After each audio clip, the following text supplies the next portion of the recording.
Firmament, In His Image, by J. Grace Pennington. Narrated by J. Grace Pennington.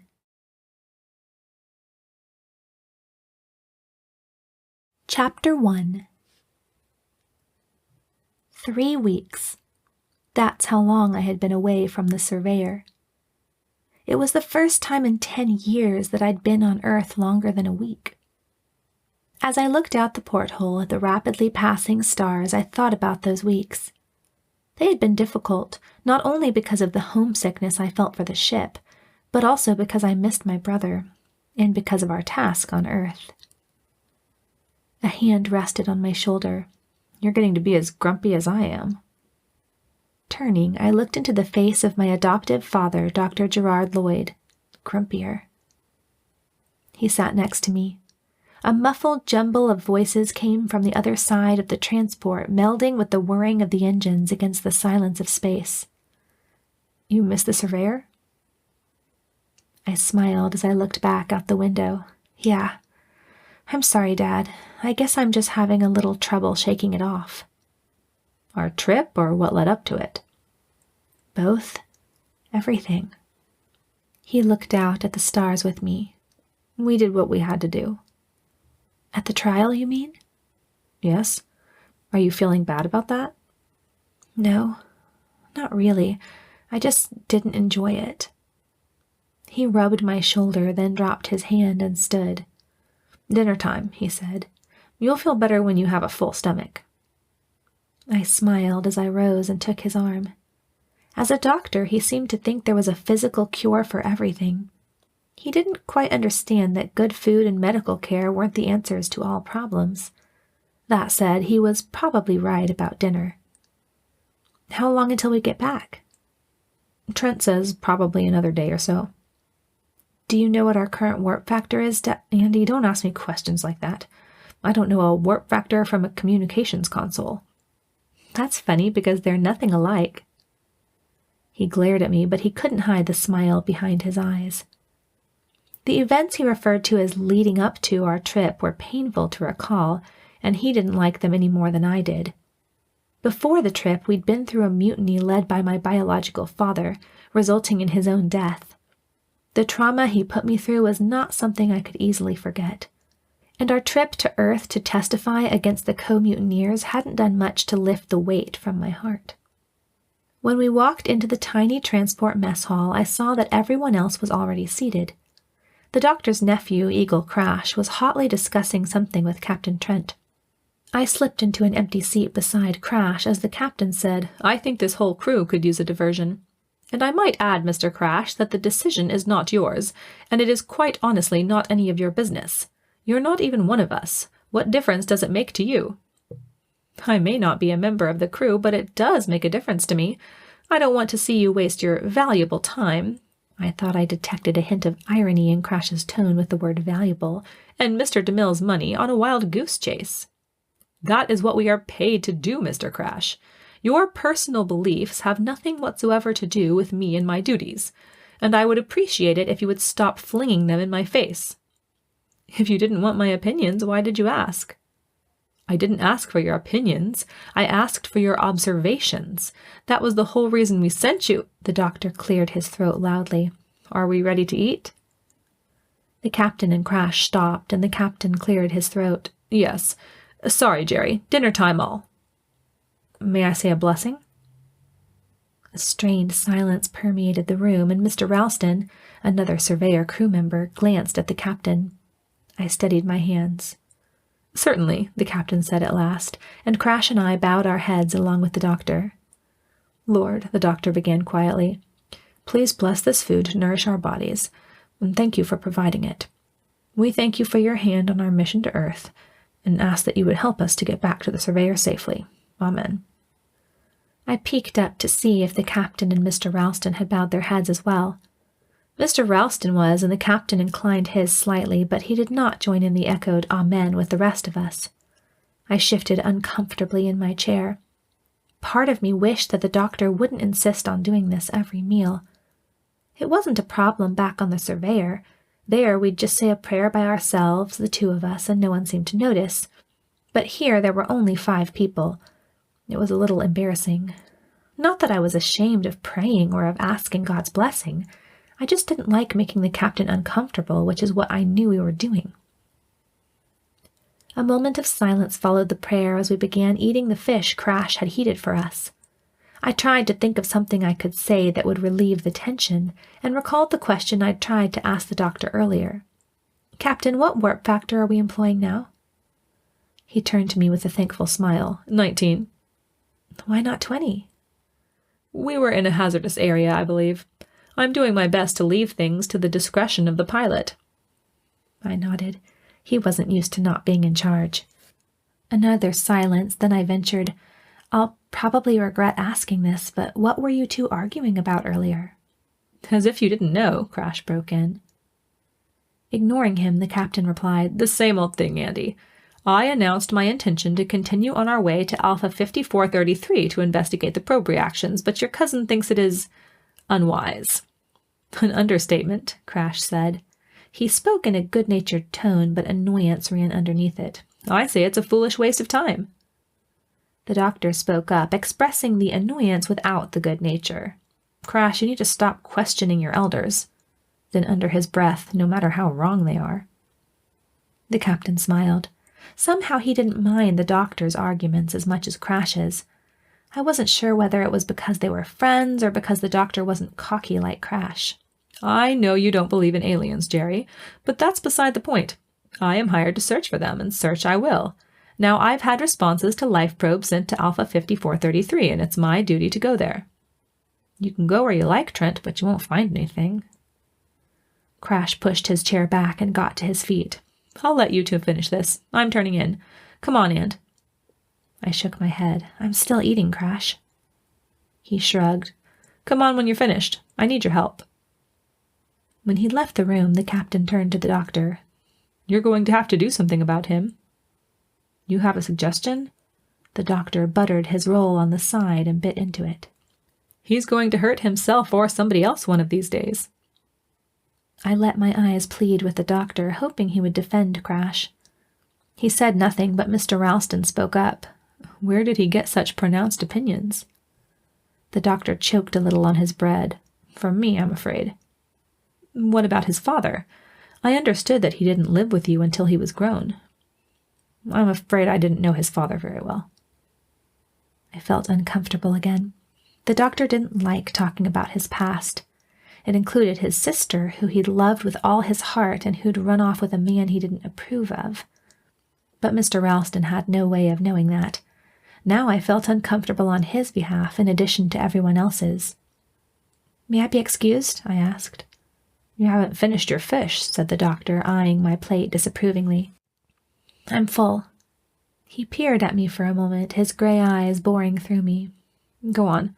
I'll see you later." I hurried out and made my way to Crash's tiny cabin in the back of the transport. He was there, sitting on the edge of his bed, intently focused on unscrewing the back of his communicator. When I walked in, he looked up at me for a moment and smiled roguishly. "So, you've had enough of him too?" I sat cross-legged on the floor. "I wish you wouldn't talk to him like that." "Like what?" he asked, with an absurdly innocent face, reaching for a small pair of pliers. As if he didn't know. Well, if he wasn't going to cooperate, then I didn't want to talk about it. "You said you needed my help?" "Oh, that. Nobody. I just wanted you to myself." I tried to be mad at him and found myself smiling instead. "I suppose when we get back to the surveyor, you're going to leave again?" I looked down and pulled a few strands of my light hair through my fingers. I wasn't looking forward to saying goodbye to him again. The last time he left us, he'd been away for nearly a year. He didn't look up from his work. "You know I can't stay in one place too long, Aunt." He twirled the pliers between his fingers. "I have to be off. Searching. Exploring. I need adventure." "There's plenty of adventure on the surveyor," I insisted. "You just never stay aboard long enough to find out." Not convinced, he shook his head and smiled. "You don't understand, Andi. I've been on these chartered exploration vessels before. It's not the same. On the Alacrity 1, I can decide where to go, and I choose what I pursue. On the Surveyor, I couldn't do that. It's just not enough for me." I could see that my arguments were futile. His mind was made up, and nothing anybody said was going to change it. I continued my pleading anyway. But you don't have to leave right away. You could just go with us to Alpha 5433. Stopping his work, he looked at me with a hint of hesitation on his face. I grasped at the chance and took on the persuasive tone I'd used with him when I was little. It had always worked then. I've hardly gotten to see you since you came back. First there were the problems with the doctor, then you were gone, then we had to go to the trial, and we didn't get to spend any time together. It was working, I could tell. He sighed as he looked at me. You know, you're not as cute at 18 as you were when you were 5. I grinned. But you're pretty darn close. I'm on to your tricks. Just stay a little longer, please. He looked at me and rubbed his chin, which he hadn't taken the time to shave in a few days. Then he raised his eyebrows and shook a finger at me. 1 week. Neither begging nor cuteness nor moisture of the eyes will make me stay any longer. I'm giving you fair warning. 2 weeks, I agreed, and shook his outstretched hand as if making a deal. He went back to his work. Why do you want to hang out with an old fellow like me anyway? He asked. He was 14 years older than me, but I never really thought about the age difference. He'd lived with us from the time he was 18 until he was 23 and was part of the family. You're not old, Crash. You're like my big brother, you know that. Picking at the screws in his device, he said, Yes, but you have a real big brother now, remember? I quickly assured, What difference does that make? I can have more than one big brother. Lots of people do. He grinned. Adventurous man though he was, Crash wore his heart on his sleeve.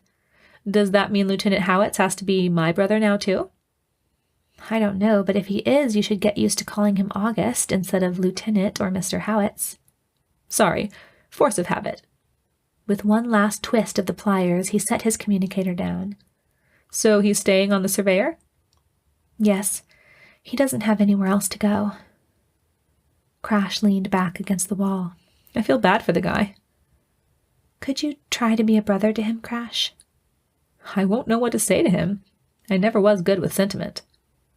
You don't have to be good with sentiment to be kind to someone and show him that you care about him. He looked at me and his expression changed, becoming more lined and sober. Sometimes, Aunt, I feel like you're older than me. This astonished me. He certainly never acted like it. He always seemed to think he was wiser and more capable than anyone else of his acquaintance. I shook my head at him. I've never thought that. Without responding, he flopped down on his bed. Sing me a song. What kind of song? I asked, scooting closer to the bunk. A nice quiet one. I'm tired. In a soft voice, I sang a song I knew his mother used to sing. Darkness is coming. Shadows are creeping, reaching for you. At least that's what it seems. But don't be afraid. Don't begin weeping. All is not what it seems. Because I am here, and I will protect you. All is not lost. There is no need to fear. I will be here. I will be here. When I finished the last verse, he closed his eyes. Thanks. I took this to mean I should leave, so I did, closing the door quietly behind me. I hadn't expected to find the doctor waiting for me when I stepped out. That was Sarah's song, he said. I blushed. Yes? His eyes drifted to Crash's door, and I tried to follow his thoughts. Crash had inherited his mother's charming and spirited disposition, and I wondered sometimes if the resemblance was what made the doctor so lenient with him. He was not one to be indulgent, but he rarely scolded or reprimanded his nephew, especially when Crash turned those blue eyes on him.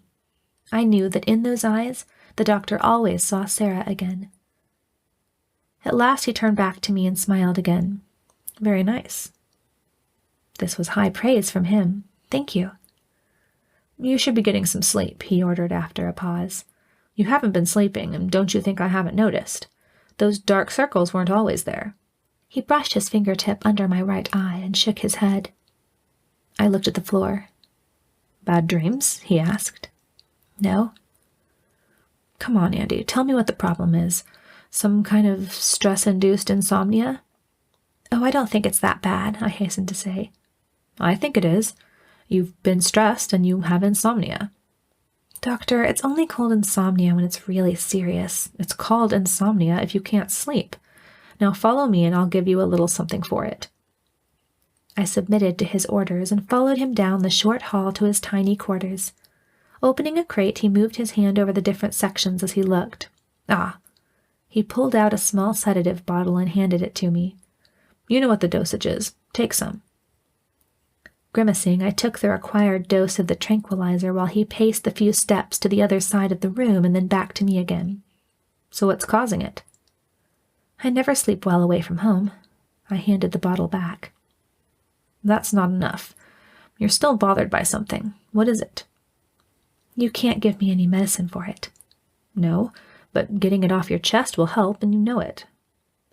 With a sigh, I sat on the edge of the bunk that was bolted to the wall behind me. I didn't know you were a psychiatrist, Dad. I'll have to do, unless you'd rather tell your problems to Trent or Ralston. I was silent for a moment, trying to pinpoint the main thing that was bothering me. It wasn't any one thing, that was the problem. It was just a general feeling of weariness. I'm not even sure I know. I'll tell you what you need. He bobbed his head as he spoke. A vacation. The only vacation I want is to be back home. What kind of a vacation is that? Drowsiness from the medication began to wash over me. The only kind I want. I want to see August again, sleep in my own bed. Yes, I even want to listen to Crash and the Captain argue. That's what I need. My eyelids drooped. I don't doubt it, said the doctor. Go get some sleep, and don't worry about getting up early in the morning. Just sleep until you wake up. I usually do, I murmured, standing. Good night, Dad. Night, Andi. Sleep well. A hint of teasing seasoned his voice. Thanks. I'm sure I will. Stumbling out, I just barely made it into my pajamas and to my bunk before I collapsed in a deep, dreamless sleep.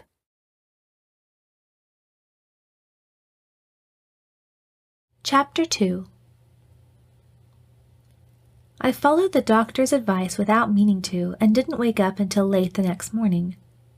When I finally did open my eyes, I could sense that it was long past my usual rising hour.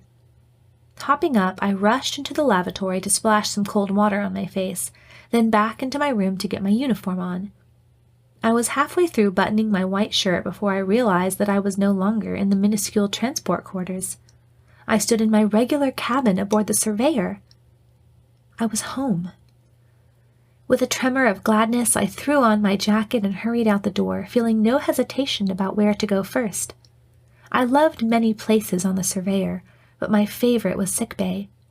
I'd helped the doctor since I was 8 years old, and I felt most at home among the tomography scanners, stethoscopes, antibiotics, and x-rays.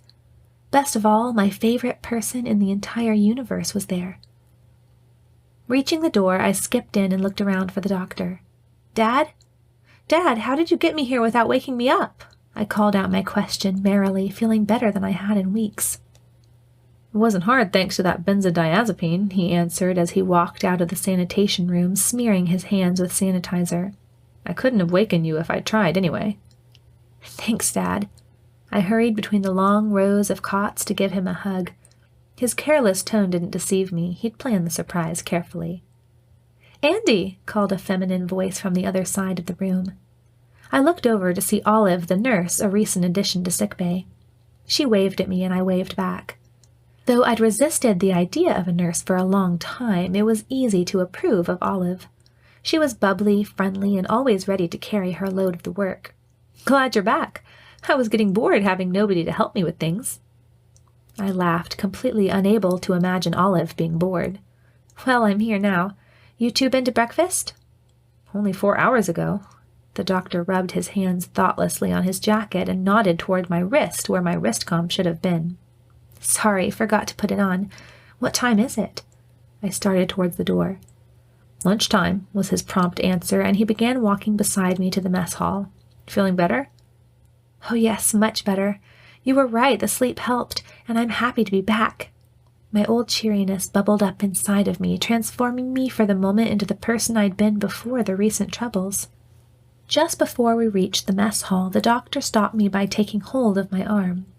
I saw your brother this morning." "How is he?" I asked, more soberly. "He was very quiet. Just said he was glad to see me back safely and asked how our trip went. You better talk to him, but don't let him get to you. I don't want you going all gloomy again." I smiled at that, even as I felt my peppiness slipping away again. "Maybe Crash could help," I suggested. "I'll find him and send him along." "Aren't you coming in?" "After I find him. You go on. I'll see you later." Giving my arm a squeeze, he turned back down the corridor, leaving me nothing to do but walk in.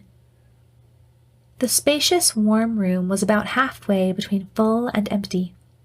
It didn't take me long to spot August alone at a table near the far wall, his head of dark hair bending over an electronic book and a nearly empty plate. Taking note of his position, I trotted to the snack bar to get a tray of food. I glanced around for Elmira, the chef, but she was nowhere to be seen. Taking a deep breath and putting a smile on my face, I marched over to where August sat. I hadn't known him long, and he'd been far more affected by our father's death than I had, which left me not sure what to say to him. "August?" I set my tray down opposite him. His head flew up, and a glad light showed behind his eyes. "Andi!" He stood and leaned over to squeeze my hand. "So good to have you back." "How have things been here?" I settled into my chair, trepidation melting away. Sitting back in his chair, he flipped off the book, which I noticed joyfully was a Bible. "Fine. Pretty slow, actually. We've been moving gradually towards Alpha 5433, waiting for you all to get back. Where were you this morning?" "Asleep. Dad gave me a tranquilizer last night, and then I guess he or Crash carried me on whenever we arrived." "When did we arrive?" "Early this morning. I think around 3 or 4. I was asleep, too." "Good habit to sleep at 3 or 4 in the morning." "I think so." He smiled. His subdued tone made it hard to tell whether he was joking back or merely agreeing. I didn't know yet how to read him very well, but I found myself looking forward to the days ahead, getting to know my brother. From the time we discovered we were siblings, we'd been in the throes of dangerous problems and risky situations. This would be our first real chance to have a normal conversation as brother and sister. "The doctor was worried that you weren't feeling well," I ventured. "He said you were quiet when he saw you earlier." "Oh, I'm usually quiet. Besides, He lowered his voice. "I don't know your dad, Dr. Lloyd, very well. I know he means a lot to you. I haven't gotten to know him yet." Rather than being offended by this, as his stammering indicated he feared, I was amused. I understood what he didn't want to say. The doctor was so opinionated and at times gruff and brusque that he often made strangers a bit unsure of themselves. It didn't bother those who knew and loved him, but I wasn't surprised that August felt shy. "It's okay. I know what you mean. You'll get used to his manner." The worry lines in his forehead relaxed. "I'm sorry. I don't want to seem rude." "Good, because you don't." This made him laugh. "You're funny. Where did you get that sense of humor?" "Hanging around the doctor and Crash all these years, I guess. Speak of the devil," I observed as the aforementioned men approached carrying their lunch trays. "Not very complimentary, and." Crash grinned and sat beside me.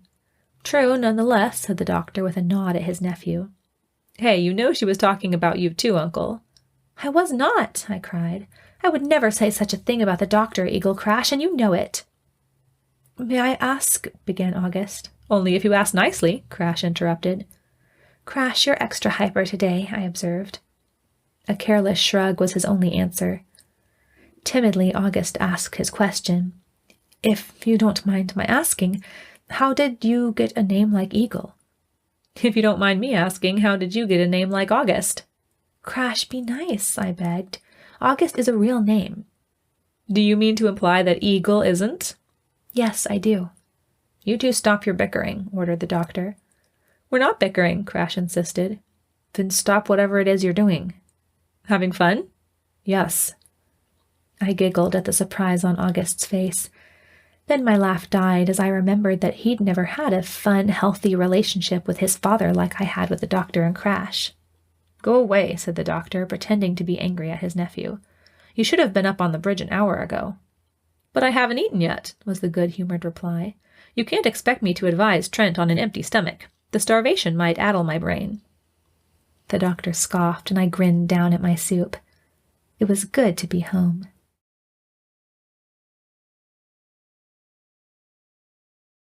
Chapter 3. The doctor, Olive, and I had little to do that afternoon, as there were few sicknesses or injuries. I helped with routine checks for a couple of patients who'd had the flu recently, and after they were dismissed, the doctor gave me his trademark half-smile. "Thanks, Andi. I think Olive and I can handle things here for a while if you want to visit the bridge." He knew me well. I flashed him a smile as I tripped out the door. When I reached the bridge, I paused for a moment just to look around. The stars flew past the large windows, and every position was occupied by a busy officer. The captain sat in his raised chair in the command pit giving orders. Mr. Gilders, the stoic helmsman, sat at the fore along with August, the navigator.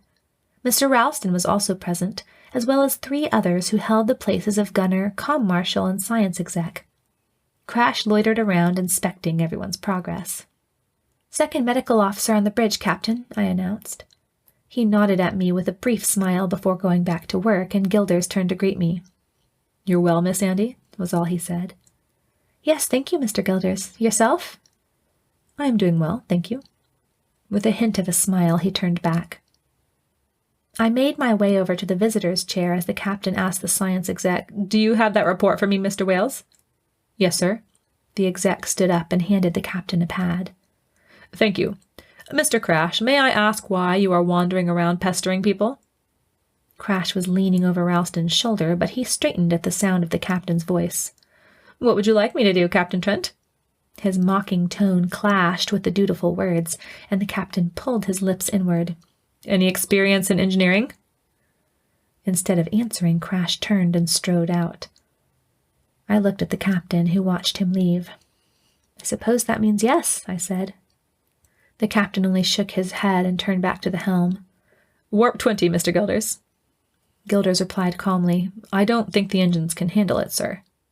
"What do you—" "He's right," called Ralston. "Fission has slowed in the main reactor, and the antimatter inducer just went offline." The captain tapped his fingers impatiently on the arms of his chair, then pressed the button on his wristcom and asked, "Are you down there yet, Mr. Crash?" "Yes." "Check the antimatter inducer and the fission control." "Will do." "What warp factor do you recommend?" he asked Mr. Ralston. After doing a quick calculation, the data controller announced, "I'd say not over 16 to be safe." The captain gave another impatient tap, but only said, "Warp 16, Mr. Gilders. Mr. Howitt's plot course to—" Here he took a moment to consult the pad Mr. Wales had given him. "Helios system. Alpha quadrant, sector 5433. Calculate and report new ETA." "Yes, sir," said August. His fingers flew over the controls as he plotted the course. I couldn't help wondering, as August named the destination coordinates, if we really would find anything when we got there. Not that I would ever say so aloud, at least not around the doctor. "ETA 2 Helios system, 2.8 days present speed." The captain nodded. "And you're sure that's the best speed we can make, Mr. Ralston?" "I suppose we could try 16.5, but we really—" "Warp 16.5, Mr. Gilders." "Aye, sir." Gilders placed his finger on a slider in front of him and raised it 1 notch. "What are we going to do when we get there?" I asked as soon as I saw that there would be a lull in the commands. "We'll track down the probes and determine the coordinates of the potential life readings. Then we'll orbit the planet, form a landing party, and fly down to check the results." "Who'll be in the landing party?" "Mr. Wales, Mr. Ralston, Mr. Crash, myself. I don't suppose you would care to come along." His blue eyes twinkled at me. "If it's okay with the doctor." I always loved being part of a landing party, no matter how hostile the conditions on the planet. Usually we'd land on the surface only to find an arid wasteland of gas, dust, sand, and rock. But there had been occasions when the planets, while not life-producing, were fascinating and beautiful. We'd even found a few with plants or insects, though nothing beyond that as of yet. "Can August come too?" The captain glanced at August's face, which wordlessly echoed my question. "If Mr. Gilders thinks he can spare him." "I am confident that we will be able to replace him for a short time," Gilders answered. Before I could thank them both, the doctor's voice spoke from my wristcom. "Andi, come down here, please." "Be right there, Dad," I replied, and hurried down to sick bay. It turned out that he needed my help with some burn patients. A brief electrical fire in engineering had injured several people, and a slow trickle of work kept us busy throughout the evening. I went to bed that night tired, but with the pleasant sensation of having had a productive day. My sleep, however, was not as pleasant. Again, my dreams were haunted by images of all the dangers the doctor and I had been through. The worst part was reliving the violent death of my father. Eventually, I was startled awake by a blaster shot, and I sat up, adrenaline pumping through my body. After the first reassuring glance around revealed that I was safe in my room, I forced myself to breathe deeply and calmly. Laying a hand on my forehead, I felt cold beads of perspiration and shivered. Sitting up in bed, I tried to think of other things. As the blanket slipped off of me, I felt a shiver run through my body. The thin pajamas were too chilly. I grabbed my uniform from the chair where I had flung it the night before and changed into it, snuggling into the thick green jacket with satisfaction. Just when I'd pulled on my favorite pair of fingerless gloves, my wristcom beeped. A glance at the screen showed me that it was 700 hours. "Andi," said a voice from its speaker. "You awake?" "Yes, Doctor?" "Come on up. I want to talk to you." As I terminated the call and hurried to finish getting ready, I wondered what he wanted. Had I done anything wrong? I searched my actions for anything that would have displeased him, but nothing came to mind. In less than 10 minutes, I arrived in the doorway to sick bay, dressed, combed, and ready for the day. "Yes, sir?" He was alone in the room, adjusting one of the monitors. "You sleep okay?" I shrugged, not wanting to talk about it. "You?" "All right." I took a few steps towards him and waited for whatever it was he had to say. "Trent told me that you'd asked if you and August could be part of the landing party." My heart sank. The doctor was very protective of me, and I thought I knew what he would say next. "You mean I can't go? You think it's too dangerous?" No, that's not it. I was just going to say that I don't want you to go without me. But as long as Trent thinks they can get along with just a nurse while we're down there, it should be okay." I knew he didn't really enjoy landings, and I smiled and hugged him. "Thanks, Dad." "If you really want to thank me, you can try to stick close to me when we get down there. We don't know what we'll find." "Yes, sir. Don't worry, I will. I'd rather stick with you than anybody else anyway." That's a coincidence." This short, wry statement meant more to me than an outside observer could have guessed. The doctor might rarely express his feelings directly, but I had learned to love his tongue-in-cheek way of showing affection. But he didn't like for me to call attention to these things, so I only said, "Can I go ask the captain what we need to do to get ready for the landing party?" "Sure. I didn't tell him that I was going, so you can let him know that too." "Should cause a sensation." "Go on," was his only answer, and he waved me out. "And find out how close we are." "Will do." I trotted out and hurried up to the bridge, getting excited about the landing. Aliens or no aliens, it would be an adventure just to explore the planet, and I'd have almost all of my favorite people with me. If only Mr. Gilders and Elmira could come along. But I understood that Gilders needed to stay and oversee things, and there was really no reason for Elmira to come. She didn't like exploring new places anyway. When I reached the bridge, I announced a bit too loudly, "Second medical officer on the bridge, sir." The captain swiveled around, eyes twinkling. "Excited, Andi?" I flushed. "Yes, sir. I came to ask what the doctor and I need to do to get ready for the landing party." The captain immediately realized the implication of my words. As soon as I finished my sentence, his eyebrows rose and his mouth turned up in a smile. "Trying to teach an old dog new tricks, are we?" Of course, I knew he was joking, but I didn't like it. "No, I'm telling you that my dad is sweet enough to come along to look after me." Of course. The twinkle didn't go away. I made a face and changed the subject. "So what do we need to do to get ready?" "ETA, Mr. Howitz?" asked the captain, turning to August. 3 hours now, Captain." "I suppose Crash got the engines rebalanced?" I queried. "Yes. A temporary fix. He's really only used to speeders. But to answer your question, we will probably be landing about 300.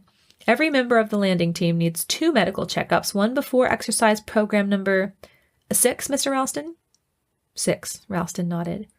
Exercise program 6, and another checkup after. Jerry knows what to look for. Then Elmira needs to get packs of freeze-dried ready for each member. There will be, he counted on his fingers silently, 7 people. Everyone needs to eat a moderate meal and go to E-Deck to have Mr. Beach outfit you with the proper equipment for a landing, including a communicator for each member of the party. The risk comms won't transmit up to the surveyor, and they may not work at all once we get onto the surface. It depends on the conditions down there. He smiled at me. Think you can handle all that? You want me to oversee it all? I asked, surprised. I had only intended to take care of myself and the doctor, but if he thought that I could handle it and wanted to give me the responsibility, I'd be happy to try it. If you feel like you can, I would appreciate it. That way I can focus on things up here. Yes, sir. Checkups, exercise, moderate meal, food packs, communicators, outfitting. That it? That's it. Thank you, Andi. Nodding, I turned to August. You want to come with me now to have your checkups? Okay. He glanced at the captain as he stood up. Try not to be gone too long, the captain instructed, and August followed me out.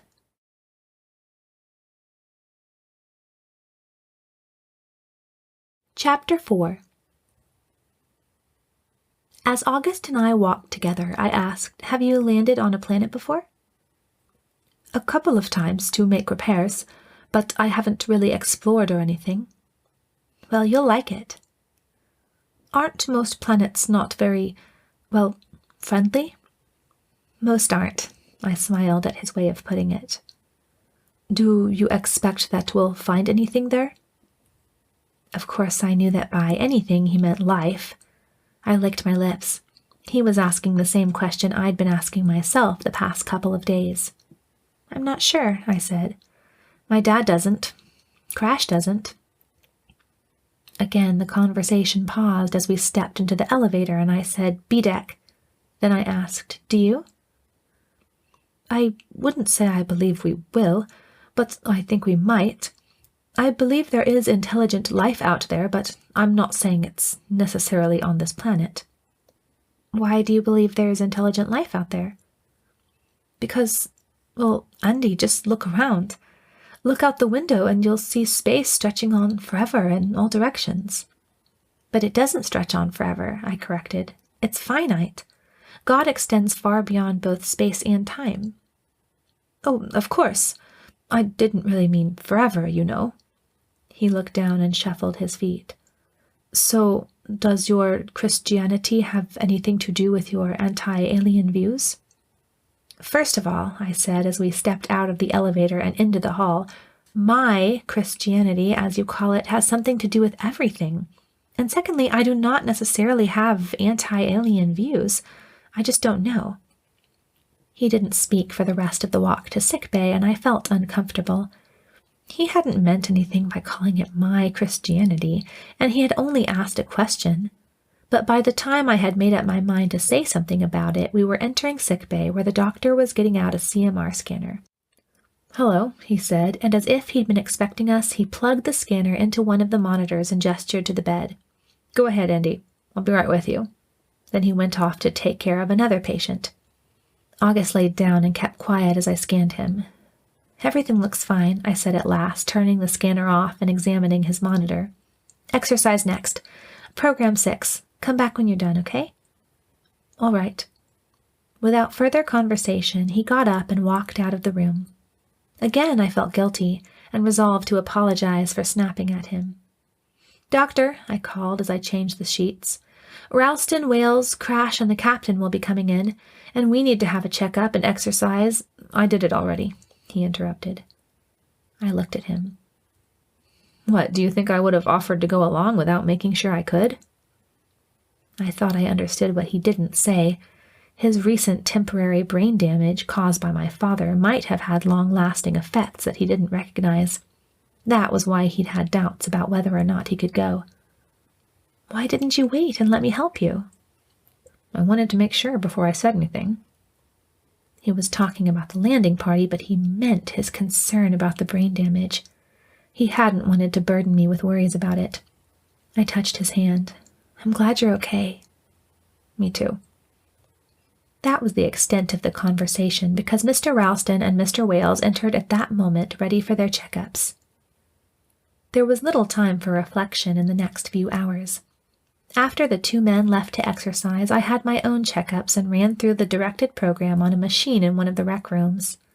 When that was finished, I went to help Elmira get the food packs ready. Checking my wristcom, I noted that it was about 200. That only gave us an hour to finish preparing. I hurried down to the galley to tell Elmira to fix the meals and food packs. When I entered the mess hall, I saw her at the far end, wiping the snack bar counter. When she saw me, her dark face lit up in a motherly smile, and she held out her arms to me. I ran to hug her, and then she took my shoulders and held me at arm's length. "So good to see you again, honey." Her smile warmed my heart. "You doing okay?" "I'm fine." Taking hold of her plump hands, I slid them off my shoulders and held them warmly in both of mine. "Feeling much better than I was a few weeks ago, thank you. I missed you." "I missed you, too. Oh, and the captain said you'd be coming down to see about food for the landing." She let my hands go and trotted into the galley. I followed her. "I've got packs made up. 7, isn't it?" "Yes." I counted the neat, full bags that lined the gleaming countertop. "We'd better put them on the snack bar so the party can pick them up on their way to outfitting. And everyone's going to need a moderate meal before leaving. Chicken is in the oven. It'll be just a few minutes." I helped her tote the bags out to the snack bar where we set them in a row. "So," she chatted as we worked, "are you getting to go this time? I didn't think your daddy would want you out of his sight after everything that happened." "He doesn't. He's going with me." The surprise on her face made me smile. "You mean he's going down there?" "Yes." "That is very kind of him." She counted the bags again as we set the last one down. "I know I wouldn't want to risk going down to one of those other planets." I smiled at her. "We'll be fine. Don't you worry." "Oh, I'm not worried, honey. I know they'll all look out for you. But I'll be glad when you're all back safely." I only had time to squeeze her hand before August walked in, ready for his meal. As soon as Elmira set out his tray and he began eating, Ralston and Wales walked in, ready for theirs. I kept busy helping to fix the trays, then sat down for a hurried meal with Crash and the doctor. At 2:30, I grabbed my food pack to go down and get outfitted by Mr. Beach. That took 20 minutes, and then I had to double-check that we had a communicator for each member of the party. The captain was the last one to come down, and when he was finished it was nearly 300. The only thing left to do was say goodbyes, then we would be on our way. "Is everyone ready?" the captain called after we had all gathered in the first port peripheral airlock outside the landing shuttle. There was a general, "Yes, sir." He turned to Gilders, who had come down to see us off. "I am leaving the ship in your command, Mr. Gilders. I assume you can handle that?" He laid a friendly hand on Gilders' shoulder. "I'm fairly certain that I can." A slight smile appeared on Gilders' face. "What time do you expect that you will be back?" "Well, of course, that all depends. Possibly just as long as it takes Mr. Wales to gather the information to tell us that there are no signs of life down there. But if there is life—" He shrugged with a smile that seemed to say, "Who knows?" The unknown factor in our journey was what made it exciting. I exchanged a glance of glad apprehension with August, who smiled back. Crash looked easygoing and cocky, not remotely nervous. Looking up into the doctor's face, which wasn't much varied from its normal expression, I reached for his hand and squeezed it. He squeezed back. "You will be in communication with us, Captain?" Mr. Gilders confirmed. "Yes, of course." The captain then called an instruction to the airlock technician, and the peripheral access opened on the moored shuttle apogee. The captain led the way into the shuttle, and we all followed. Just inside the door, the doctor and I stopped and looked back into the surveyor. I looked to say a last goodbye of sorts to Gilders. The doctor looked, no doubt, wondering if he would ever see it again. Despite having lived in space nearly 10 years, he was skeptical about the unknown. Gilders gave me a last nod as the doors closed. Then the airlock closed, the shuttle was released, and we started toward the planet below. The doctor and I moved silently into the area behind the cockpit. Crash was piloting with the captain in the co-pilot seat. Ralston and Wales occupied the 2 seats immediately behind. August sat behind them, and the doctor and I settled in the back behind August. Crash and the captain debated and discussed as though they were sitting at the dinner table instead of racing towards an unknown world with uncertain but very potential dangers. The rest of us were silent, watching the approaching planet with interest. Even the doctor would have to admit that it bore a greater resemblance to Earth than any others we'd come across. The atmosphere showed clouds, though not very many.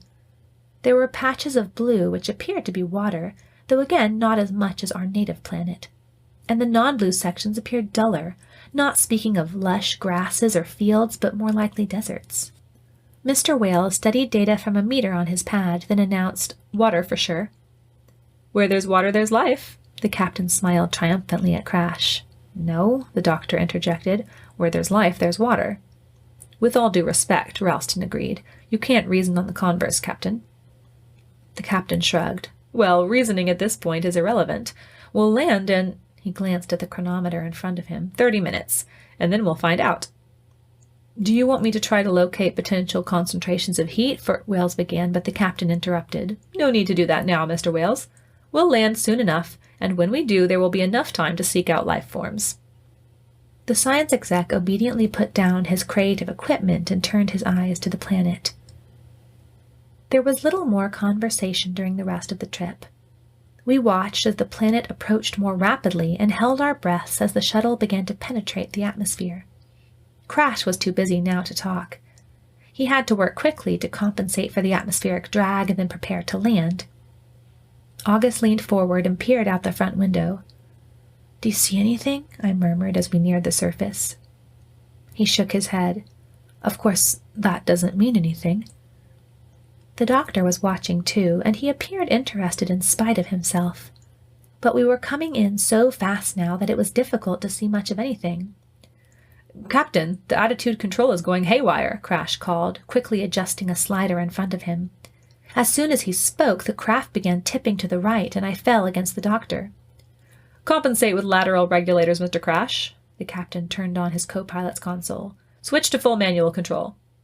"We're full manual already, sir." The shuttle swerved again. Her nose dipped down jarringly, then she began spinning in tight, rapid circles.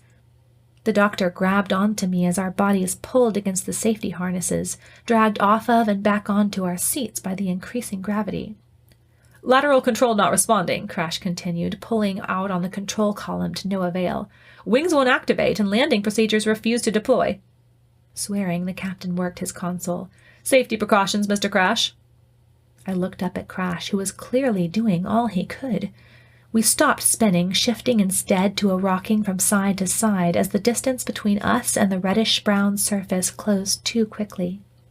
The captain unbuckled and stood up, then strained to pull his way out of the cockpit and into the back of the shuttle.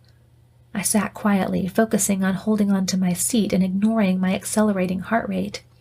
I knew full that any questions, remarks, or suggestions of any kind would be met with a well-deserved reprimand from Crash. The shuttle kept rocking back and forth uncontrollably as it continued to hurtle towards the planet. I noticed a rattling sound that seemed to be getting louder as the captain stumbled up the center aisle to the cockpit and buckled back into the co-pilot seat. "Automation failure," was his short explanation. "Ralston, to the reactor chamber." "Aye, sir." Ralston unbuckled and hurried back to the tiny chamber at the rear of the shuttle. "Is there anything I can do, Captain?" August spoke up. "Keep your mouth shut until you're called upon, thank you, Lieutenant." The captain's tone was not harsh, but the words were enough to make August retreat into the depths of his seat. The craft began spiraling downwards, now upright, now on its side. Crash kept pulling at the center column with one hand and operating sliders and switches with the other. "Captain, I'm going to have to crash land. I'll do my best to keep her upright and come in on a long run." "All right. I'll give you all the altitude I can." The captain switched his console back on, giving Crash a bit more freedom to work on maneuvering. I clung to my seat as the craft careened towards the ground. Seconds later, Ralston emerged from the reactor chamber, coughing. "I had to seal off the chamber, sir. There's a hole in the reactor. Radiation—" Before he could finish his sentence, a sudden lurch threw him to the ground. I grimaced as his head hit the metal floor. In an instant, the doctor unbuckled and was at his side. "He'll be all right," he called after a moment. "Likely a small concussion and slight radiation sickness. It'll wear off soon. He held him down firmly by the arms to keep him from sliding forward. Coming in. Impact in 10 seconds, Crash announced, moving his finger over a monitor on his left to try to control the glide pattern. By now, the rattling sound was deafening, and the captain had to yell to be heard.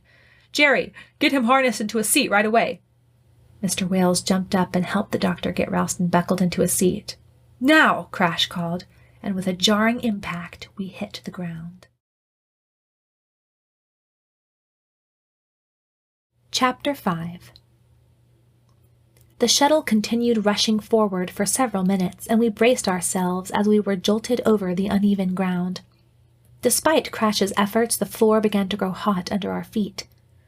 At last we slowed to a stop, and a long silence filled the shuttle as we tried to recover from what had just happened. I was shaken but not hurt. The smell of pure heat and metal permeated the craft, and the temperature kept increasing even after we'd stopped. After breathing deeply for a minute, Crash said, That's why shuttles aren't meant to land that way.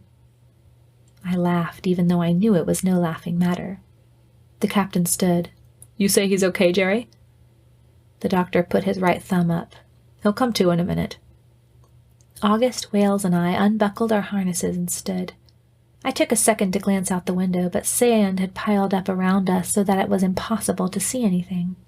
I hurried over to the doctor to help him with Ralston. He had unbuckled Ralston from the seat, and I peered at his face just as his eyes opened. He looked around, moving his head stiffly from side to side. Do we go out, Captain? Crash asked, tapping his hand on the door controls. We wait for Mr. Ralston, the captain responded. Ralston looked up, apparently having heard the captain's statement. My ankle hurts, he said, voice weak. And my head's a little sore, but I think I'm okay. Which ankle? The doctor asked. Left. Try to stand, carefully. He did, but sat down again quickly with a cry. I can't. Andi, the doctor began, and without waiting for the rest, I dropped to my knees and felt over Ralston's ankle with my fingers. It wasn't broken. Probably a sprain, I informed, standing, not broken. Lieutenant, the captain ordered, turning to August. I think I may have to ask you to stay here with him. Can you handle that? With a half-second of hesitation, August said, Yes, sir. I'm sorry, Lieutenant, but I need the others with me. Understood, sir. I'll remain in communication with your party. Yes, of course. Call in every half hour. I was disappointed, and I knew he must be too, but there was nothing to be done about it. So, as the other 3 men followed the captain out the access, I turned to give August a hug. We didn't talk, but he nodded at me with a smile. I smiled back, glanced at Ralston, and then left. August sealed the door behind us. As I stepped out into the open, the contrast between the darkness of the shuttle and the scorching brightness of the outside made me squint. The sun was at its highest point, hanging directly over the grounded apogee. Shading my eyes with my hand, I stopped alongside the doctor to look around. It was a barren, sandy place without much of anything nearby. But ahead of us and a little to the left, an oasis shimmered, shaded by large-leaved trees, and far to the right an indistinguishable dusty brown object arose. The sky was cloudless, and the sun shone intensely down on us. The captain turned to Wales, who had lugged his crate with him when he left the shuttle. Troposphere analysis, Mr. Wales? Yes, sir. Wales set down his crate and pulled out an instrument which I recognized as an anerometer. We were silent as he worked with it and began to read off the gauge. As expected, sir.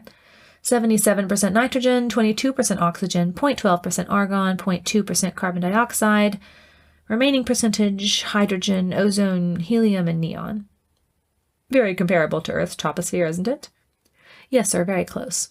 A little less nitrogen and carbon dioxide, a little more oxygen, and significantly more argon, but it's safe for us. Excellent. Next, Wales pulled out his barometer and studied it. 14.5 pounds per square inch, and gravitation is 1.01 g. Temperature? The thermometer was already in the scientist's hands. It was approximately 35 before we got here. Now it's 38. I took a deep breath of the hot air. It certainly felt the same as what I was used to breathing on the Surveyor. Crash, as usual, was the first to comment. I suppose you think all these readings mean that there must be aliens here. The captain only smiled. He was clearly in too good of a mood to let Crash beguile him into an argument. Mr. Wales, you can begin those other scans now. By the time we had all shouldered our packs and were ready to head out, Mr. Wales was ready with a direction for us. After we'd walked a few steps over the hot sand, I shed my jacket, and the doctor took his off and stuffed it into his pack. It was very hot, but at least it wasn't likely to get too much hotter, being the middle of the day. There was little variety as we walked along, and the only real conversation was between the captain and Wales as they tried to ascertain where we might find life. The captain was giddy with excitement, though he tried not to show it. Crash strolled along jauntily, as confident as ever. Wales was businesslike, as usual, and didn't seem to care one way or the other. The doctor, who had fallen to the rear along with me, kept his own counsel, but I saw his eyebrows furrowing as he looked around. I presumed that he was wondering the same things I was. What would we find out here? And how were we going to get back? What had happened to make us crash, anyway? So far, the captain hadn't said anything about it, choosing to ignore the problem for the present. We moved towards the tall, dust-colored object I had noticed before, but we were still at least 500 meters from it. Looking over my shoulder, I could barely make out the shuttle, which appeared to be about the size of my palm. As we walked, we came across a few large rocks, all the same color as the sand. Now and then a colorless, bulky plant appeared, and Mr. Wales stopped to examine one. It was pale green, about 2 1/3 meters tall, with a wide trunk and rounded, stubby branches sticking out in all directions. He was unable to classify the plant, though he said it was close to Earth's cactusy. We moved on. Crash? My voice broke the long silence as we trudged on. What do you think that is? I pointed at the tall structure ahead. It's not an alien spacecraft, I know that much. His voice was cocky and sarcastic. I didn't ask you what it wasn't. I asked what it was.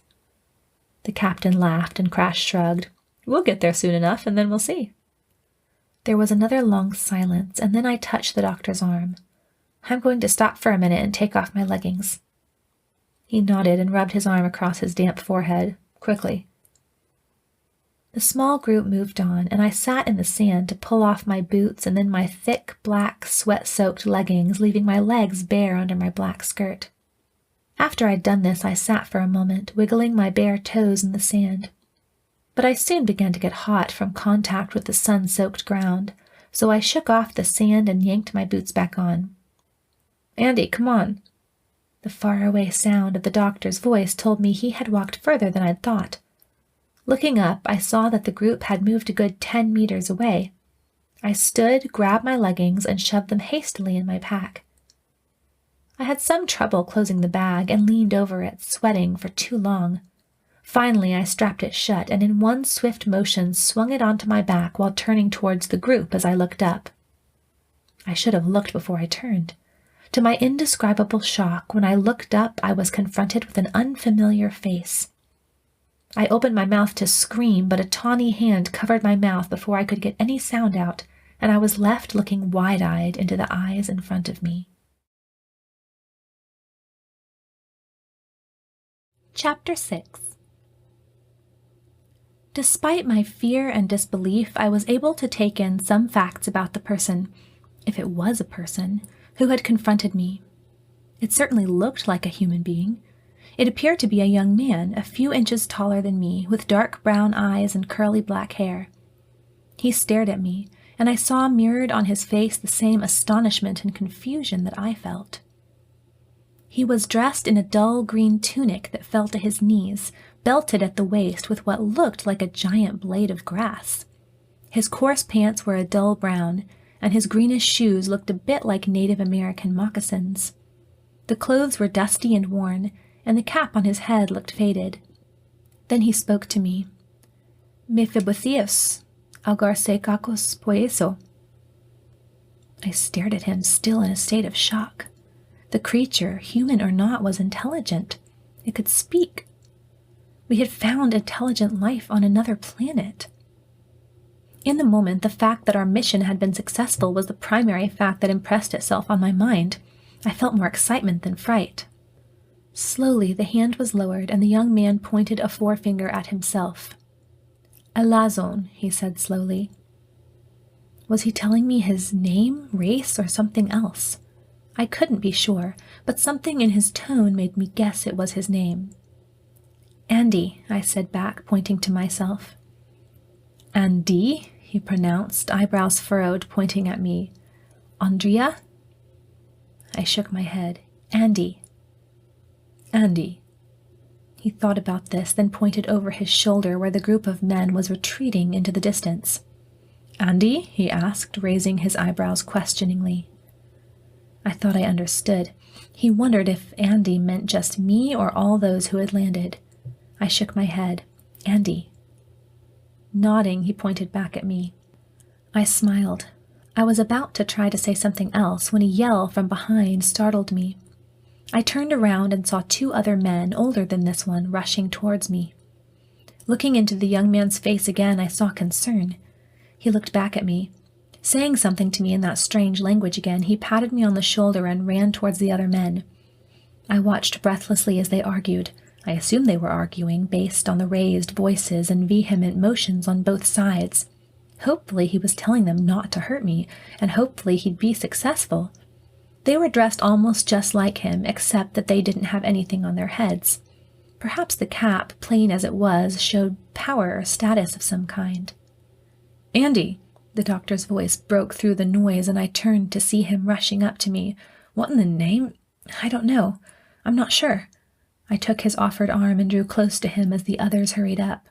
All I know is that young one spoke to me. I couldn't understand him, but I think he said his name was Elasson. The captain's face was a struggle between elation and concern. He and Crash were the only members of the party with blasters, and they unsheathed them and held them ready. Wales and the doctor looked at each other, then at the men in front of us. "Fere Ediatis," called one of the newcomers to the young man I'd spoken with. Then he started towards us.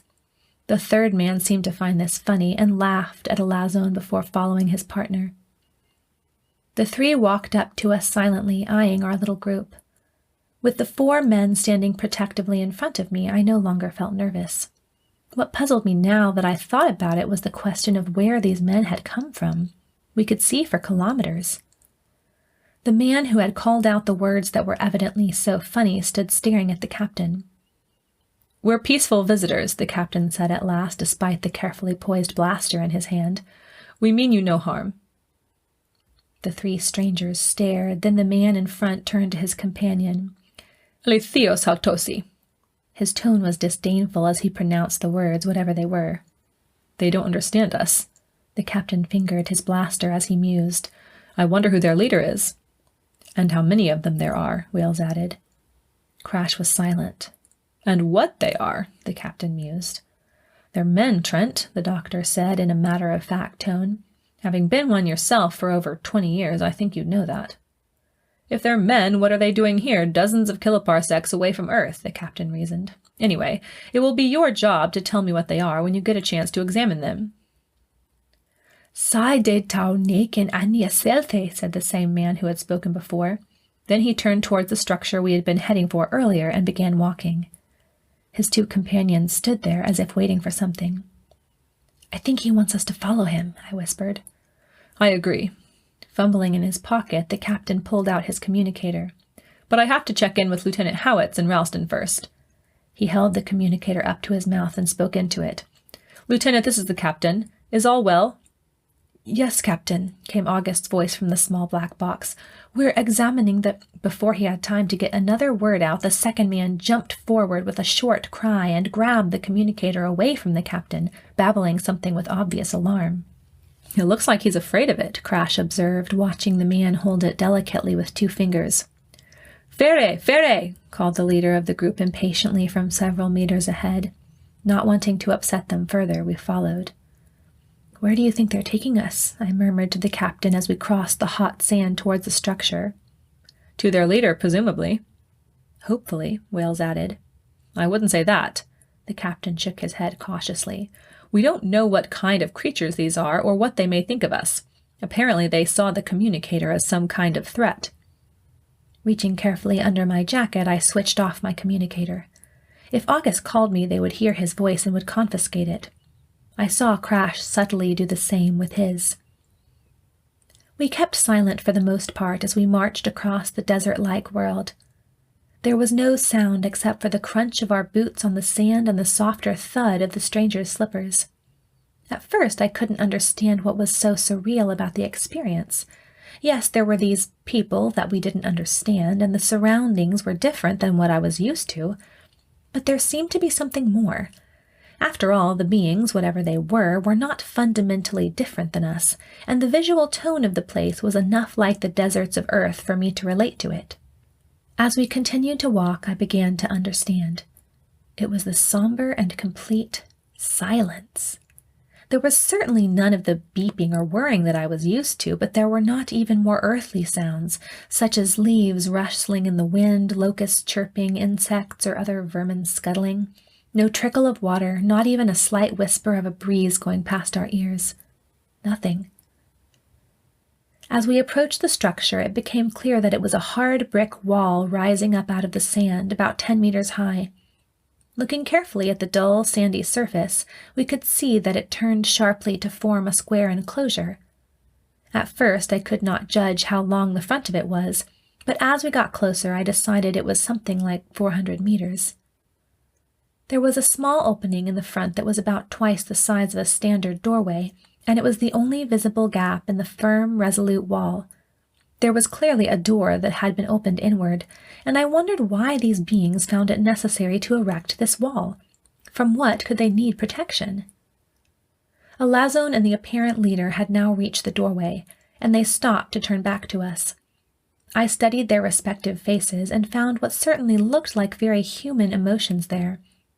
Elasson's young face was full of worry, eyes turning towards me frequently. At the same time, there was a curiosity, an alert wonderment in his dark eyes. His companion looked stern and authoritative, yet I thought I could detect a different kind of worry in his face, too. Elasson looked as though he were afraid for someone else, and the other appeared more concerned for himself. It was strange, I mused, that we could not understand a word each other said, yet we understood each other so well. "Azerkomei," commanded the older one, gesturing to the walled place. I peered through the doorway as the captain obeyed. I could see a long row of tents and about 40 people in the dust, some sitting in front of tents, some walking in and out and between. My jaw dropped, and I looked up at the doctor. He patted my arm, looped it through his, and we followed the captain inside. Crash and Mr. Wales brought up the rear, along with the third stranger. Once inside the walls, I looked around in amazement. Row upon row of tents stretched off into the distance. They appeared to be made of the same greenish substance as Elasson's clothes. The people stopped their work as we passed, staring at us with wide eyes, frightened, curious, excited. Middle-aged women sat in front of the tents with young children at their feet, weaving green sinews on wooden looms or pounding out red grain similar to corn. Small children stopped playing with stones and sticks and hurried to stand behind their mothers, their sandy hands clutching at the coarse skirts. A tall, black-haired young woman with a jar of water balanced on her shoulder stood motionless, watching as we moved along. Our guide led us down the middle of the vast, dull space, and the way people moved out of his way showed that he was someone of importance. There wasn't much shade inside, as the sun was still high in the sky. There didn't seem to be enough people for the massive amount of tents that crowded the walled space. About half of the tents we passed had no one near them, and the spaces between the rows weren't crowded enough to make walking uncomfortable or slow. More young women carrying water in baskets pushed past us, and my arm was poked by something hard and sharp as a young man about my own age passed me. I squealed and looked to see what looked like a wooden hoe being carried off. I rubbed my arm where it had scratched me. As we passed one of the tents, a tiny girl with jet black hair and a tunic that fell to her knees and left her shoulders bare ran up to me. Reaching up towards my face, she cried out, "Horeos Thrix!" I slipped my arm out of the doctor's and knelt at the girl's level. Her mother left her loom hurriedly and reached after the child. The girl, undaunted, ran her sandy fingers through my light hair. Horeos Thrix, she repeated, and looking around I understood her wonderment. Everyone here had black or dark gray hair, and even the others in my group were fairly dark-haired. My honey-golden locks presented quite a contrast. The woman snatched the girl away and looked at me with her head down as if to apologize. I smiled and stood up. Come on, Andi. Crash pulled at my sleeve. They're leading us out. My eyes still on the child, I followed him and the others as our guide turned and led us to another portal in the wall. When we entered, I saw that we were in another roofless enclosure, this one about the size of one of the lounges on the Surveyor. It had a tent in one corner, larger than the others. Against the back wall sat a man in a large but plain wooden chair. The man was black-haired and relatively fair like Elasson, but there the resemblance ended. This man was tall and broad-shouldered, with a strong jaw and jutting nose, wide eyebrows, and straight hair that fell to his earlobes. I thought that if he stood, he would be at least 2 meters. He was clothed much like the others, but on his head was a round cap shaped like Elasson's but bigger. His muscular arms rested firmly on the arms of the chair, and he looked down at us with power in his dark eyes. Elasson and the other 2 men knelt at once before this striking figure, and the captain gestured for us to do the same. I felt the warm sand shifting below my skirt as I pressed my knees to the ground. Understand, the man said in a deep voice, and following the lead of the inhabitants, we stood up. Elasson approached the chair, and the man who sat there looked disdainfully at him. The man who had led us stepped forward and began to speak, a long speech in his strange language. But the king, emperor, or whatever the man was, looked at us periodically, and I felt sure that our escort was telling him everything he knew about us. At one point the man behind us interrupted, and strode forward to place the captain's communicator in the ruler's hand. The ruler looked at it with his dark eyebrows furrowed, and glared at the captain. Hymeus main apocorite Pericon, he said, and the 2 who had been speaking bowed and left, letting down a cloth to cover the doorway behind them. There were a few moments of silence, during which the leader stared at us, and we stared back. Then he turned to Elasson and asked a question, to which the younger man shook his head. With a sigh and a stern look, the ruler turned back to us. How tui de ebete hoieturis este? He asked. The captain stepped forward and shook his head. We can't understand your language. I'm sorry. He pointed to himself and said, I'm Captain Trent. The eyebrows only furrowed further, but the man pointed to himself and replied, Basilius. Nodding, the captain pointed to each of the landing party in turn. Dr. Lloyd, Crash, Wales, Andi. As he pronounced my name slowly and clearly, the ruler's eyebrows raised, and he looked questioningly at Elasson, who explained something. With a shrug, Basilius turned back to us. He began speaking in an authoritative voice, whether to us or to Elasson I was not sure. He didn't seem to be interested in an answer from either, but after a moment he called, Pericon. The man who had escorted us before entered immediately, as if he had been waiting just beyond the cloth. Eis phyleken poi estanen, deitauste tos aprepos epimbantas, the ruler said loudly, pointing a thick finger at our group. Genen dies genen, agogantes prostaset autos phylakas. Gathos keliois, O Basilio, Perencu replied, and he took the captain's arm roughly. What are you doing? Cried the captain. We don't mean any harm to you or your people. We only... Basilius, lesomaes se, Elasson pleaded, but the ruler held up his hand haughtily for silence. Oak, he called. Ex aetheros pariesen hin hemas diapthairose, dio kai afere thenton. Crash impetuously reached for his belt where his blaster was, but the captain put out a hand to stop him. No, he said, not yet. Reluctantly, Crash drew his hand away and prepared to follow. Best just to wait, Wales agreed quietly. We don't even know yet what they're going to do. I kept my thoughts to myself, but held the doctor's arm tightly once again. Pericon led the captain forcibly out, and we all followed. At the sound of Elasson's voice pleading in the unknown tongue once again, I turned to glance over my shoulder, but it was clear that he was getting nowhere with Basilius. As we walked past the rows of tents again, I looked for even a single smile and didn't find one. The women wove, ground, and sewed incessantly, and the children's play was quiet and unobtrusive. The few men were engaged in carving, building, or carrying things, and the place presented the appearance of a hive of bees working, always working. Every face was dirty and tired, and every head of hair was uncombed and unkempt or tightly tied out of the way.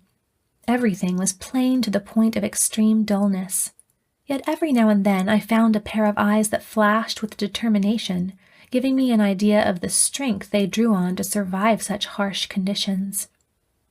An old woman, wrinkled almost beyond recognition, sat on a stool in front of one tent we passed, her hands shaking as they slowly wove fibers through a wooden loom in front of her. Her gray hair hung around her face, and a shapeless tunic engulfed her thin form. As we passed, she looked up at me, her hands still shaking as she paused her work. Her eyes were a light brown, but as they met mine, I looked in vain for a hint of personality behind them. She just stared, expressionless, until we were 5 meters away, and then she went back to her work. We reached a green tent 6 spaces from the wall, and one of our escorts bent and lifted the tent flap, then looked at us. "I guess this is our prison," the captain said dryly, and ducked in without further comment. The others followed, and I paused at the entrance to give the dusty community one more look. Then I turned and entered the faded tent.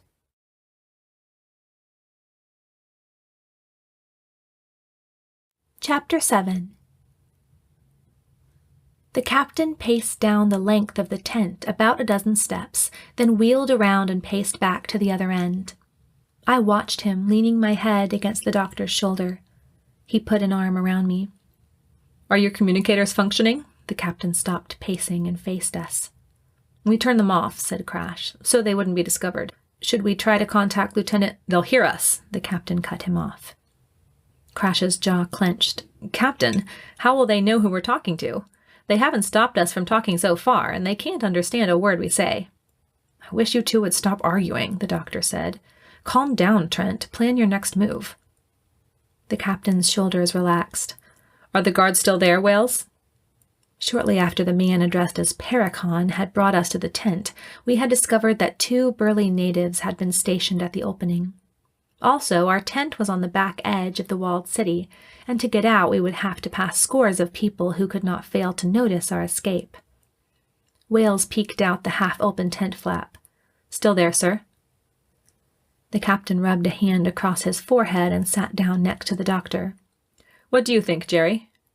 "I think you're all wound up," was the doctor's decided response. "Stop pacing, calm down, and just think. You're smart." The captain gave a half-smile. "You're a lot of help, you know that?" "I've been told." I smiled at the familiarity of their dynamic. There might not be anything profound in the doctor's words, but his demeanor always managed to calm his friend. "All right." The captain slapped his palms on his knees and stood once again. "First, we have to have a conversation about what we've found here. I want to hear the thoughts of each one of you. And yes, Mr. Crash," he turned to face Crash, who lounged in a corner leaning on his elbow, "I am asking for your opinion." Crash, strangely enough, had no response. The doctor didn't say anything either. Wales, too, was silent. After a moment of silence, I spoke up. "Captain?" "Yes?" "If you're asking what they are, I think we can't really know much about that. They're here. They live on another planet. Those are points for your ideas.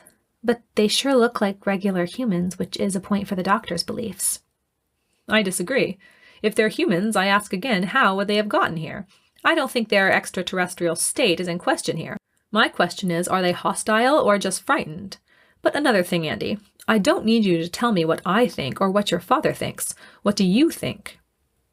I had nothing to say to this and began to understand the silence of the others. "This is beside the point," the captain went on. "At the moment, I don't care whether they're humans, aliens, or overgrown chickens with arms and legs. The point is they have us in their custody. Why did this happen, and what do we do about it? Interesting as the situation may be, survival is the first order of business." "Here's a question, Captain," Crash spoke up, leaning back a little more. "What happened to our ship on the way down here? There was no hole in the reactor when we left. and nothing unusual happened between then and our descent. What made that hole?" The captain paced a few more steps and leaned his hand against the wall of the tent. "I don't know," he admitted. Studying the thick, coarse, solid fabric under his fingers, he said, "Wales?" "The fibers are something like cotton, sir," Wales said, anticipating the captain's question. "I didn't see any plants that would produce anything like it on the way up here. Presumably the clothing of the inhabitants is the same material." Turning to the doctor, I asked quietly, "What do you think of Elasson?" "Elasson?" His face bore no sign of recognition. "I think that's the name of the young man who has the cap, the one who stood next to the ruler in there. Who do you think he is?" The doctor shook his head. "Maybe he's the son of the man. What did he say his name was?" "Basilius," Wales reminded. "But Basilius looks too young to be his father." "I don't know, Andi. We have bigger problems on our hands right now." I fell silent and let the three of them, captain, doctor, and pilot, discuss the situation. "I say we just get out of here as quick as possible and get back to that ship," was Crash's decided opinion. "I'm surprised at you, Mr. Crash." Pacing once again, the captain crossed his arms over his chest and looked hard at Crash's face. "This is a historic opportunity, and we have no reason at the moment to think we're in real danger." "And no way to know we're not," came the quick rejoinder. "We haven't been hurt yet," the doctor said. "Let's keep it that way." "Aren't you forgetting something?" Crash asked, clapping his hand on the stool and standing up. "What about August and Mr. Ralston? What about Gilders up there wondering what in the world we're doing and why we haven't contacted them?" The captain stopped his pacing and stood thoughtfully. "For once you're right," he sighed at last. "Wales, your communicator, please." Wales obediently reached into his pocket and pulled out the little black box. The captain switched it to the correct frequency and spoke calmly into it. "Lieutenant Howitz, this is Captain Trent. Please do not respond to this message or call any of us until I give you permission. We have discovered humanoid life forms who have taken us captive about 1/2 kilometer away from you. The beings seem opposed to our communicators, so we will keep most of them turned off. Continue trying to fix the reactor and find out what happened to it. If you need to communicate with us, send an alert, but no message until we respond. If you have understood all this, please say understood." A fuzzy voice with a well-known Austrian accent answered, "Understood, sir." "Trent out." Putting the communicator back in his pocket, he said to Wales, "I'm going to have to keep this." Wales nodded, then said, "There's no sign of technology anywhere that I've seen. Most likely your communicator scared them." I rubbed my eyes absently. They itched. This didn't seem so strange until I looked up to see Crash making the exact same motion. "I know you don't care about my opinions, Trent," the doctor began, "but I'm going to tell you anyway. You can say anything you want, and you're still not getting me to believe that these are aliens." The captain strode up to him. "I knew you were stubborn, but you're not the kind of man to disregard your own senses. What do you want me to believe? That this is all some illusion? That they're actually from our planet? You're twisting facts to fit theories." "I don't know what to believe," the doctor went on firmly, "but I do know 2 things. Man and man alone was made in the image of God, and humans are the center of God's love, judgment, and care. We are made in his image, Trent. That's not something to be taken lightly or given up without a fight." "Uncle," Crash broke in, "we've discussed before that some kinds of life could be found on other planets without—" "Yes, non-sentient, non-spiritual life," the doctor interrupted. "And we've seen evidence here of spirituality and intelligence." Crash was silenced for a moment. Then, "But here they are, Uncle. How do you explain that?" "There's something I never expected to see," the captain laughed. "You're on my side, Mr. Crash? Jerry, you know I don't believe in God. That's no secret. But even if I did, I never have understood why sentient extraterrestrial life is contradictory to a Christian perspective, and I never will." He reached up and rubbed his eyes. "Gentlemen," spoke up the matter-of-fact voice of Mr. Wales, "I don't know whether I should get involved in this discussion or not, but it seems to me that the proper scientific way to solve this difficulty is to gather what data we can, and then see what is the most likely theory based on the evidence. Such strong preconceptions will only cause problems." I rubbed my eyes again. The captain had a point. So did Wales. But I had always looked to the doctor for guidance in everything. Crash's sudden, uncertain manner disturbed me as well. His stubbornness had always matched that of the captain and the doctor. The 3 of them were among my favorite people, and their disagreement was starting to make my head spin. Miss Andi, Wales said, peering at me curiously, are you feeling all right? Yes, I answered. Why do you ask? You keep rubbing your eyes. I just noticed it. They just itch a little. That's odd. Mine do too. Captain? The captain's fingers went to his eyes and rubbed again. I suppose they do itch. It must be something in the air, the doctor said, rubbing his eyes. Did you notice any of the natives doing the same? The captain asked no one in particular. No, sir, I responded. I thought I would surely have noticed if several of the many inhabitants had been doing it. Their race must be immune to whatever it is, the captain smiled at the doctor. Adaptation, Trent. It happens on Earth all the time. With these pointed words, the doctor turned to me. Let me take a look at your eyes. Obediently, I sat still and opened my eyes wide to let him examine them. The captain pulled out his communicator again. Surveyor, this is Captain Trent. We have been taken captive by an alien race here, but are not in danger at present. Do not try to call us. Send an alert if you need something, and I'll get to you when I can. Please stand by in orbit until further instructions. If you have understood this message, say understood. Understood, sir, was the reply, and the captain pocketed the communicator once more. The doctor's face was very close to mine, and his brow furrowed in confusion. What do you see? I asked quietly. He shook his head, let go of my face, and drew back slightly. That's just it. I don't see anything. No redness, nothing.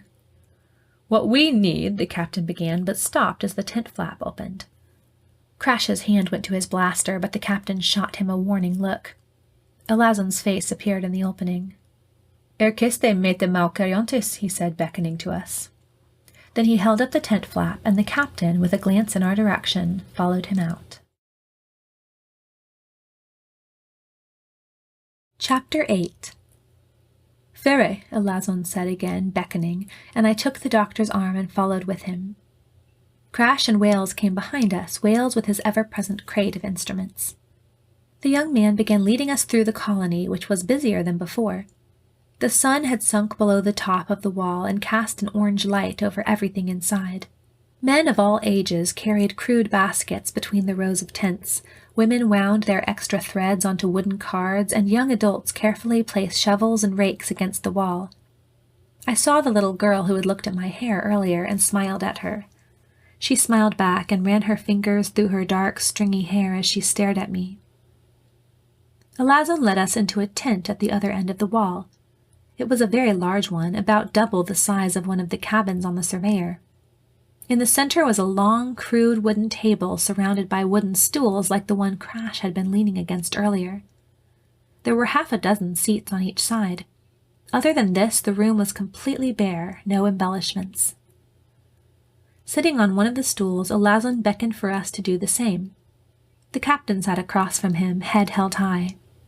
He's an imposing figure, I couldn't help thinking as I sat between Elasson and the doctor.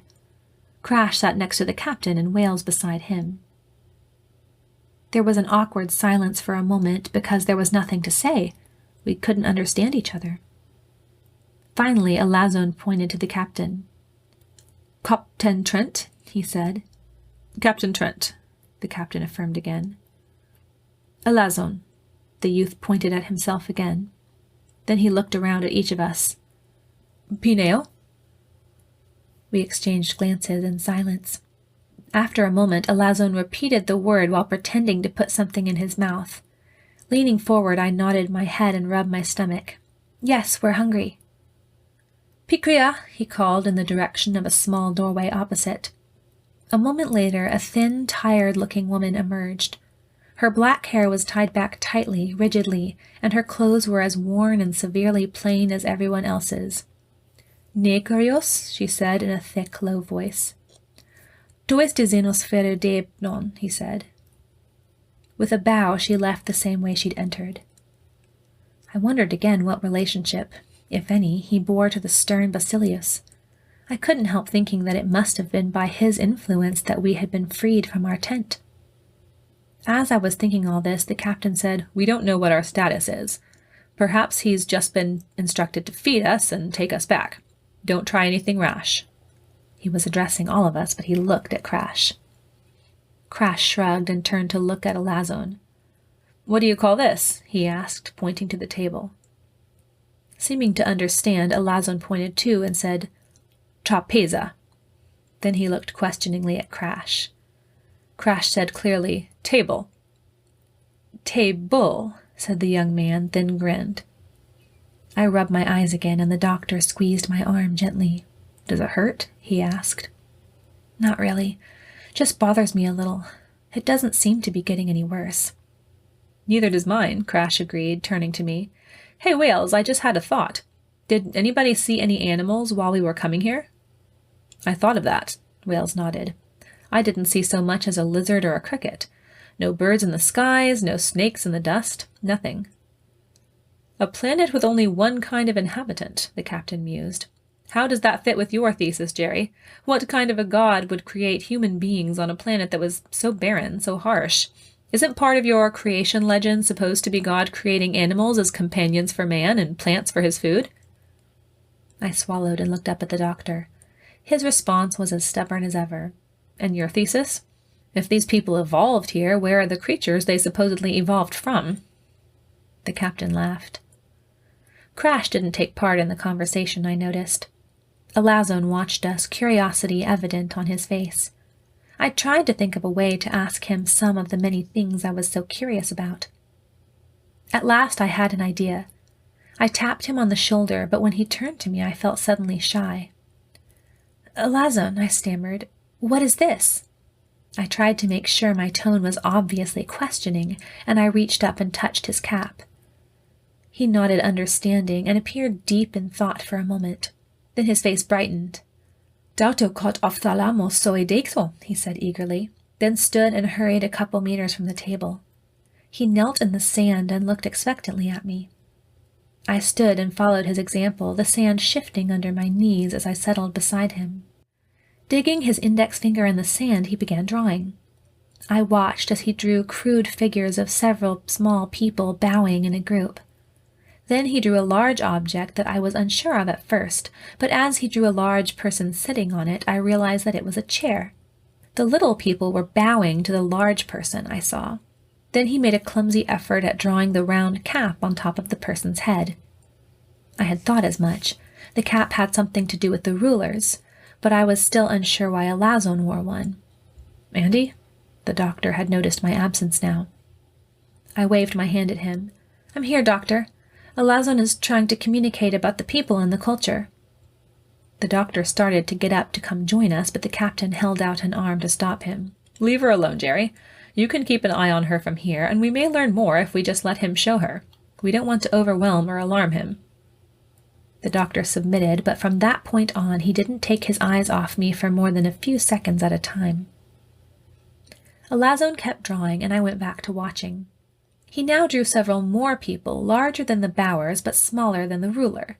They all stood beside the throne, and when he had drawn 5 or 6, he drew caps on their heads and connected them with lines. Either people working for the ruler or the family of the ruler, I thought. But which was it? I thought back to the subservient Pericon. He had no cap, but it was clear that he was part of the government of this place. Elasson looked at me, and I furrowed my brows, trying to show confusion. I pointed at him, then pointed to the picture of the big man.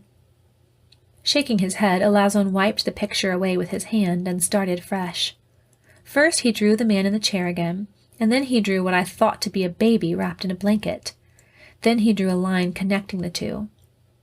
I wasn't sure if he was saying that the man in the chair was the baby or that he was the son of Basilius, but I was silent and watched as he continued drawing. He drew a man standing next to a woman and drew the same picture of a baby between them. Then he paused for a second to look at me, as if to see if I understood. Next he drew another woman on the other side of the man, and another, smaller baby between the two of them. He pointed quickly from the man in the chair to the larger baby, and then from himself to the smaller baby. At last I thought I knew what he meant. He was the half-brother of Basilius. That seemed to fit. He was technically a part of the royal family, but much younger, and also the son of a different wife. That would explain why he was both favored and scorned. I nodded and smiled to show that I understood.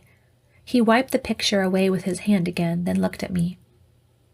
I realized that he wanted me to show him something about us, but I was hesitant.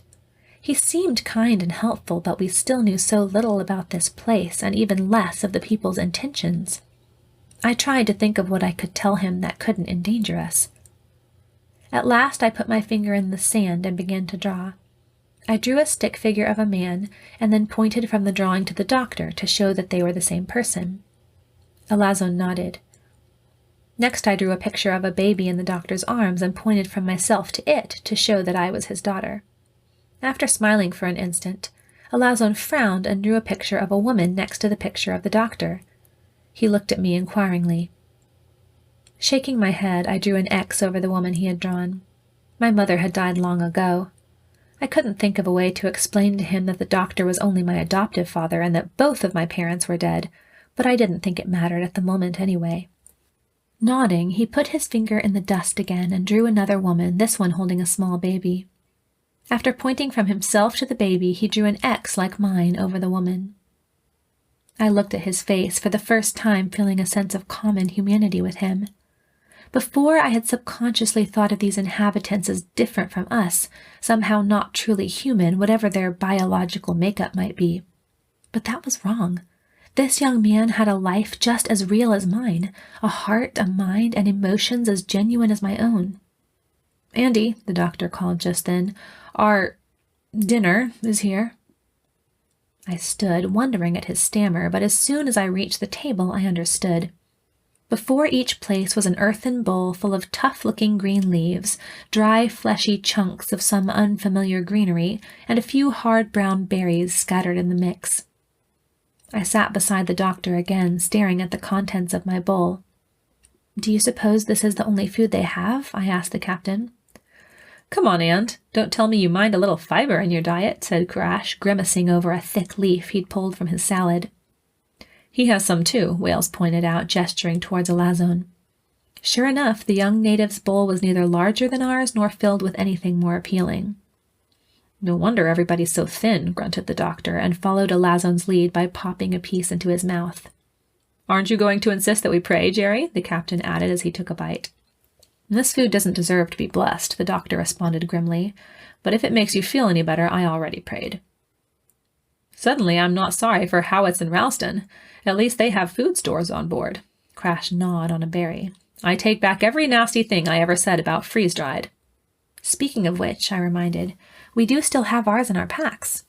"True," the captain said, "but I think we should save that for an emergency." I glanced sideways at Elasson, who was eating his food with a ravenous relish. This seemed to corroborate the idea that this meal was the usual fare of the colony. How could a whole civilization live off of food like this? Once he'd finished his food, he watched me eat mine, clearly impatient to get back to our drawing.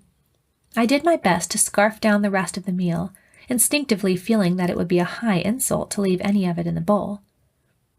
At last I gagged down the last leaf and smiled weakly at Elasson, who continued to stare at me. He probably isn't even aware that food can taste good, I thought, as I stood and followed him back to where we'd drawn the pictures. The doctor kept a careful eye on me as he continued eating. Elasson seemed to be waiting for me, so I started by wiping my previous picture away. Then I thought for a moment.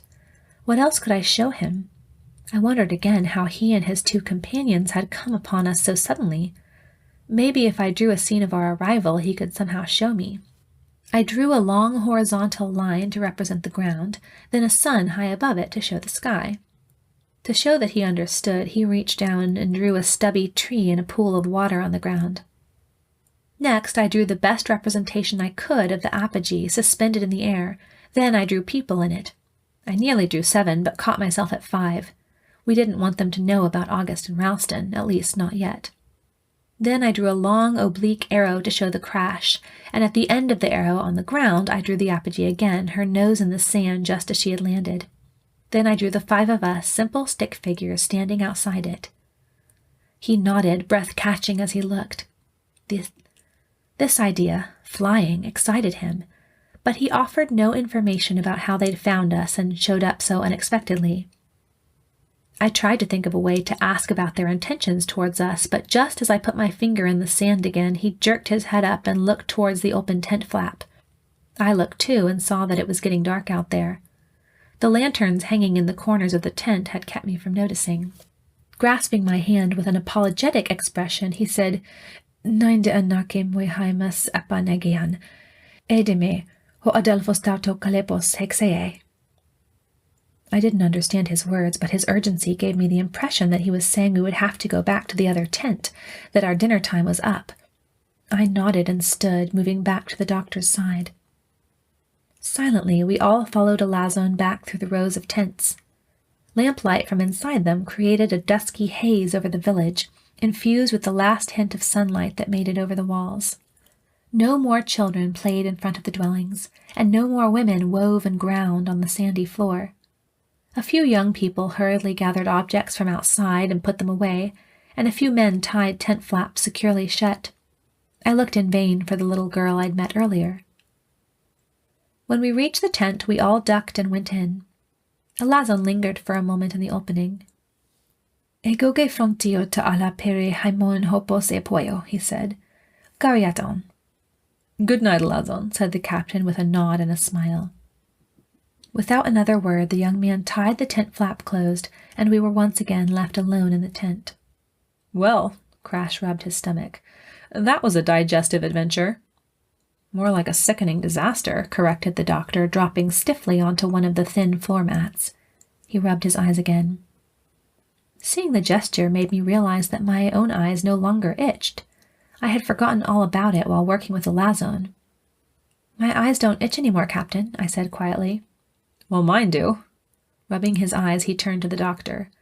"You're the doctor, Jerry. Why don't you figure out what's causing this?" "What am I, a magician?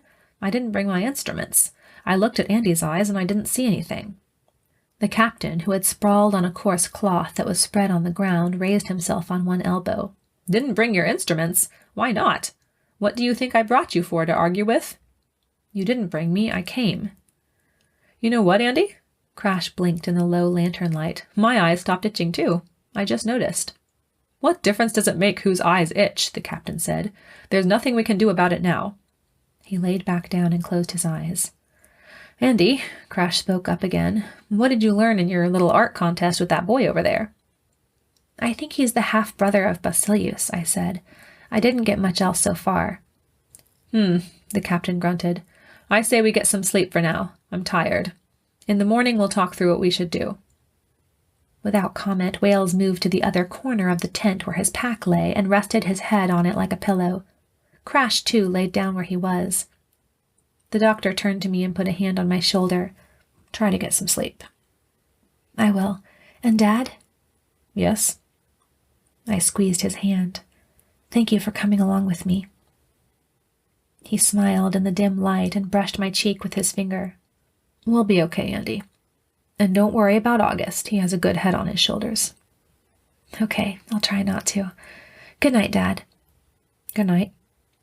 And with that, he unrolled a mat and settled down, shifting several times as he tried to get comfortable. As I stretched out on the soft, warm ground, I mused over the day in my mind. It felt like a week had passed since we left the surveyor. I thought about the doctor's insistence that these weren't aliens, and the captain's staunch resolve that they were. I thought about Crash's silence, and I thought about the look in Elasson's eyes when he drew the X over his mother.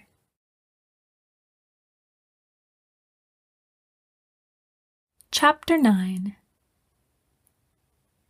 The cold woke me during the night, and it took a moment to remember where I was. I wrapped my arms around myself, shivering in my thin skirt and light shirt. We had piled our packs in the corner when we first entered the tent, and my jacket and leggings were tucked away in mine. It was pitch black, and I didn't think I could find the packs without waking the others. Huddling into a ball, I pressed myself against the wall of the tent. Until now, I had forgotten what I'd read about deserts. They might be unbearably hot during the day, but they could get down to freezing at night. I closed my eyes, trying to think about something other than how cold I was. I could only have lain like this for about 30 seconds when I felt a thick covering being draped over my body. Familiar hands tucking the edges of it tightly around me. When I opened my eyes, I could barely make out the doctor's face above me. Thanks, Dad, I murmured, snuggling under the coarse but warm blanket. You need another one? He whispered, smoothing it again. I'm fine. He kissed me on the cheek, then laid back down. I kept still in the silence, letting the blanket take the edge off the chill of the air, smiling at the doctor's thoughtfulness. For the 100th time, I thanked God for putting me and the doctor together, thinking the words as I drifted off to sleep. I don't know what I'd do without him. Thank you. I slept soundly for the next few hours and woke to the sound of a loud whistle. I looked up, groggy, and saw Crash and the captain sitting in one corner talking quietly while Wales examined his instruments.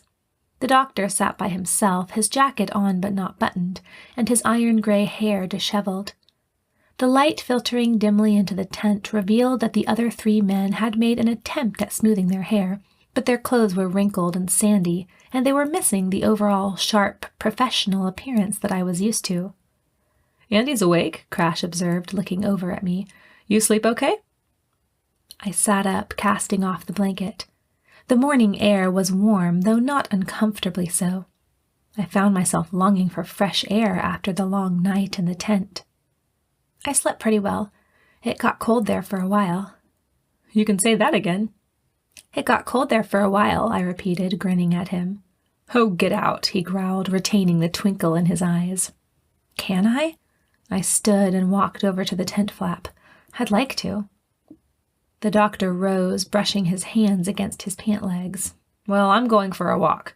You can come with me. Can you do that? The captain asked. I've got legs, haven't I? Come on, Andy. Let's go see what that noise was.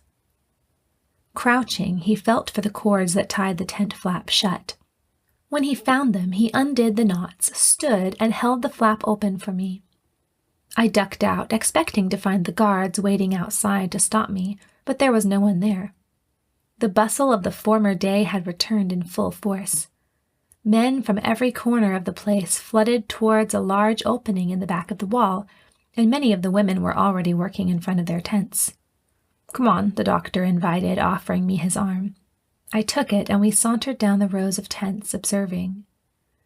Andi, said a familiar voice, pronouncing the word slowly as if it were an object that was hard to chew. I turned to see Elasson pushing his way towards us through the crowd. Dr. Lloyd, he said, smiling at the doctor. I smiled back and nodded, clutching the doctor's arm. The buzz of alien conversation around us was making me feel very out of place, especially since everyone who passed stared at us. Good morning, the doctor said. Although Elasson couldn't understand our words, I hoped he could interpret our tones. Cheeriete, said the young man. He looked as if he wanted to communicate something, but didn't know how. Suddenly he nodded, beckoned to me, and ran off through the crowd. The doctor and I exchanged a curious glance. Then he shrugged and began to lead me in the direction Elasson had gone. We tried to stay out of the way of the grim workers, but it was difficult, and I received a handful of frustrated looks from people I couldn't help bumping against.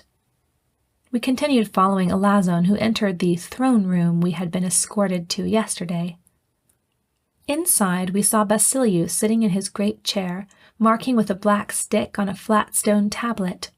Pericon stood alert beside him, and another man stood on his other side. Elasson approached his brother and bowed his head.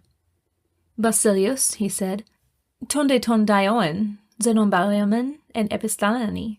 Autos garabithaimo tas theheste esteaxe hemon kaiton dosmon ton hemitoron. Moros, Basilius almost growled, then went back to his marking.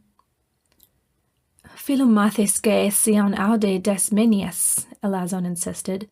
Autos prohelio daintos epanexo. Basilius waved his hand irritably, not looking up. Aide me cario epistresete, ton periconta f haimos ec pempso. Sui caran oeda, Elasson said with a hint of an excited smile. Ver odelphe pesteo de moe. Aut ecos estin. Basilius used the same scoffing tone towards his brother that Pericon had the day before. He went on with his marking, still not looking up. Taking hold of my other arm gently, Elasson led us out. Once we were outside, he began jabbering, seeming to have forgotten that we could not understand him. At the blank looks on our faces, he stopped short and gave a slight sigh. "Hege me lupeo," he said in an apologetic tone. "That's all right," the doctor said. "Dad," I poked him in the shoulder with my finger, "how do you know that he said he was sorry?" "What difference does it make? He can't understand what we say either." Here he had me. I was silent for a moment, then a spark of fun flashed in my mind. "Elasson," I said cheerfully, "you're the most hideous-looking man I've ever seen." Elasson smiled brightly but looked lost. The doctor glared at me. "That's not funny. You'll confuse the poor boy."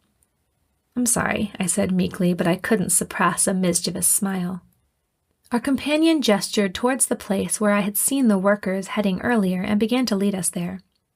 The day was already getting warm, even though the sun had not yet risen above the top of the wall. My eyes itched again, but they didn't seem any worse than the day before. We stopped at a doorway in the back wall, which was over 2 meters tall and wide enough for 4 men to walk abreast. Elasson leaned against one side of it and directed our attention to the work going on within. The room that met our eyes was nearly as large as the one we had come from, but entirely different in mood and content. Rows upon rows of plants lined the space, revealing where our dinner from the night before had come from. I spotted the leaves and berries that we had eaten, along with some of the cactus-like plants that Mr. Wales had observed.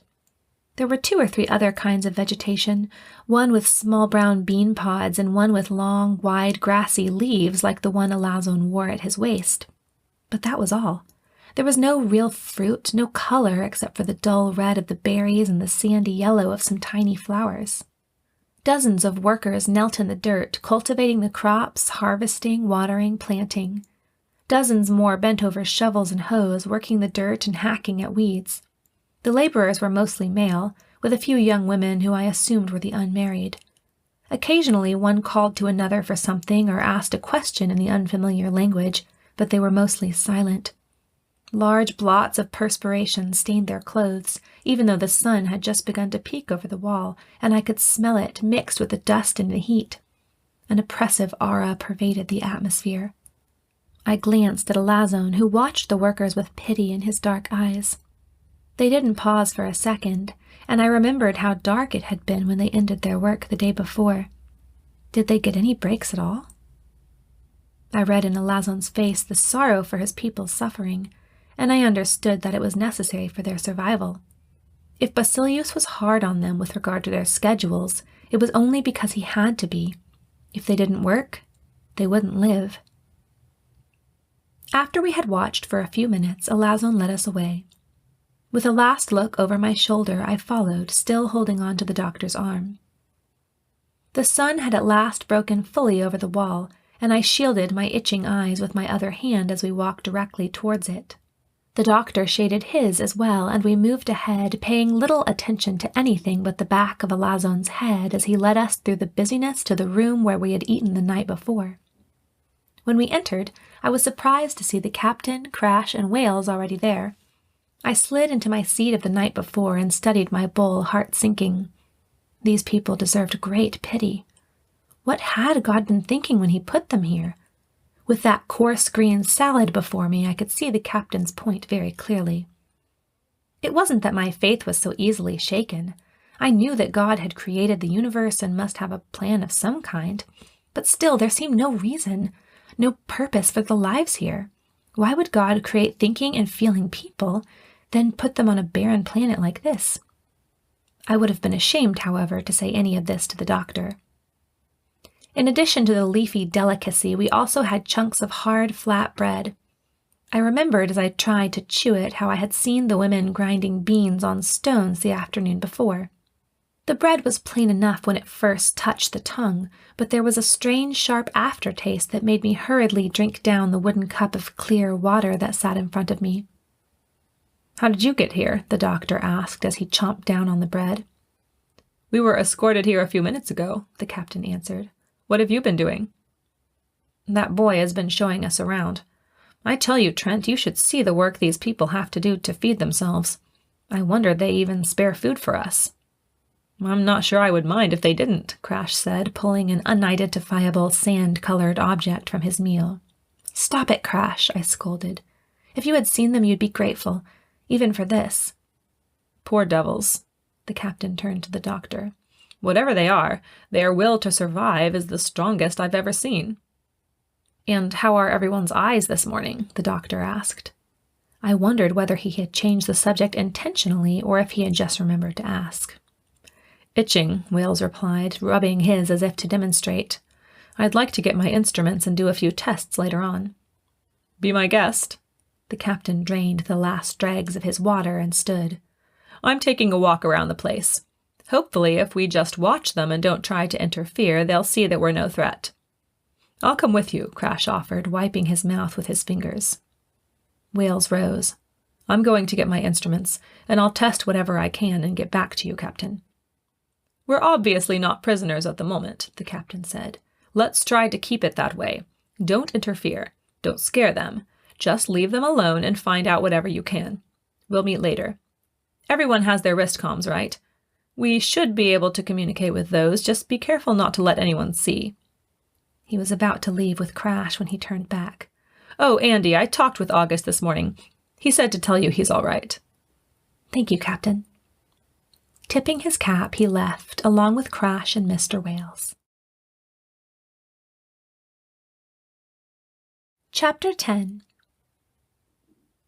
Elasson had sat quietly throughout the conversation, but now, seeing that we had finished, he jumped up and hurried over to where we had been drawing the night before.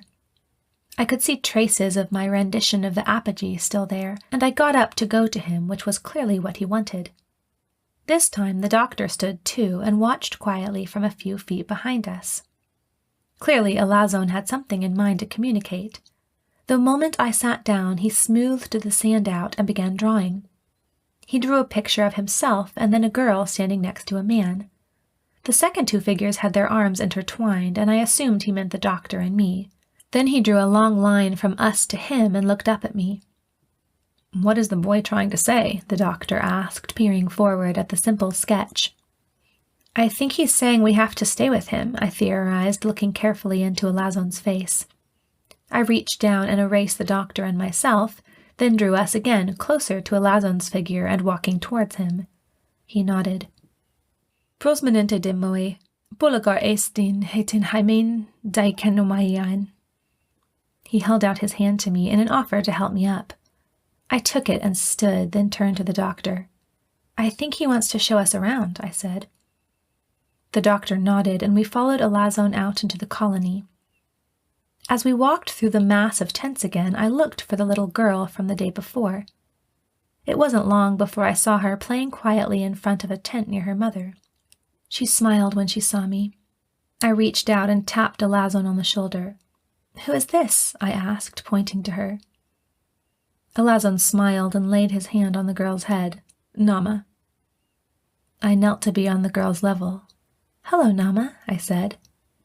She reached for my hair, then drew back. "It's okay."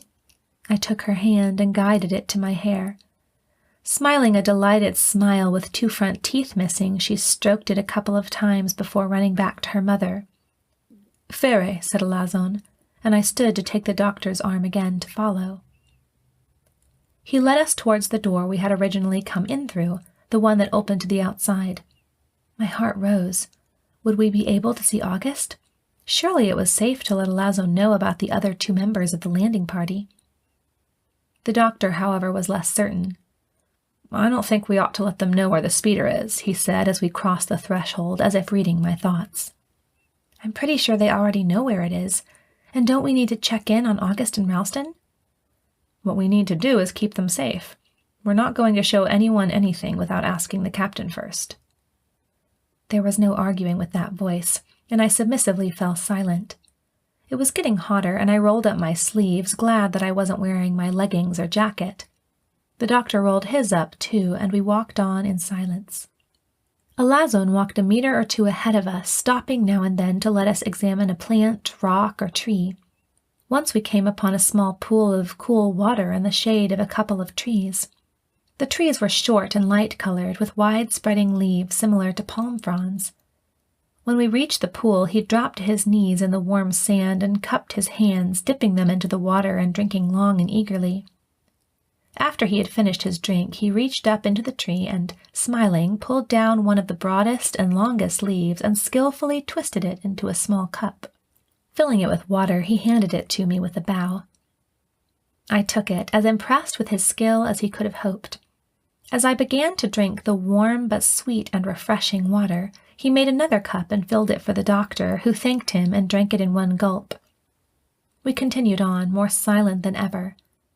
The sun beat down on us, and by the time we had gone a few 100 meters from the walls, I could tell that the doctor was tired and hot. His walk slowed, and his few words to me were abrupt. He also kept rubbing his eyes and was almost constantly wiping the perspiration from his brow. "Elasson," I called after we had walked in silence for a few minutes. He turned, and I again felt the awkwardness of the night before. But I looked up at the doctor and then gestured to the ground in an attempt to tell him that we needed to rest. The blank look on his face told me that he did not understand.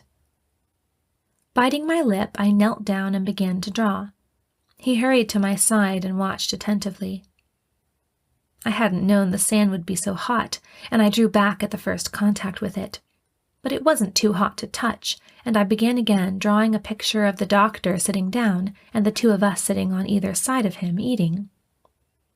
Elasson shook his head and drew a large sun in the sky above us, drawing deep, hard rays shining down on us. "What are you doing, Andi?" growled the doctor, wiping his forehead again. "I asked if we could stop to rest," I explained, standing. "He says we need to find shade." The doctor nodded without another word. We continued on. The terrain got more barren as we went further from the village, and there was nothing but sand, rock, and a few plants as far as the eye could see. I would have grown sleepy if I had not kept walking the whole time. I was looking down at the impressions my boots left in the sand, not paying attention to where we were going, when the doctor squeezed my arm. "Am I seeing things, or is that the shuttle?" I looked up to see the grounded apogee several meters away. My heart leapt in surprise, gladness, and worry all at once. "If you're seeing things, then we both are," I answered. "I see it too." Elasson had turned back and was smiling as if proud of himself. "Kahed aukon he kibotos haimon e piteni?" he said, pointing. It was a question, but I didn't know what he was asking. The doctor replied for me, "Yes, let's rest there for goodness sake. I'm about to fall apart." "Don't fall apart, not yet," I entreated. "You haven't showed me how to do percutaneous transluminal coronary angioplasty." "Stop," he grunted, and I laughed softly and kept quiet until we reached the shuttle. Elasson stopped and waited for us, clearly expecting us to rest inside the, he thought, deserted shuttle. I looked up at the doctor. "If you think you can make it clear to him that he can't tell his brother, I guess it's okay," he acquiesced. I stepped forward and tapped twice on the door. "August? Mr. Ralston? It's me, Andi." There was a second of waiting, then I heard the whoosh of the door unsealing, and it slid open to reveal August, wiping his hands on his shirt. I forgot Elasson for a second and hurried forward to embrace my brother. "Are you okay? I've missed you." "We've been fine here, just a little lonely," he assured, laying his hands on my shoulders. His face was unabashedly pleased to see me and full of curiosity. "What have you been doing? Who's this?" He looked behind me at Elasson. I turned to look at the native man, whose eyes were wide. "Dies Autos?" he asked. I pointed at my brother. "August." Then I turned to August. "And this," pointing to our guide, "is Elasson." All right. The doctor pushed forward and stepped into the transport. "Old man needs shade, rest, and food if it's not too much to ask. Where's Ralston?" "He's in the back, in the reactor chamber. Since the radiation died down, we've been trying to figure out what happened to the reactor and fix it if we can." He led me into the shuttle and beckoned to Elasson, who had been watching in silence. "I've been communicating with Mr. Gilders and Lieutenant Commander Gleason, and Ralston's been working." Sealing the door behind us, he called into the back. "We have company, sir." Ralston emerged from the little chamber, his face and clothes smudged with grease and perspiration. He limped as he moved towards us. "How's the ankle?" the doctor asked, sitting down and wiping his face again. "Fair, sir." He sat nearby and pulled a cloth out of his pocket to wipe his face. The work is mostly the sitting down type. The lieutenant has been doing the running and heavy lifting for me. He smiled a thin smile at August. You may tell Captain Trent that he's been very dutiful. Of course, they were both very curious about Elasson and about all that had happened to us, and the doctor let me tell most of the story uninterrupted. Ralston was intrigued by our description of the inhabitants and their civilization, and cursed his luck in having hurt himself. But I shook my head. "You're not missing much," I assured him. "Especially in the dietary department," the doctor said with a glance at Elasson. The young man was busy studying everything around him, eyes wider than ever. At first he'd been subtle about it, but as no one made a move to stop him, he grew bolder. At the moment he was bending over the instrument panels in the cockpit, eyeing the numbers inscribed on them. "Oh, yes, you said you were hungry." August started to stand, but I caught his arm to stop him. I looked at the doctor. "Dad, I was thinking, do you think it's really kind for us to eat our food in front of Elasson? He'll be curious, and if he tastes any—" I left my sentence unfinished. The doctor laid a hand on his stomach and looked at the young man's lean frame. "I suppose it would be cruel," he had to admit, "but I can't go much longer without some nutrition." "I can take him in the back and let him look around the storage chambers," August offered. "Then you can let me know when you're done, sir." "I'll go with you," I offered, standing. "But don't you want something?" my brother asked. I looked at Elasson again. Despite the growling of my stomach, I shook my head. "I'll eat when we get back." The doctor nodded. "Thanks, Andi." I turned to our guide. "Elasson," I called. He turned and came towards me, head tilted to one side. "Come on," I said, walking backwards a few steps and beckoning. "I'll show you back here." He followed readily, and August led us into the little storage room to the left of the reactor chamber. It had some of Wales and the doctor's instruments, but mostly there were half-empty crates and deserted objects from past missions that no one had bothered to remove. Elasson was properly interested and darted from object to object, delicately lifting an empty bottle to look into it or kneeling to study a piece of steel plate from some forgotten gadget. Now and then he looked back at me as if asking permission to touch something, to which I always smiled and nodded. As Elasson explored, August turned over an empty black crate for me to sit on. Finding one for himself, he pulled it next to me and asked, "Are you sure you don't want some food?" I smiled. "I'm okay. Do you think you can get the reactor fixed?" "Fixed, yes." August glanced over to where Elasson was digging through a crate of batteries. "But we still can't figure out what's causing it. It might just break down again if we try to take off." I bit my lip. As far as I can tell, the captain hasn't given much thought to the problem of getting away. He seems more concerned with making friends with the people here and assuring them that we're peaceful. I suppose that's important. August was learning not to doubt the captain's decisions, or at least if he did, to keep it to himself. A lesson Crash would do well to consider. "Yes, but even if we come to an understanding with them and they're willing to let us do as we want, what then? We have no way to leave. The ship can't send another shuttle for us." "Of course not. Until we know what the problem is, it wouldn't be safe. We'll just get more people stranded." Our conversation was interrupted by a spoken word. "Espanol." We both turned, startled, to see Elasson seated cross-legged on the floor, an electronic book in his hands. He, too, seemed surprised by the spoken word and nearly dropped the book. I stood and hurried to him. "Where did you get that?" Looking up, he handed it to me and cocked his head, furrowing his eyebrows. I studied the words and tapped my finger on the screen. "This is a book," I said, more to myself than to him. "But you've switched it to Spanish. Let me see if I can change it back." August had risen and walked over to me and now leaned over me to look at the book. Everything on the screen was in Spanish, so it was hard to find the menu. When I did, I fumbled until I found the language option and then tapped the word Inglés. The words went back to English again, and I navigated to the title page. "The History of the World," I read aloud. "Ambitious title," August commented. Elasson reached his hand out for the book, but just then my wristcom picked up a general message from Wales. Dr. Lloyd, this is Prescott Wales. The captain wants everyone back at once. Someone's hurt. Chapter 11. August straightened. We'd better go see what's happening. Come on, I said to Elasson, and we hurried out of the room, I with the book still in my hand. I found the doctor raising his wristcom to his lips, asking, "Who's hurt?"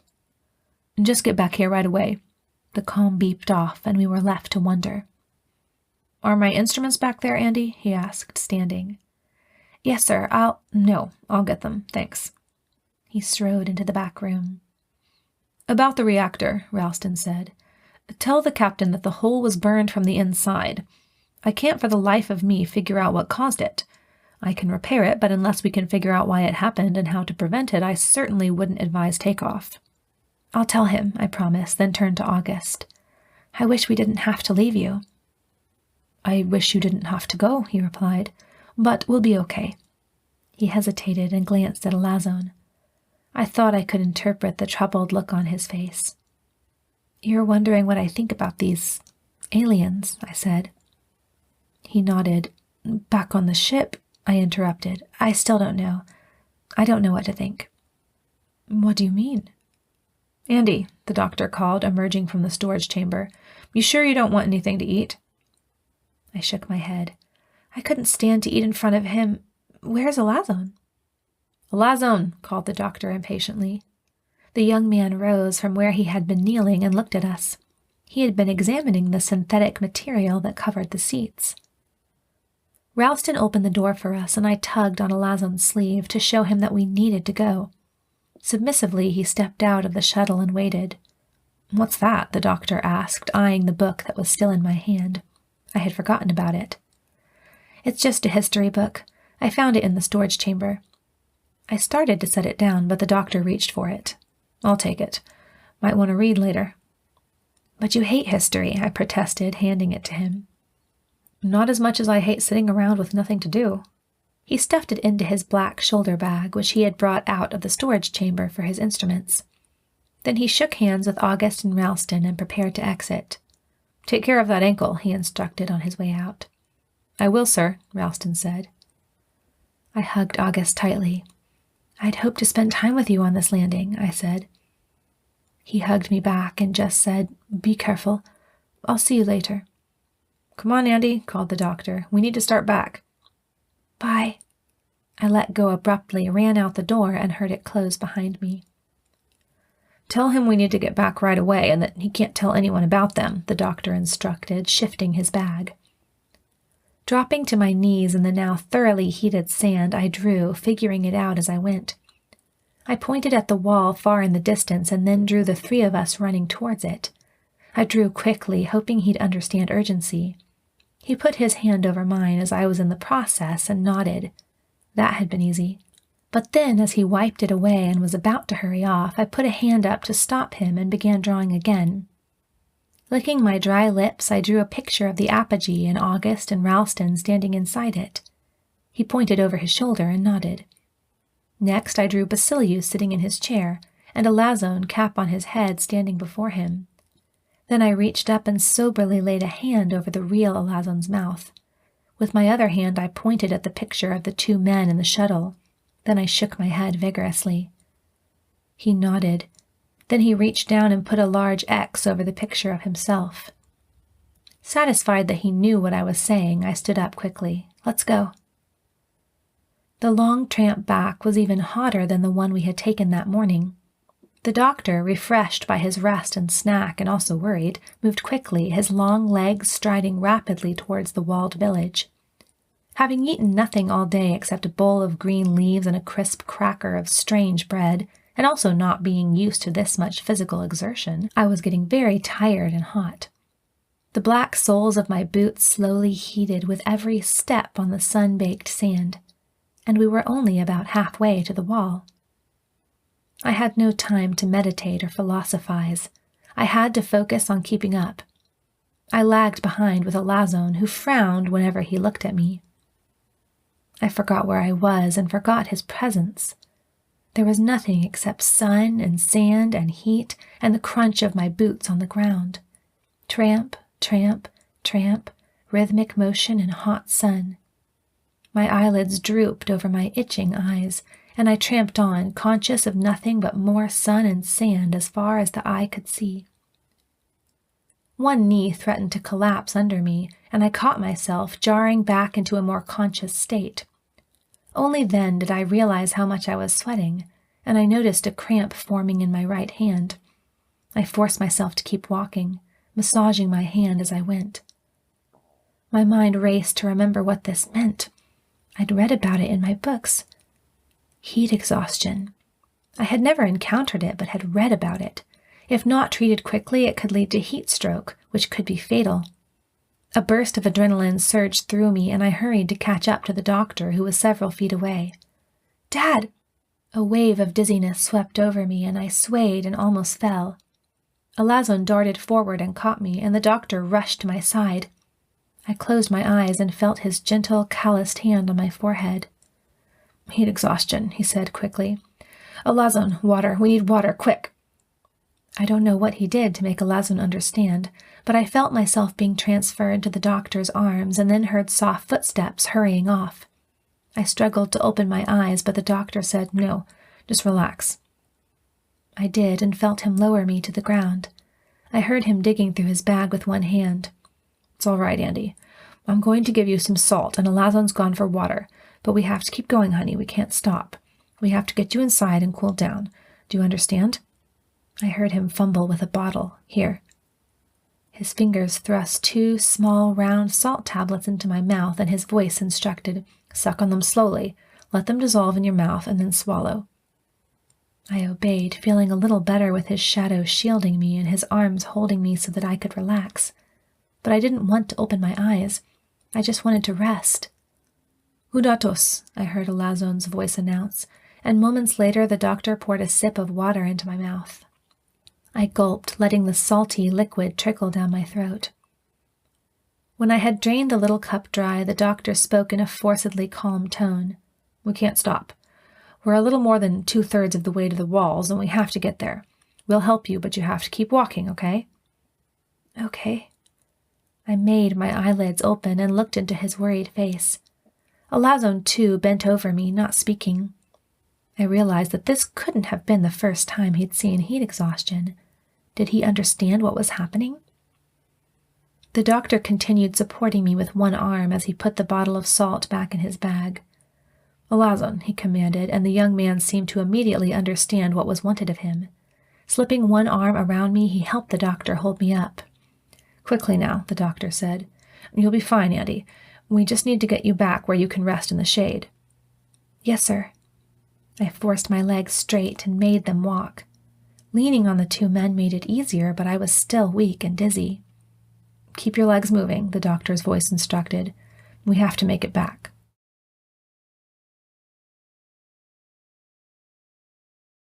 Chapter 12.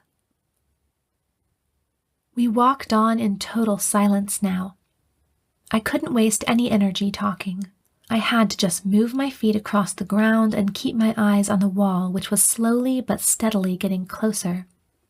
I forced my mind to focus on walking. My brain started to feel fuzzy again, and drops of sweat trickled down my face. I swayed as I took another step, and the dizziness returned. "Almost there," the doctor grunted. I pushed myself to go faster, and we hurried up to the doorway. With a final effort, I stepped through into the shelter of the walls, then let myself collapse. The doctor caught me and yelled at Elasson, "Get Captain Trent!" Elasson knew who Captain Trent was, and he ran off into the crowd. The doctor laid me on the sand and loosened my shirt collar. He tried to give me more salt, but I pushed his hand away. I hardly knew what I was doing. I just didn't want that icky stuff in my mouth again. I only knew that I wanted rest, and I wanted water. "You have to take it, Andi," he insisted. "Open your mouth. We'll get you some water soon and get you to some shade, but you've been perspiring too much. You've lost too much salt. Listen to me, Andi. Relax and open your mouth." His voice cut through the fog in my mind, and I let him put the salt in, but then I gagged. He put his hand over my mouth. "Swallow." I tried, but my throat was too dry. It refused to cooperate. What's going on here? I heard the captain's voice demand. Jerry, I sent for you to come right away. He stopped abruptly, and I heard a thump as his knees hit the ground. His hand rested on my shoulder. What is it? Get her to the tent, the doctor ordered. Then I can deal with the reason you sent for me. Elasson, water. We need water, lots of it.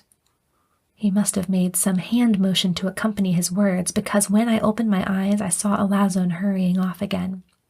Andi! Crash pushed his way through the crowd. None of the people around him paid any attention to him or me or the situation. My word, Uncle, what happened? The captain was already lifting me off the ground, and my eyes closed again. Take him to the girl, the captain commanded Crash, and started towards our tent.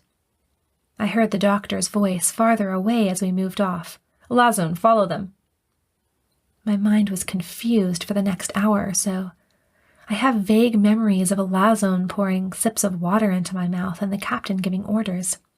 I know that at some point the doctor was there, rubbing a water-soaked cloth over my arms and face. Then his face faded into Crash's, and Crash was the one who was rubbing and giving me water. Then I succumbed to the weariness and fell into a deep sleep. When I awoke, Crash was still sitting there, and Elasson stood on the far side of the tent, appearing more curious than worried. Crash leaned forward when he saw my eyes open. Andi, can you hear me? I took a deep breath and spoke slowly. Yes. What's been happening? Uncle says you were in the beginning stages of heat stroke. The edge to his voice revealed more of his worry than his words did. Apparently it's not uncommon around here. What do you mean? I tried to sit up, but he laid a restraining hand on my shoulder. No. Uncle says you have to rest. But... No buts.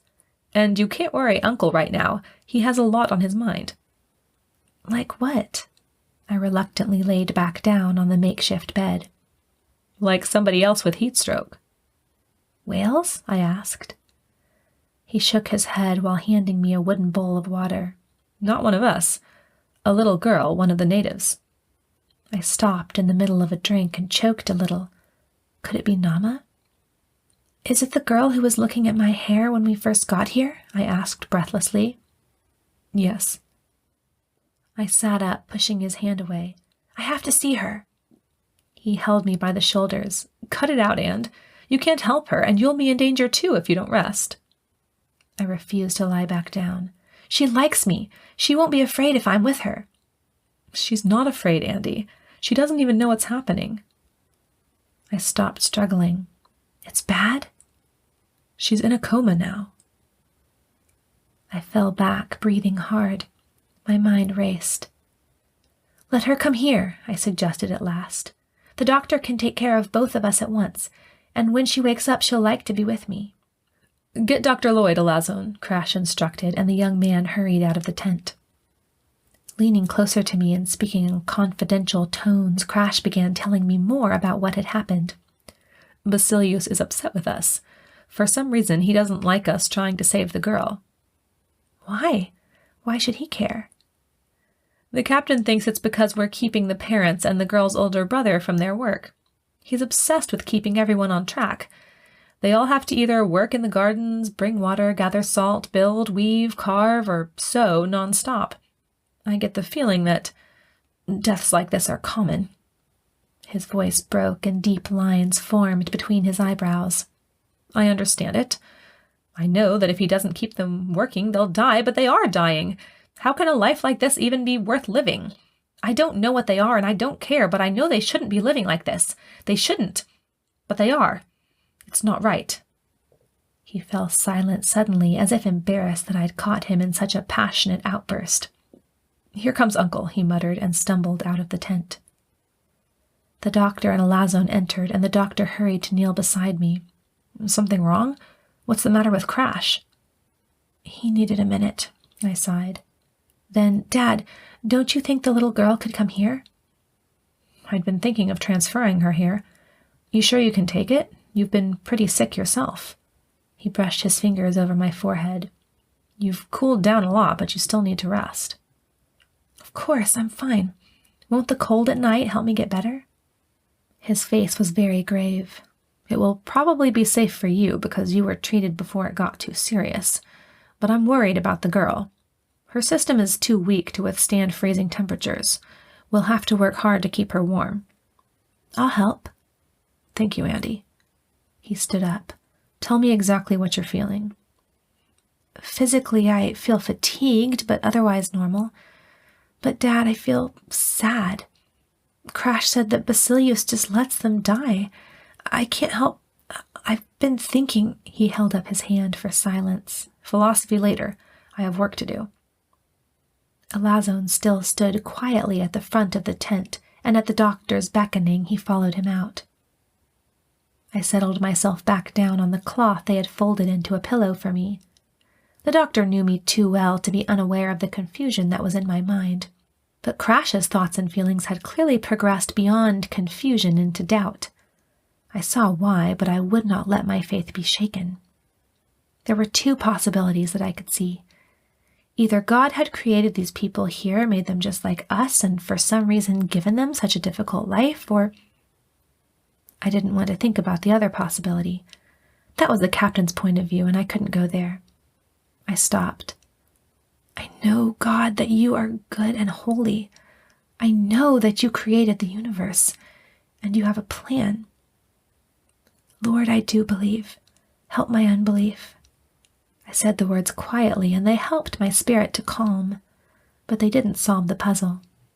These people were obviously humans just like us. But the doctor always said that we were made in the image of God. That was special. From his point of view, if these inhabitants were also made in the image of God, it took away the meaning of it. I'd heard his arguments 1,000 times. We knew from the scriptures that all creation had been cursed because of the sin of our first father. Would God condemn people on other planets from other descendants by the sin of our ancestors? No. But every part of the universe was affected by sin. And just from our observations, it was easy to see that these people were not sinless. They were just like us in that respect as well. So how did redemption come into all this? It was unthinkable that Christ would have to die a separate time for each planet's people.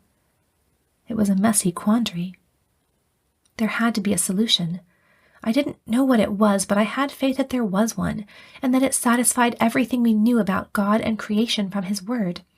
I felt like I needed to know what that solution was. I had the faith to believe without knowing, yes, but I wanted to show Crash and the captain and August that my faith was not unfounded. As I thought this, Elasson opened the tent flap, and the doctor hurried in, carrying the unconscious form of little Nama in his arms. "Andi, can you hold her for a minute so I can fix up a bed for her?" "Yes, doctor." I held out my arms, and he laid the girl in my lap. She weighed so little that even as tired as I was, I didn't mind her weight.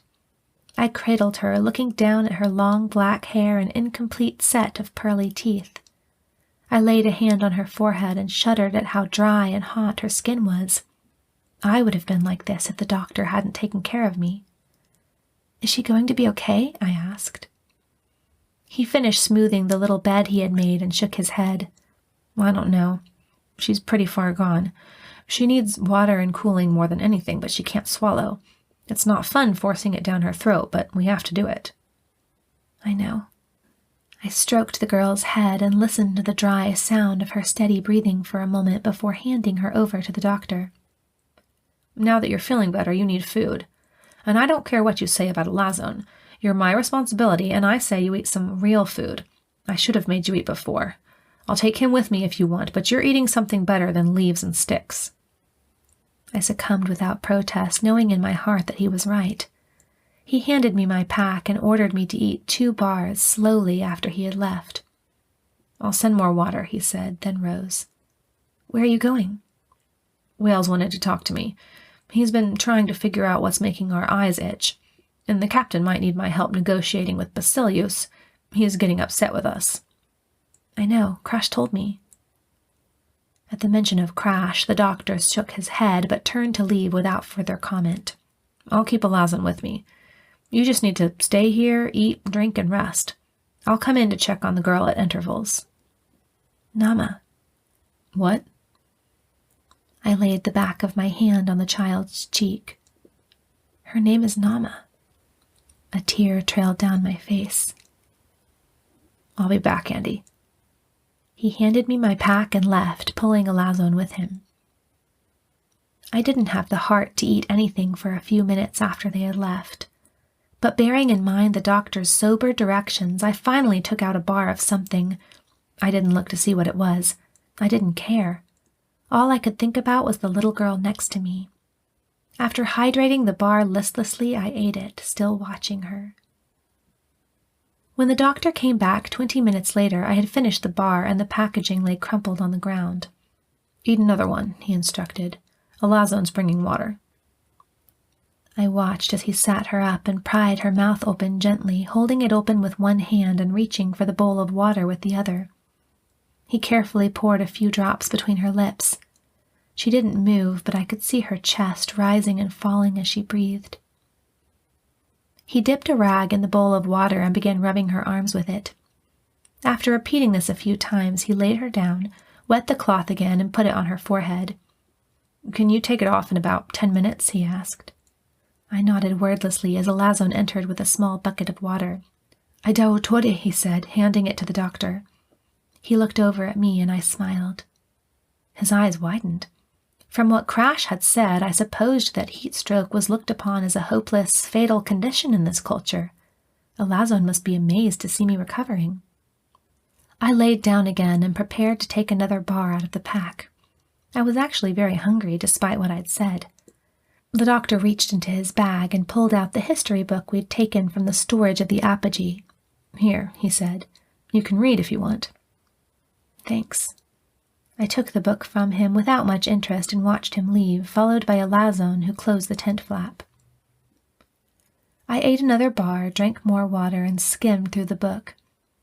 I was usually mildly interested in history, but just now I couldn't find much reason to care about the ancient Romans, the Crusades, Henry VIII, the American Civil War, or even the first lunar landing in the mid-20th century. I didn't even want to think. I couldn't find the strength to reason, and I began to grow sleepy. After I had taken the cloth from Nama's head, I tried to relax, succeeded, and drifted off to sleep.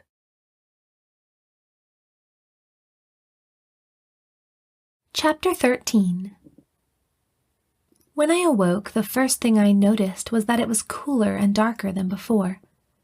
The second thing was that there was a little voice coughing next to me. In an instant, the doctor was there, feeling the little girl's skin and sitting her up. Water, Andi, he ordered, and I reached for the bowl of water. In my state of sleepiness, my arm tipped it over, spilling liquid onto the floor. I grabbed the bowl before all of it was gone and handed it to the doctor. As soon as the girl stopped coughing, he poured a sip into her mouth. She half opened her eyes and struggled. The doctor held her tightly. It's okay, sweetheart, just be still. She didn't understand. She kept struggling and started to wail. I reached out and took her in my arms. Nama, I whispered. Nama, it's me. I grabbed one of her little hands in mine and closed it around a lock of my hair. You're all right, Nama. Nama. Her name was all I could be sure she would understand, so I kept saying it. Listen, Nama. She struggled less and finally relaxed and closed her eyes again. I held her close and rocked gently. Can you get her to drink? The doctor asked. She needs more fluids, and then we have to get her bundled up before the cold really sets in. I took the bowl and held it to her lips. She took a few sips, then drew in a big shuddering breath. I stroked her hot, dry skin. As my eyes adjusted to the dark, I saw the captain and Wales sat quietly on the other side of the room. Wales studied his pad, and the captain held the history book in his hands, but watched us rather than the screen. After Nama had drained the bowl, the doctor wrapped her in thick cloths. You need to get your leggings and jacket on, he said. I reached for my pack. My jacket, leggings, and fingerless gloves were inside, and I pulled them out. Rolling down my shirt sleeves, I slipped the jacket and gloves on, then turned my back to the men in order to get the leggings on modestly. When I had finished, I turned back and helped the doctor wrap the girl until only her face was visible. Then he laid her down close to me. Drink some water, he whispered. I licked my lips, a little embarrassed. Dad, What? It's just that I've been drinking water all day now, and I don't think I can go much longer without doing something about it. Oh. He looked sheepish. You remember where the facilities are? Yes. Wait, never mind. I'll escort you there. It turned out I needed more than just an escort. When I attempted to stand, I stumbled and felt dizzy again. The captain jumped up and the doctor held my arm to steady me. It's okay, Trent. We'll be right back. He led me to one of the tiny rooms that bordered the walls and waited while I used the primitive lavatory. Then he led me back again. I looked up at the darkened sky as we walked. A single moon, much like Earth's, floated above us, framed by twinkling stars in unfamiliar constellations. There were very few lights left in the place except those in our tent. All was silent. So many of them, I murmured. Of what? Stars. After a few quiet steps, he asked, "What are you thinking, Andi?" I am thinking that there is a biblical explanation for all this. I just don't know what it is. He put his arm around my shoulders. That's my girl. I stopped walking and looked up at him in the moonlight. Dad, I didn't want to tell you, but I wasn't sure yesterday. Even this morning. I was confused and I almost doubted. But you didn't. He held me close in the growing chill. I know, my girl. You never really doubted. You just needed a little time for faith to win out. I stood there in the silence for a moment, and I couldn't help thinking how strange it was to hear no croaking of frogs, creaking of cicadas, or any other sounds I remembered from nighttime on Earth. Crash does, I said at last, unwilling to leave the open air for the constriction of the tent. I know. That was all he wanted to say, but I wanted more. Dad, he's been a Christian for a long time, right? Yes, since he was a little boy. A few more seconds of the silence, then he said, Sarah taught him, but Sarah's faith wasn't the strongest.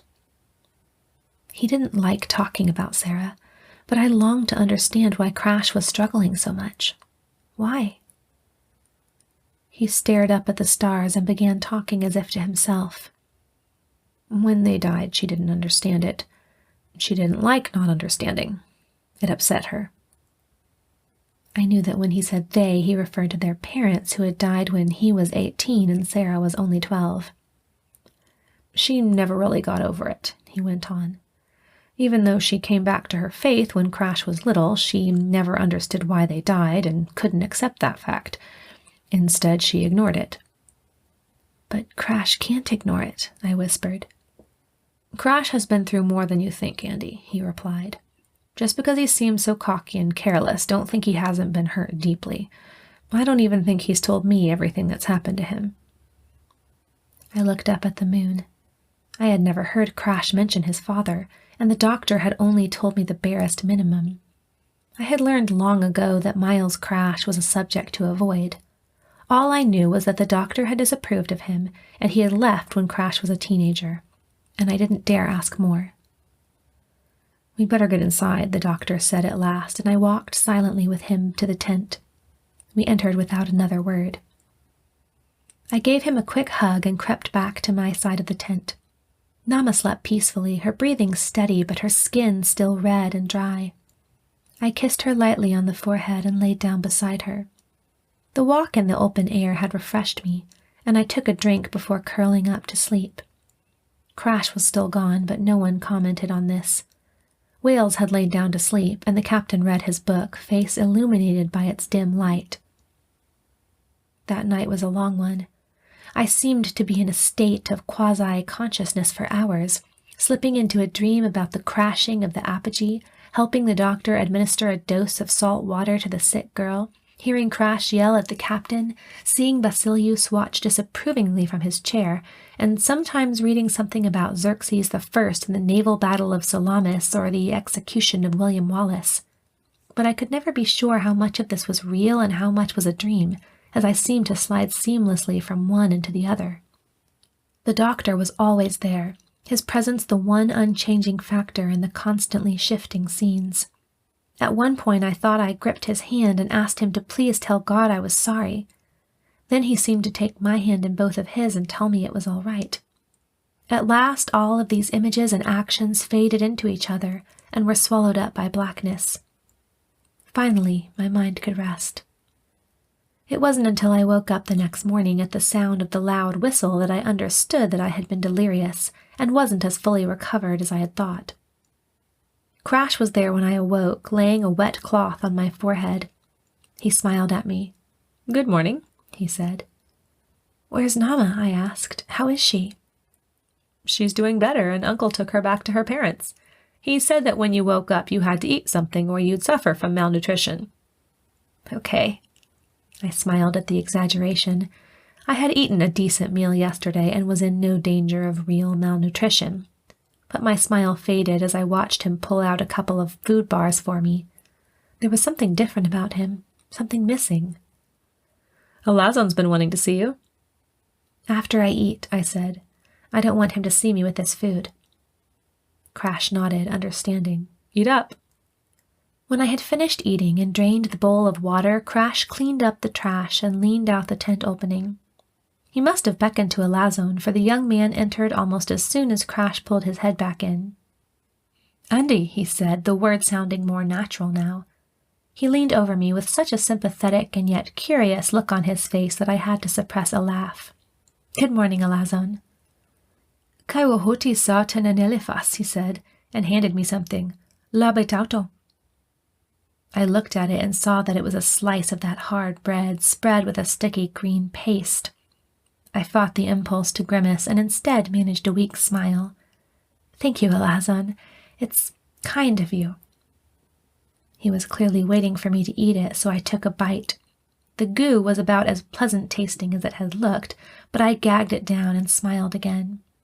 He didn't move until I had consumed the whole thing and licked my fingers clean. "As minos autos perico," he said in a gracious tone. Then he stood looking at me with a mixture of wistfulness and impatience in his eyes, which I translated as a frustration with not being able to communicate with me. If he could speak to us, I wondered whether he would apologize for his brother's opposition to our treating Nama. As it was, there was no way to know how he felt about the whole thing except for the generally sympathetic look in his eyes. "All right," Crash said, laying a hand on Elasson's shoulder. "Let Miss Andi get some rest."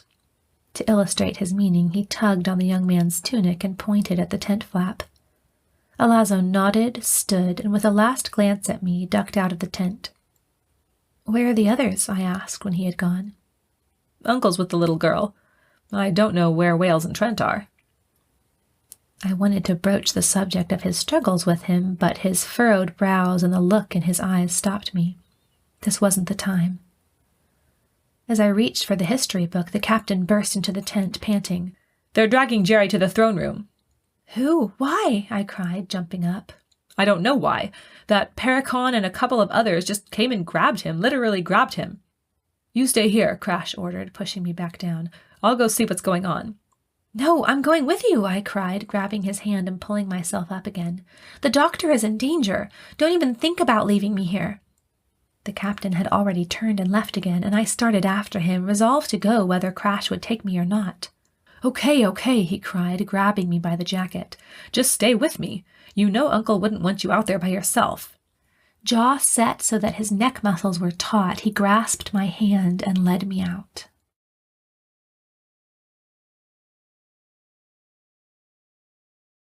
Chapter 14. A steady buzz of unintelligible conversation came from the throne room as we approached it. Crash, still gripping my hand, pulled me through the crowd until we reached the front of the group. People of various ages stood crowding the little room, forming a semicircle around Basilius's chair, leaving a generous space between themselves and it. Between the crowd and the stern Basilius stood 3 men, 2 of them holding the doctor firmly by the arms. The third was Paracon, who stood a little to the left of the chair and talked loudly. I tightened my grip on Crash's hand. The captain stood a few feet away from us, eyes intent on the scene ahead. Wales was nowhere to be seen. Katasea person autos! Basilius called loudly, and Pericon grasped a reed-like tube of wood and raised it to his lips to blow a long blast on it. I recognized the sharp whistle that had awakened me in the mornings. Instantly, everyone fell silent. Audesson pasti Simon, Basilius ordered. Hemen hoese noe lian gegononti epedon. Tauton autos epilemesomai. Most of the people disbanded at his words, but a woman fell forward out of the group on her knees and clutched at the sand, looking desperately into the eyes of the ruler. Se parito maia au Basilie, dengarthe gaterum ho erisanto tauthenian. I recognized her as Nama's mother. Catalepo apalos, Basilius ordered, his eyes glaring. Ala gartotes dietes hemont iaptheresion, hug auk anecdion. A young man that I didn't recognize jumped out of the crowd, grabbed hold of the woman's arm, and dragged her away. She wept even louder as she was pulled from the room, her anguished cries adding poignancy to the already intense situation. I looked at Basilius, whose eyes were full of fire as he stared at the doctor. The crowd slipped away until the only natives left in the tent were Basilius and his 3 men. The captain moved over to us and put his arm around my shoulders. I still held fast to Crash's hand, and I kept my eyes locked on the doctor who had not noticed us yet.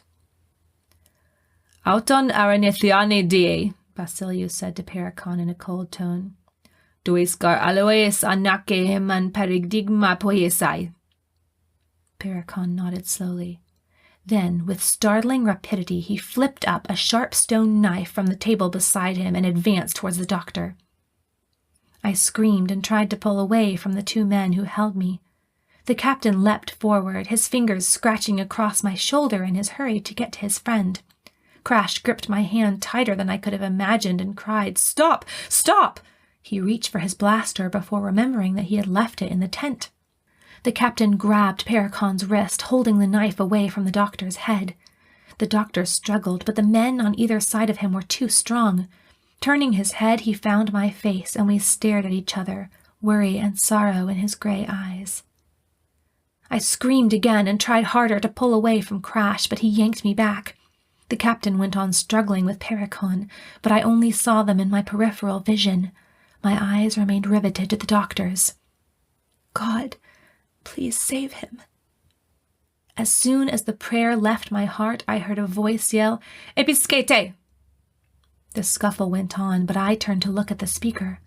Elasson had rushed into the room and was holding up his hands, his face as determined and angry as his brother's. "Episcete!" he screamed. Basilius, brows furrowed more deeply than ever, ordered, "Episcete de Pericon." He jumped out of his chair and grabbed his henchman's collar. "Stat mastei Torah!" Pericon dropped the knife and kicked the captain in the stomach. The captain stumbled back and fell into the sand, panting. I wrenched free from Crash and darted to the doctor's side, grasping his hand firmly in both of mine. They would not take him away from me. Basilius spit words at Elasson that sounded threatening and questioning. Elasson, ignoring the words, strode toward the throne with clenched fists, determination flashing in his eyes. "Basilius," he said, "amen existit in arithmanai en me epistani pastis in nozoi ansegenes testarganes oikais." There was a silence, and I could hear the doctor's quick breathing next to me. Crash didn't move, and the captain hadn't risen from where he'd fallen on the ground. Pericon and the other 2 men stared expectantly at Basilius. "Moros!" the ruler cried, rising and stomping over to his brother. "Aepos maltha kizeye!" He brought himself up to his full height, which was several centimeters greater than Elasson's. "Aume me golies! Dau laua frozetezeyen!" Brazenly, Elasson interrupted him. "De garpanta se genisoe sinanean. Egog aus sinieso." Basilius's eyes flashed. "Mon me dee sen nothon auta kaugskinion hautos peris thethenai." "De garpanta se genisoe sinanean," was the calm but decided answer Elasson gave to the insulting words. Basilius stared at his brother, shaking with pure anger. Paracon cleared his throat and spoke hesitantly. Autos gar nomos eistin. Without looking at the speaker, Basilius glared at his brother for another instant before raising his arm and striking him across the face with the back of his powerful hand. I drew closer to the doctor, who held me as best he could. Elasson stumbled back from the force of the blow, but his face remained unflinching. Verhatina soi dokaye kat emau poye. Iguk austenioso. Aumentoe tato dikeois poieso so basilie. Ego me Basilios, cried the ruler, taking a step forward so that he was nearly touching noses with his brother. Tad gete keia cranian aus son al emon. Aldomos, ego gete au o sinioso. Basilius stared for a few minutes more, and then, in rage, struck Elasson another blow on the head. This time Elasson crumpled to the ground. Tearing myself away from the doctor, I hurried to kneel beside the young man and examined his pulse. The ruler stormed back to his chair and gave an angry wave of his hand to his men. They did not loosen their hold on the doctor, but began leading him out. Come on, Andi. The captain gripped my arm and pulled me up. We'll carry him back and Jerry can examine him. My gaze still on the unconscious form, I got up and backed towards the exit of the room. With a last nervous glance at Basilius, who was glaring at me, I turned and stumbled out. I ran without stopping to our tent where the two men were just tossing the doctor inside. As I approached the opening, one of them poked me in the back with his fist, knocking me through the opening so that I landed on my face next to the doctor. Andi. He sat up and rested his hand on my back. Are you all right? Without answering, I threw myself into his arms. We sat there for a moment, not speaking.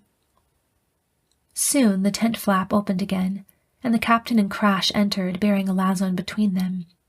I jumped up and smoothed out a makeshift bed for them to lay him on, and the doctor moved to examine him. I'm sure he's okay, Andi, he assured, though I hadn't spoken. What do you think all that was about? I asked, addressing my question to the captain. He shook his head. It must all have something to do with the healing of that little girl. You saw that it was her mother who protested. But why would they kill him just for that? I choked on the word kill, shuddering as I remembered how close I'd come to losing my precious father. Crash thumped down into the sand. Where's Wales, anyway? I haven't seen him all day. He went to do some more tests, the doctor answered, still seated next to Elasson. He's trying to figure out what happened to the reactor. I crept close to the doctor and laid my head on his shoulder. He put an arm around me. Trent, said the doctor after a few moments of silence on our part, you know as well as I do that you have to make a decision. Of course I know that. Turning to Crash, he commanded, From now on, blasters stay with us. Flipping open his communicator, he said, Mr. Ralston, this is Captain Trent. Do you have the reactor fixed yet? This is Lieutenant Howitz, came the response. Ralston is resting right now, but we've been working all morning on it.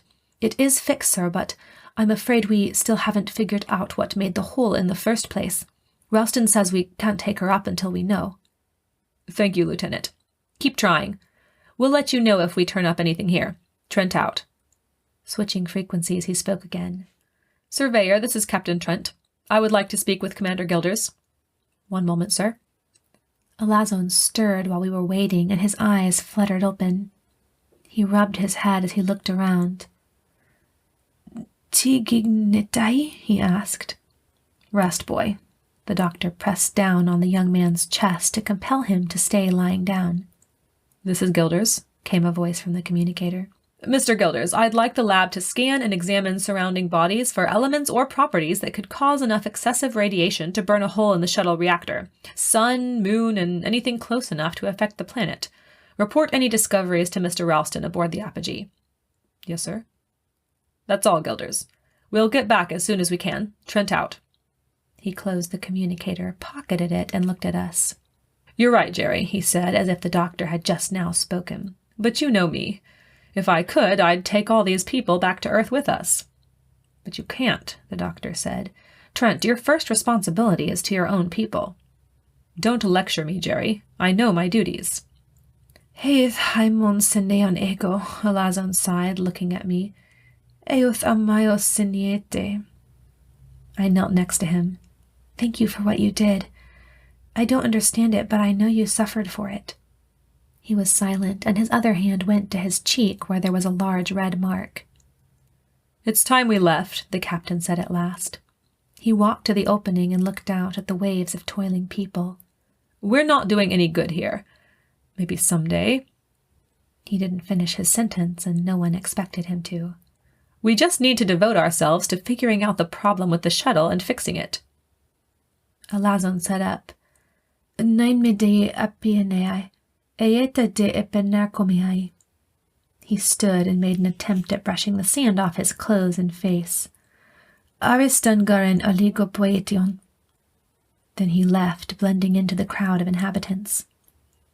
I wasn't ready to leave yet. I wanted to know more, to know where these people had come from, who they were, and how they fitted into God's universe. Crash, however, was ready to leave, and he jumped at the opportunity. I'll go look for whales, he said, and hurried out of the tent. The captain turned and spoke to the doctor and myself. I want you two to stay close and lay low. You'll need to be the center of communications for me. I'll need to check on the little girl, the doctor began, but the captain cut him off. No. You've done what you can, and I'm not going to let you put yourself in danger again. But That's an order, sir. He was most commanding in times like this, when he had made a decision and was determined to do everything necessary to complete the task.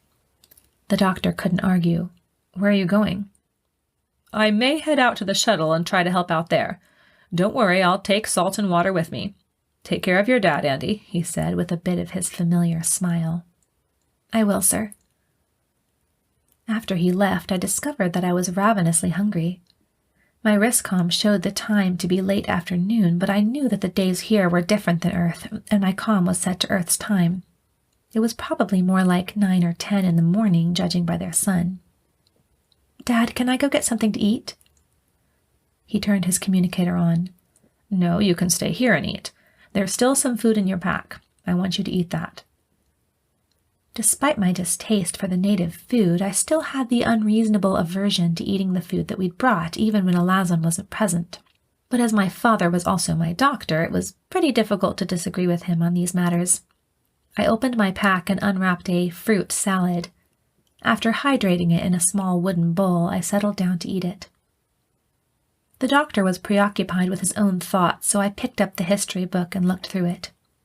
Apparently the captain had been reading about the classical age of ancient Greece, and I continued where he'd left off, absently skimming over each paragraph as I messily ate the fruit with one hand.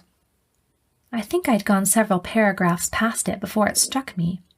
I was reading about the transition of Athenian government from democracy to a monarchy and then back to a democracy again when I stopped. There had been a familiar word a couple of paragraphs ago, a word that had been running through my head much of that morning. Hurrying back a page or so, I looked in amazement. Yes, it was there. I held my breath. "Doctor?" I said after I had stared at it for a while. "What?" he asked, not turning to me. "Dad," I said, "I think this is important." "All right." He faced me. "What is it?" I kept my eyes on the word. "What's the name of the man who wanted to kill you?" Pere something, I think. Why? No, not him, the ruler. Basili, isn't it? Or, no, Basilius. It's Basilius. Why are you asking? Because, Dad, the word Basilios is in this book. I had his attention now. In that history book? Where? Is it somebody's name? I shook my head. Not exactly. It's not a name, it's a title. For a king or a ruler. From what country? He asked, looking just as amazed as I felt. Greece.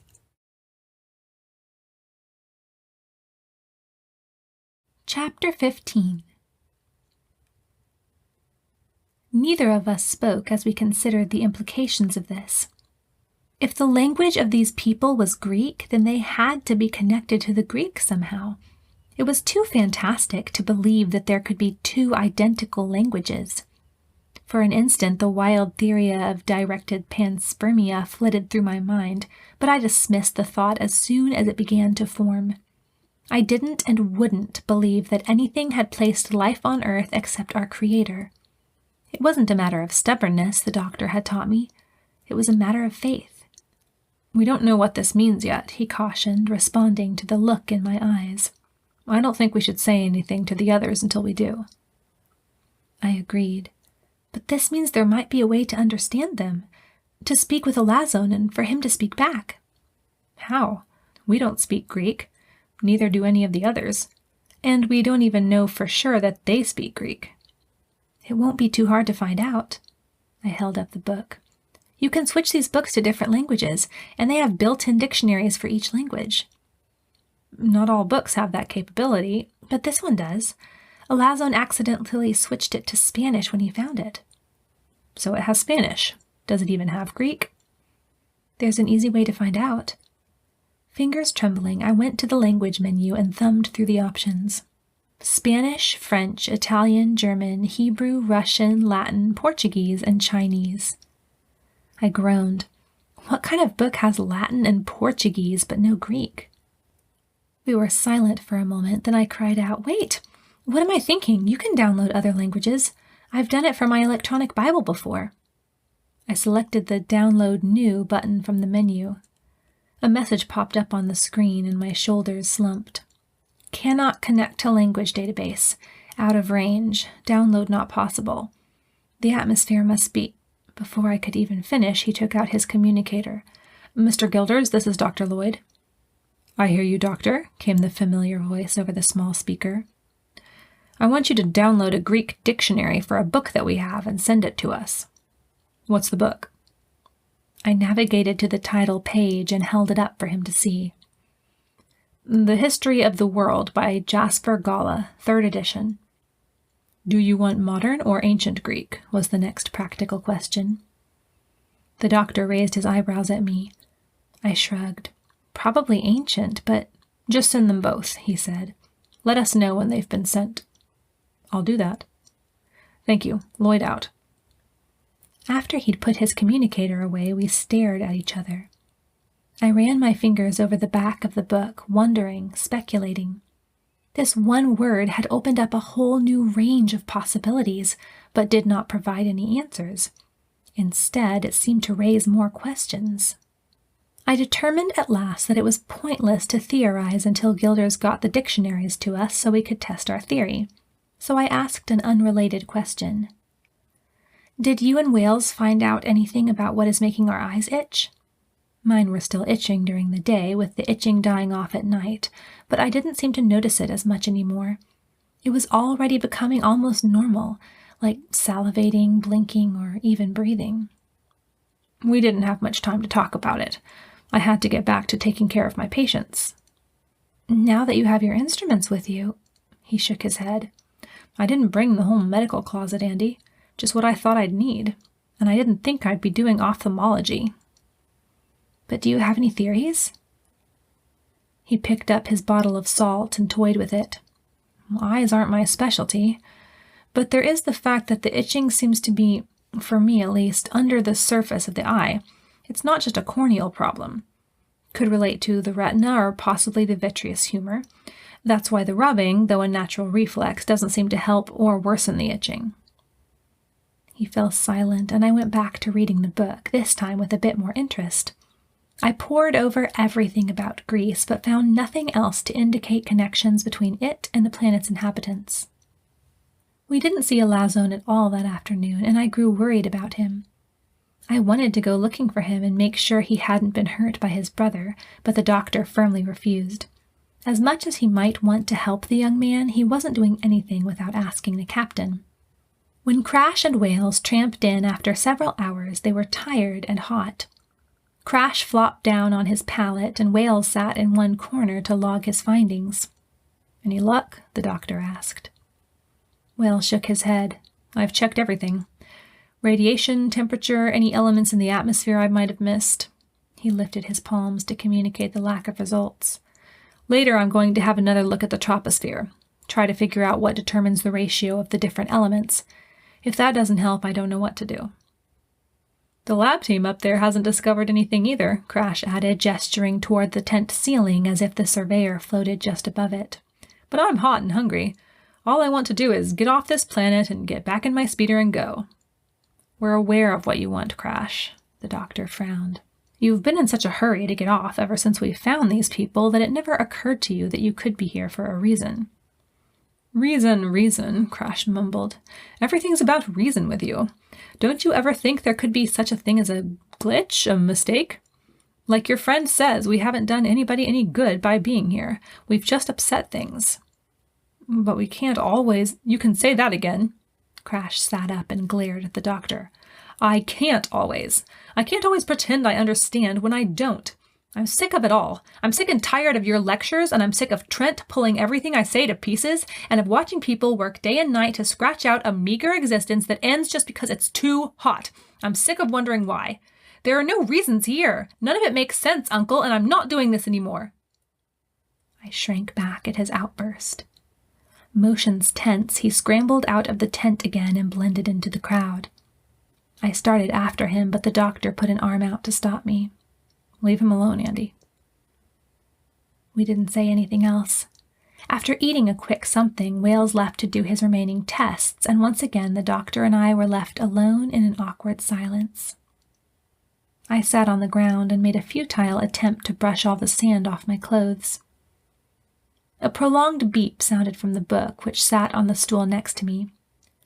Picking it up, I read aloud excitedly, "Download complete." No sooner had the last syllable left my lips than the doctor's communicator beeped. "This is Dr. Lloyd," he responded. "This is Lieutenant Yennendale. Mr. Gilder says to tell you that we sent the applications you requested." "We received them, Lieutenant. Thank you. Lloyd out." I was already at the dictionary menu again, and I tapped on the Ancient Greek, Attica tab. "Of course it will only include the words in this book," I reminded him as it loaded. He smiled. "This is the history of the entire world. I doubt that there are many words that aren't in there." When the search engine box opened, I stared at it with a strange feeling of apprehension. "What should I look up?" I asked. The doctor rubbed his chin. "I need a shave," he said absently. "Then look up the word Elasson." Licking my lips, I typed in E-L-A, then looked up at the doctor. "How do you think I should spell it?" "Aren't those things supposed to read phonetically?" "I think so." Quickly, I typed Z-O-N-E and hit enter. I found myself holding my breath again as it searched. A list of similar words appeared on the screen, the top result being E-L-A-S-S-O-N. I selected it. "Did you get a definition?" the doctor asked. Yes. I almost couldn't believe it. It was too perfect, and yet at the same time it saddened me. It means lesser or younger. Now there's a flattering name for you. What were his parents thinking, anyway? I don't think it's funny, I frowned. I think it would be horrible to go through life with a name like Lesser. But knowing his relationship to Basilius, it does make sense. What's that man's name who came at me with a knife?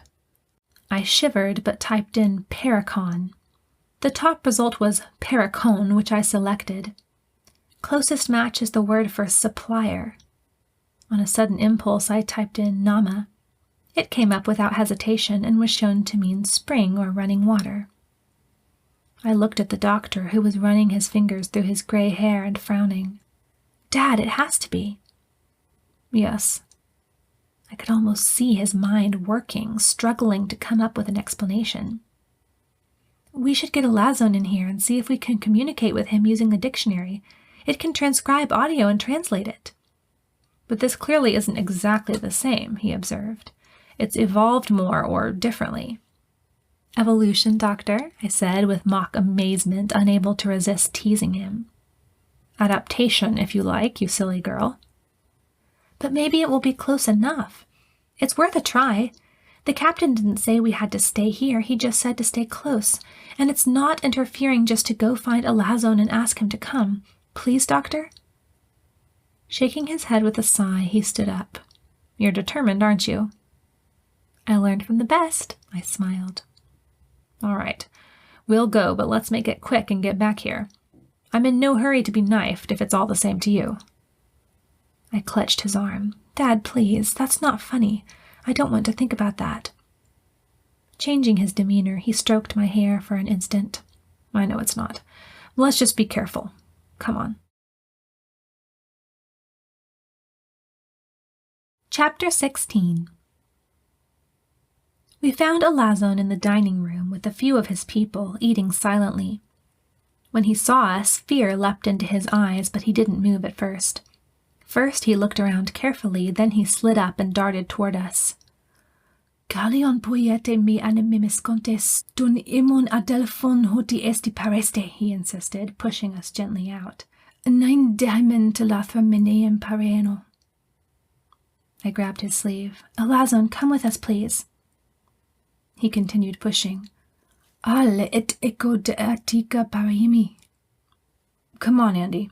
He knows more about the situation than we do. Reluctantly, I let go of him and followed the doctor back to our tent. Maybe he'll come when he's finished. We'll see. When we were safely back in our tent again, we found the captain waiting, tired, sandy, and looking discouraged. No luck, he said in answer to the doctor's query. We just don't know what's going on. The hole is patched, but we don't dare take her back up until we can be sure it won't happen again. The doctor put an arm around me. We've made a little discovery of our own, he announced. Oh? The captain feigned interest. I picked up the book, navigated to the definition of basileus, which was king, and handed it to him wordlessly. You found something in the book? He asked, brow furrowing. What did... His voice faded, and the question went unfinished as he stared at the words. What language is this? Greek, I answered. Ancient Greek. We looked up any other names we could remember, the doctor added. It all works. The captain shook his head. This doesn't prove anything for you, Jerry. These people speak Greek. What does this mean? Now, I know you're not going to accept my first thought. No, sir, the doctor answered. I do not and will not believe that this race planted humanity on Earth. I suppose you want me to think that they came here from Earth in the first place? Jerry, the culture here is old. Man didn't achieve spaceflight until the last few centuries. Long after ancient Greece had died, they'd have no way to get here. That works both ways, Captain. There is no technological advancement here. They'd have no way to get to Earth either. Stalemate, is it, Doctor? A tired smile formed on the captain's dirty face, and I wondered again how the two men managed not to get angry with each other. Certainly not. I have a question for you. On what do you base your idea that ancient man could not achieve space travel? The captain stared at him, then shook his head. Jerry, I never thought I'd see the day you'd abandon the last semblance of reason. You haven't answered my question. How do you expect me to answer? I'm not even sure I understand the question. We all know that the first man in space was Yuri Gagarin in Yes, and once we all knew that the Earth was flat. And then we all knew there were blue unicorns on the moon, thanks to Richard Adams' lock. Until 2170, we all knew that warp travel was impossible. There have been other mistakes and hoaxes in history. Why won't you believe that this could be one too? I studied the captain's face in the ensuing silence. After struggling for words, he looked up with a wry smile. You're going about this all wrong, Jerry. You know you can't prove negative facts, the non-existence of something. It's not up to me to prove that these people didn't come from Earth. It's up to you to prove that they did, and I expect you'll have a hard time with that. Oh, I never said they came from Earth, the doctor reminded, putting some salt into a bowl of water. I just said it wasn't impossible. It's not up to me to prove it's not impossible. It's up to you to prove that it is. And I expect you'll have a hard time with that. A half smile of triumph on his face, he handed the water to the captain. Shaking his head, the captain took it. Did anyone ever tell you that you're a stubborn man, Dr. Lloyd? You have, several times. The captain drank the water, grimacing. How did you know I didn't take my salt? I know you, don't I? Come on, drink up. There were no more words spoken until the captain had drained the bowl dry and handed it back to his doctor. All right, then. You prove conclusively that they came from Earth, and I'll never argue about aliens again. A dare, Captain? The truth. It's too incredible to believe, and if you can make me believe it, you'll be a magician. Not a magician, a doctor seeking the truth. It had to be at least the 100th time I'd heard them arguing the matter, but it took on a fresh perspective somehow as I sat in the alien tent with a muddle of jumbled conversation all around us. And as I listened, I realized that I had taken a side in the argument for the first time. I felt now like I had a stake in the discussion, more than just secretly wishing my dad was not so argumentative. It meant something to me. And that was what Crash and August were both missing. Crash was simply unable to handle things he could not understand, but August was just beginning to spread his roots in the foundation of Christianity and didn't know which direction he should grow or how far. They had different bases for the problem and different ways of expressing it, but at the heart it was the same. They didn't know what they believed. The doctor knew what he believed. The captain knew what he believed. Wales, in his own way, knew what he believed, like a good scientist, whatever the facts told him. I knew what I believed. If only I could help them somehow, I thought with an involuntary sigh. Something wrong, Andi? The doctor asked. I shook my head and opened my mouth to say something when Elasson hurried in, closing the tent flap behind him. "Dieti elthete tulprin proseme?" he asked. I saw that there was still a dark red mark on his right cheek and shuddered. Basilius had struck him harder than I'd thought. "The dictionary, Andi," the doctor ordered, his eyes too on the mark. I picked it up and typed in, "How is your cheek feeling, Elasson?" Then told it to translate. The translation appeared on the screen after a second, but without even looking at the strange Greek characters, I pushed "listen," which would cause the device to say the words aloud. A dull, automated voice spoke. "Donde nathon pois ekies, Elasson?" With a cry, Elasson stumbled back in amazement, at the same time putting his fingers up to brush his cheek. He had understood then. As fast as I could, I typed, "We can communicate with this device." When the words were spoken, he sat down slowly, his eyes wider than ever. "Apistos," he breathed. I quickly set the dictionary to transcribe and held it up to him, waiting for him to say something. There was total silence in the tent for several seconds as he stared at it. The captain and the doctor watched. "Aratato pike sis magnio dike?" he asked at last, and the words were transcribed and translated. "Is it a magic box?" There was no doubt now. He was speaking ancient Greek, evolved only slightly. I typed out, "It's not magic, it's science," and let the book say the words in Elasson's language. Confusion spread over his face. The word for science must not mean much to him, but he nodded anyway. He said something in an odd tone, which the dictionary translated to mean, "It is amazing." Thinking quickly, I typed out a question I had been dying to ask ever since the first time I'd met him. "Why does my name surprise you?" When he heard the question, he smiled, then answered, "It sounds like the word man, and you are not a man. It confused us." The doctor and the captain gave a little chuckle. "Ask him about this morning," the captain said. We had to go back and forth many times before I got it out of him. Occasionally the dictionary didn't recognize a word, and I'd have to go in and manually search for a close match to the word to get the correct translation. In general, though, it worked amazingly well. We were speaking to each other through the medium of an electronic dictionary. The captain's early surmise had been correct. Basilius was unhappy that we had interfered with the work of Nama's family. He had wanted to kill the doctor to set an example for the rest of us, but one of the people's few laws stated that no person could be executed without the approval of every surviving member of the ruling family. The only living members at this time were Basilius and Elasson refused to give his consent. "The king is only king as long as he stays within the law," Elasson informed, looking up at us with a mixture of pain and determination in his eyes. "If he kills you without my consent, he cannot rule. It is the only power I have." When this was translated to us, the captain nodded soberly. "Thank him," he instructed me quietly so as not to interfere with the transcriber. I had already begun, and when the device blandly pronounced the strange words that apparently meant thank you, I was unsatisfied. "Thank you, Elasson," I said. "Thank you." I let my gratitude show through my tone, hoping he'd understand just how much it meant to me. He nodded. Next, he wanted to know where we were from and how we had gotten here. I turned to consult the captain, who agreed that he had shown his worthiness to be trusted with our information.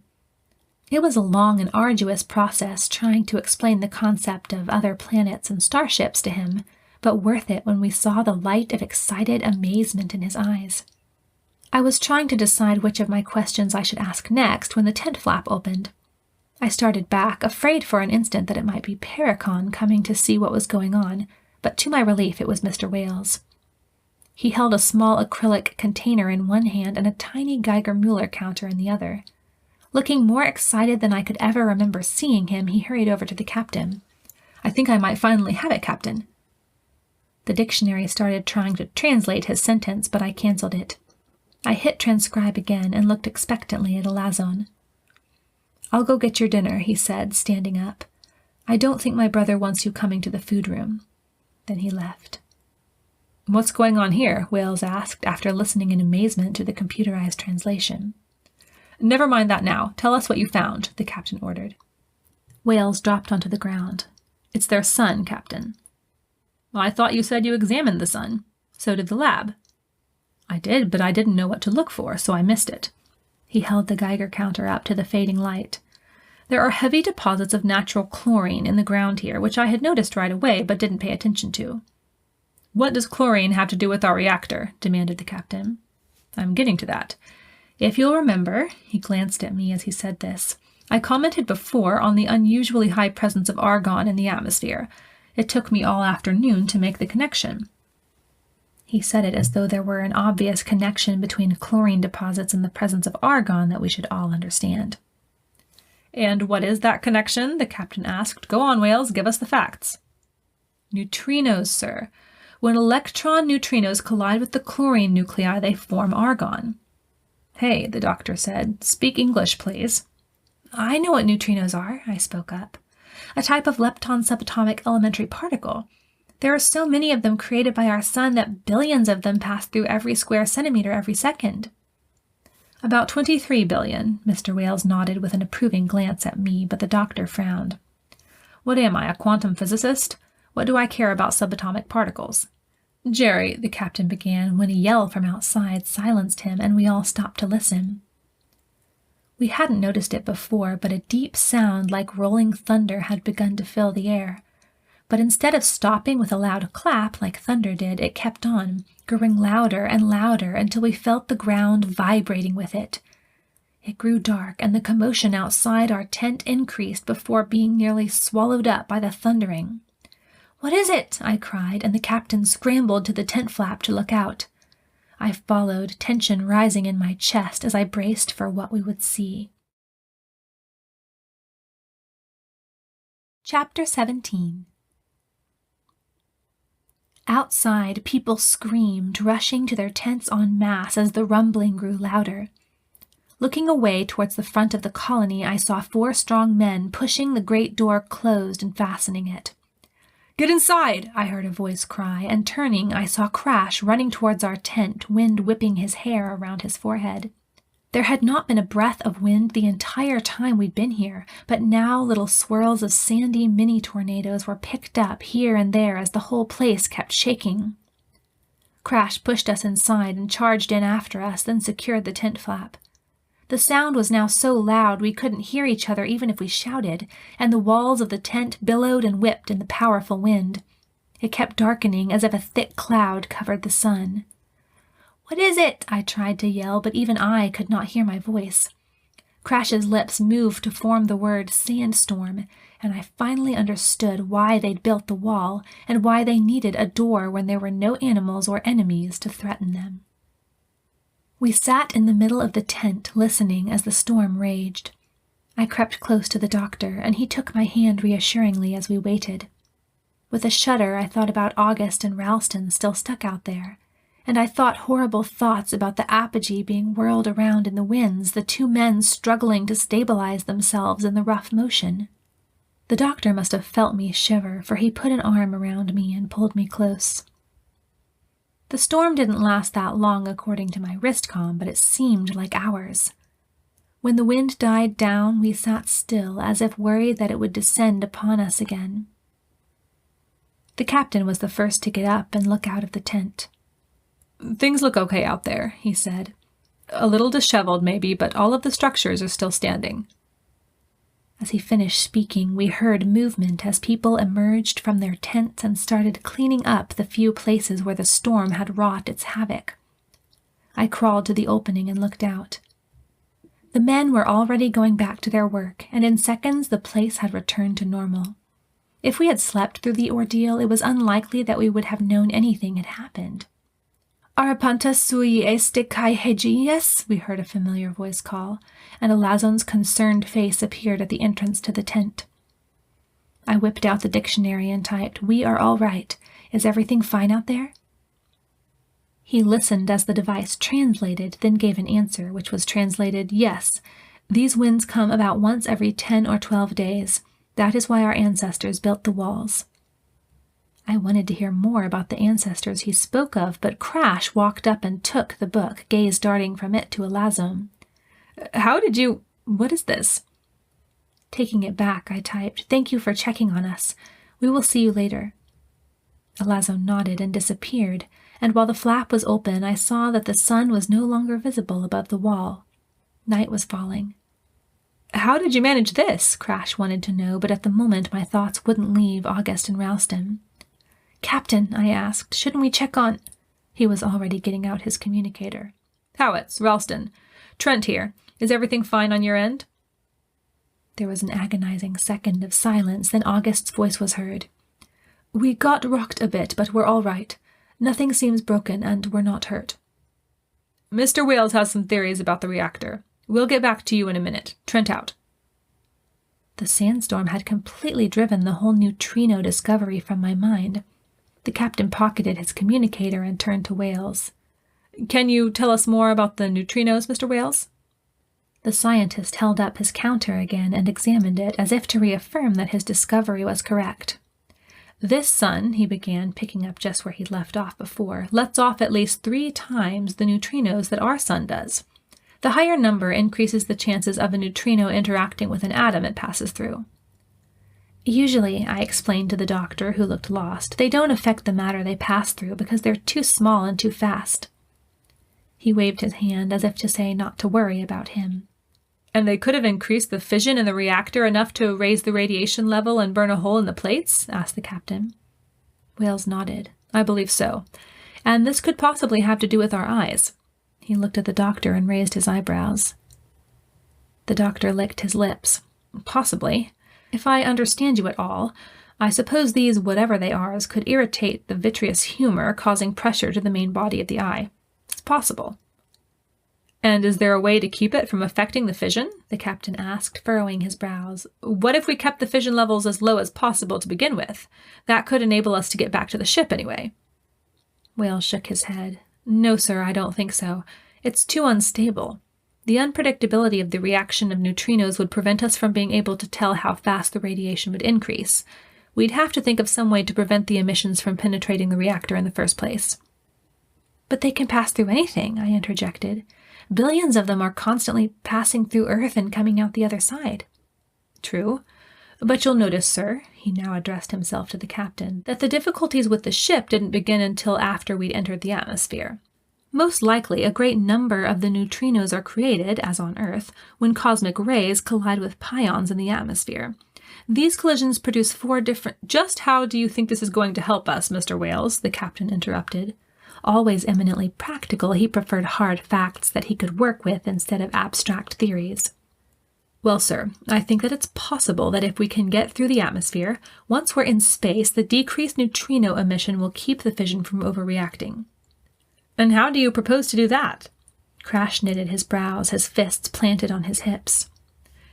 "If we could generate a warp bubble just long enough to get back into space again, it might keep the atmospheric particles from reaching us. Once out of the way of the pion collisions, we would probably be safe. And even if the reactor burned out again, we could remain in orbit long enough for the ship to get to us." The captain clasped his hands together behind his back and stared at the scientist. "You're sure of this, Mr. Wales?" I'm sure it's the only idea I have. What difference does it make if he's sure of it? Crash interjected. We don't have the capability to generate a warp bubble for any amount of time. There's no warp drive on board the shuttle. We might be able to build a weak one. There's all kinds of old equipment in the storage chambers, right, Andi? I nodded. Yes, Captain, all kinds. Tomorrow, Wales, you'll go out there and help Ralston with that. Just a second, Trent. Crash moved a few steps closer to the captain. Let's say it was neutrinos that caused the hole. Let's say that we can get together some makeshift warp drive. You're going to risk all our lives on a theory? If the bubble disintegrates or if the particles aren't kept out by it, we'll be thrown back to the ground, this time without much chance of a soft landing. It's better than risking our lives here at the mercy of that Basilius, the captain insisted, and I think it sounds plausible. You think? Thinking isn't enough where the lives of 7 people are concerned. Crash, the doctor began, but Crash whirled on him. Leave me alone, Uncle. You were the one that was so eager to leave, the captain said, clearly struggling to keep his temper. Why do you— It's not about me. It's Andi and Uncle, Lieutenant Howitz, and the others. A captain has to make decisions based on his own judgments. You know that as well as I do. The captain barely kept his tone under control. Their lives are my responsibility, not yours. And you're prepared to take the responsibility of killing 6 other people? He spoke recklessly, his voice taking on a shrillness I rarely heard from him. The doctor stepped forward, a frown on his face, but before he could say anything, the captain spoke again. That will be enough out of you, Mr. Crash. You'd be the first to risk everything if you were in my place. This isn't about risks, and you know it. This is about your personal theories crumbling out from under your feet and leaving you with nothing to hold on to. Even you wouldn't have accused me of murder before we came here. Look what you've done to this boy, Jerry, he said to the doctor. Given him too many structures and not enough foundation. Mr. Crash, your stubborn beliefs became your own personal gods, and now that they've abandoned you— The doctor stepped between the 2 men and crossed his arms over his chest. Looking from one to the other, he spoke nearly as hotly but more steadily. I want you two to listen, and listen hard. Crash, your disrespect of authority is totally out of bounds, and no, be quiet and listen to me, he ordered as Crash opened his mouth to protest. A lot of what he says is true. But Trent, you can't get yourself caught up in these things. You're responsible for getting us safely out of this, not for correcting his philosophy. I want both of you to stop acting like children and pay attention to your duty. Trent, you have to do what is necessary to keep us safe. Crash, here he turned towards his nephew and held him by the shoulders. No one is more argumentative than me, but it's not the time. Like it or not, you're under his command, and you have to obey. Emphasizing his words with a nod, he released Crash, who stood blinking, seemingly struggling to process the straightforward words. The captain took a deep breath and blew it out before giving his friend a weak smile. Sorry, Jerry. I suppose I did get a little carried away. It's just that— He glanced at Crash and left his thought unfinished. Dismissing the incident, he turned to Mr. Wales. We'll need an alcubiary core. I had stood on the sidelines for the entire incident, and now my shoulders relaxed from the tension the argument had created. I watched Crash make his way to one corner of the tent where he sat alone. I woke up in the most silent part of the night, feeling like I'd heard a sound but not sure what it could have been. When I raised my head to look around, I noticed only 3 forms lying on the other side of the tent. The other coarse bedroll was empty, and the tent flap was half open. After getting up and putting on my jacket, I crept out into the chilly night air. Who had left the tent? My heart knew the answer, but I wanted to find out for sure.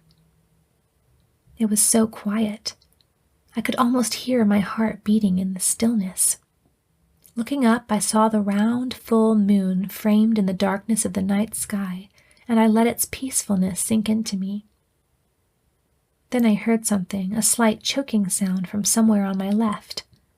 Turning, I was not surprised to see Crash sitting in the dark sand, knees pulled up to his chest, head bent down in his hands. His shoulders, outlined by the moonlight, shook in a way I'd never seen. "Crash," I said softly, treading lightly on the sandy ground as I made my way towards him. He didn't give any indication that he'd heard me, but the shaking stopped. I settled down next to him and looked up at the stars. Something told me that it was better to say nothing than to ply him with questions. I just sat, hoping that my presence beside him was enough to let him know I cared. At last his voice broke the stillness. You must think I'm a fool. No, I laid a hand on his back. I just think you're confused. He lifted his head, but kept it turned away from me. You don't understand. You've always had him to straighten you out. You've never had to fend for yourself when it comes to what to believe or how to respond. It was actually only weeks ago that I had needed to fend for myself in a very dramatic way, but I didn't say that. You have him too, I began, but he shook his head, still looking away from me. I'm a grown man, Andi. I shouldn't be shaken like this. Why can't I be sure, like him, or at least ready to take what comes, like guilders or even whales? And you? He looked at me for the first time, and I saw with surprise a telltale trace of moisture on his cheeks. Don't think I didn't see that you were shaken too. But you rallied. You didn't doubt. Why can't I be like that? I didn't know the answer to his question, but I had one of my own, and I ventured to ask it. What exactly do you doubt, Crash? He shrugged. What difference does it make? If one thing goes, it all starts to go. Is God good? Does he really have control over this part of the universe? And are we really all that special to him? Did he really create? Don't kill me. I'm really just telling the truth, And. My eyes must have shown some of the concern that I felt. See what I mean? Uncle would kill me. I can't say these things to him. I can't admit to Trent that I'm shaken, so I'm alone. You have me? Yeah, he sighed. I didn't want to admit it to you either. I didn't want you to look at me like that. But I can't help it. I just don't know anymore. I was about to say something to comfort him when a soft footstep made me look up. I expected to see the doctor coming out to check on us, but instead Elasson stood there, his tunic hanging loosely and his cap missing. He put a hand to his lips and beckoned to me. I stood, but Crash gripped my hand. Uncle would want me to come with you. I nodded. Elasson began walking towards the back of the walls, his soft shoes making very little noise as he crept along. He led us on through the rows of tents, and from there to the far edge of the colony near the entrance to the gardens. Kneeling a meter from the wall itself, he dug away the sand in front of him. I watched as he revealed a flat, round piece of wood a little less than a meter in diameter with a handle in the middle. He lifted it, revealing a tunnel going down in the darkness. I could just make out what appeared to be a ladder along one edge of it. Crash held me protectively by the shoulders, and we watched as Elasson reached down and pulled out a long, solid wooden torch. The top was wrapped in a damp cloth, and he handed it to Crash, who took it in both hands. Then Elasson took 2 smooth stones from some hidden pocket and skillfully made a spark adjacent to the cloth. It lit up almost instantly, and he took the torch back, then climbed into the hole without a word. I watched as he gripped the edge with one hand, his eyes asking us to follow him as his hands could not. Should we? I asked quietly. Usually I would have been able to count on Crash as an ally for any adventure we came across, but in his current emotional state I didn't know. I wasn't disappointed by his answer. Are you kidding? We're supposed to find out everything we can about them. Of course we should. Elasson's hands vanished into the pit and the light grew dimmer. I advanced towards the hole and peered in. It was a long way down, and I shivered. I could just make out Elasson's hair and his hands which gripped the torch and ladder rungs as he moved downwards. Here. Grasping my hands, Crash helped me lower myself onto the ladder. Watch your step. Carefully, I let go of Crash and gripped the rungs, then made my way into the depths.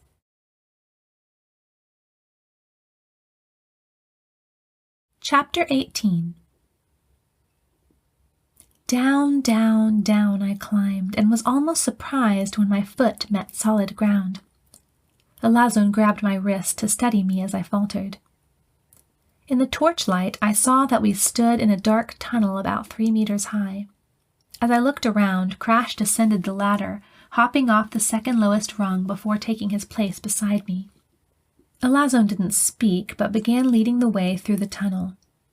Giant slabs of rock lined the walls, each carved with a simple symbol, each different, but each featuring a drawing of the sun.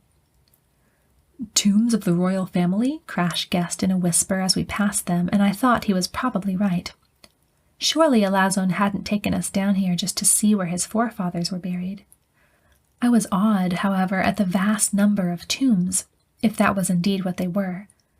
They showed that the captain was right about one thing anyway. These people had been here for a very long time. What was the significance of each of these symbols? Clearly this culture had no written language. I had already subconsciously assumed this, but hadn't brought the fact to the forefront of my mind until now. No sooner had I pondered this than we came upon a slab inscribed with what certainly looked like a few Greek characters. After this, the drawings ceased, and the Greek writing appeared on the rest of the tombstones. "It's interesting that they bury their dead," I whispered to Crash. He nodded but didn't say anything. On we went, and I found myself wondering how long it had taken to build all this. Doubtless they had made it a little at a time, and I couldn't imagine with all the work they had to do that they would do this for just anyone. Crash was probably right in his conjecture that this honor was reserved for the royal family. Abruptly, Elasson turned to the left and started down a smaller, perpendicular tunnel. This new passage didn't go very far. Instead, after several meters, we came upon a crude stone pedestal on top of which sat a simple wooden chest. Elasson glanced at us as if looking for our reactions, then settled the brightly burning torch into a holder on the back wall of the little cove. Then he unfastened the cloth straps that tied the box shut and opened it carefully, reverently. Crash and I didn't move from where he'd left us, a meter away from the box, but we craned our necks to see what he was taking out of the chest and why it was so highly valued. I'm not sure what I was expecting, but I certainly hadn't looked for the object that he brought into the firelight a moment later. A large, very yellow old scroll. It looked as though it were made of carefully processed parchment, and the wood around which it was rolled contrasted with the severely plain box in which it was kept. Ornately carved handles on either side of the parchment were a polished dark mahogany.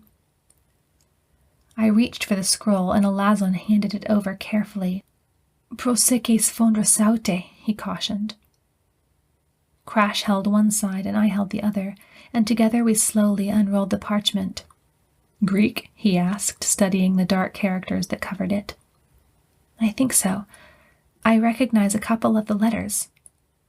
His eyes darted over it. "Trent will want to know about this. He'll want to translate it, I'm sure." "I don't think we can take it out, though." I looked at Elasson, who stood poised as if to catch the scroll in case it fell from our hands. It must have a lot of significance to them. How old would you say it is? He delicately laid a fingertip on the dry, leathery substance. "Very. I'm a space pilot, not an archaeologist, but I'd say it's older than anything I've ever seen." "We could bring the dictionary down and translate it that way." "That would take days. This thing has to be close to 5 meters long." I knew he was right, but we had to know what this said. It could tell us so much about these people, answer our questions about their origins and ancestry. Crash snapped his fingers. "What shuttle did we bring? The Apogee, wasn't it?" "Yes." "Didn't Dr. Johansson recently bring it back from his sabbatical on the Zenith station? Isn't that why the history book was there in the first place?" "Probably. I forgot about that." "He was working on translations of different historical works, wasn't he? It makes sense that he would have taken a language scanner with him, too. He could have left it in the storage chamber just as he left the book. If we could get our hands on it." He handed his side of the scroll to me and was reaching for his communicator when I shook my head. "It's the middle of the night. You'll wake him." A look sprang into his eye that I hadn't seen since we'd arrived. "Let's go get it." "Now?" I was dubious, but so relieved to see the old Crash back even for a second that I was almost ready to agree. "Why not? We won't be in danger of hyperthermia that way." "Maybe not, but we'll be in danger of hypothermia.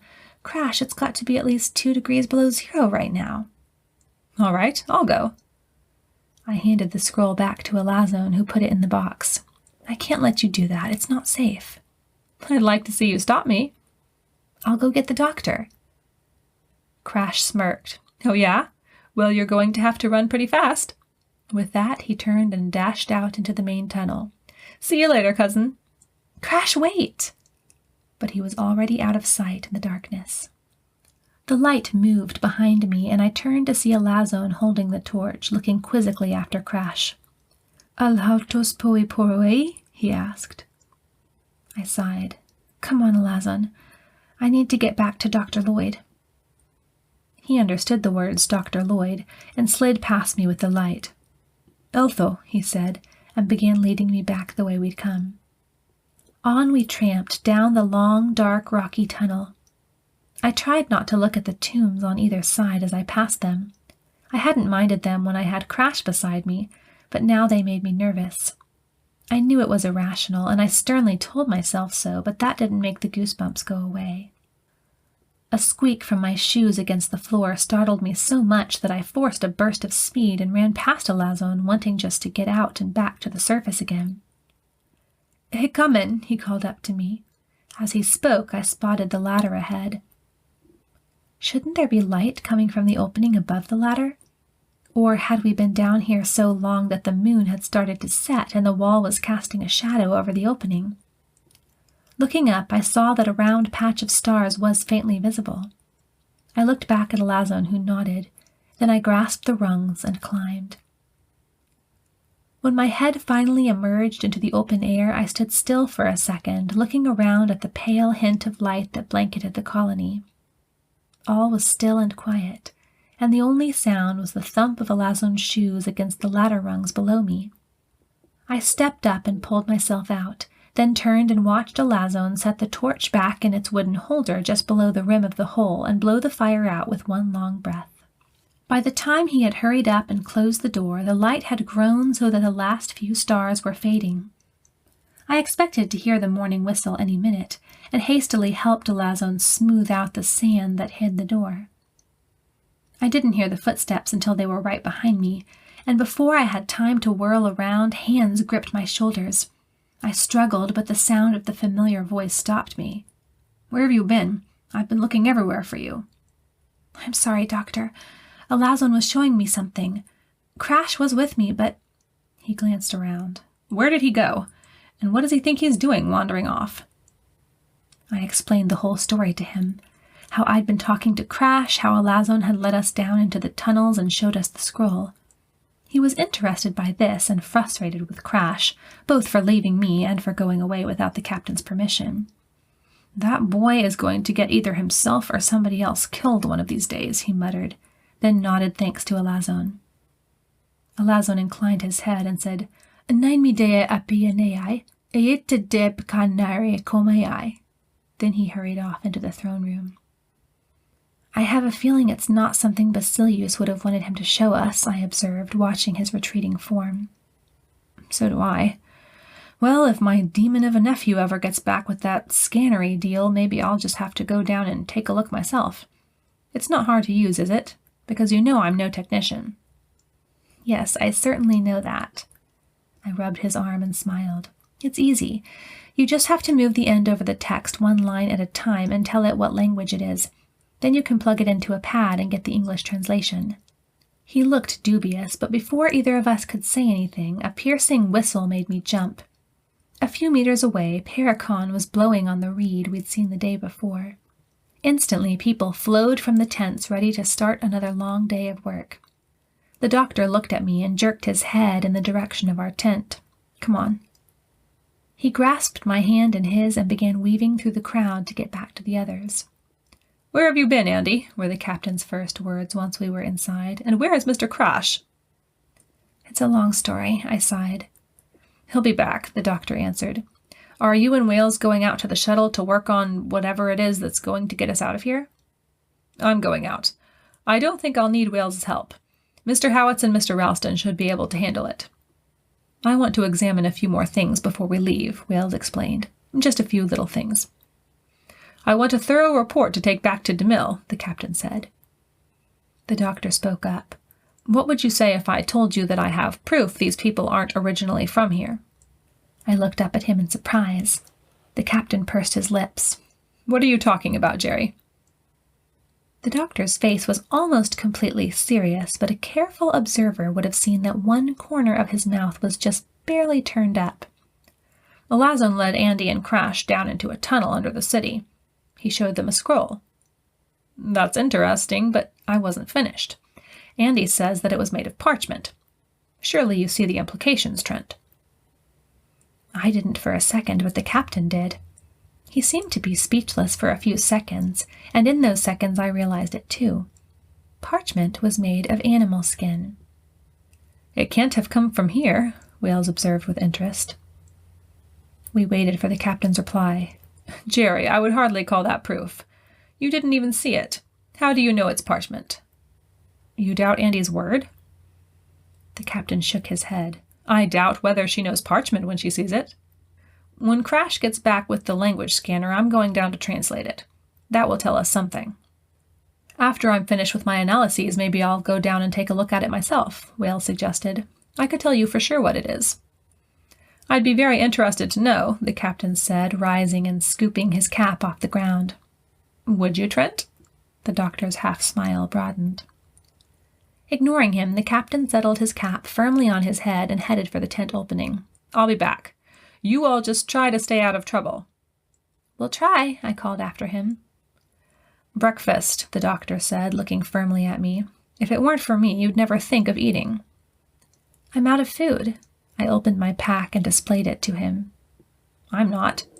He reached into his bag and pulled out a package labeled appealingly shrimp soup.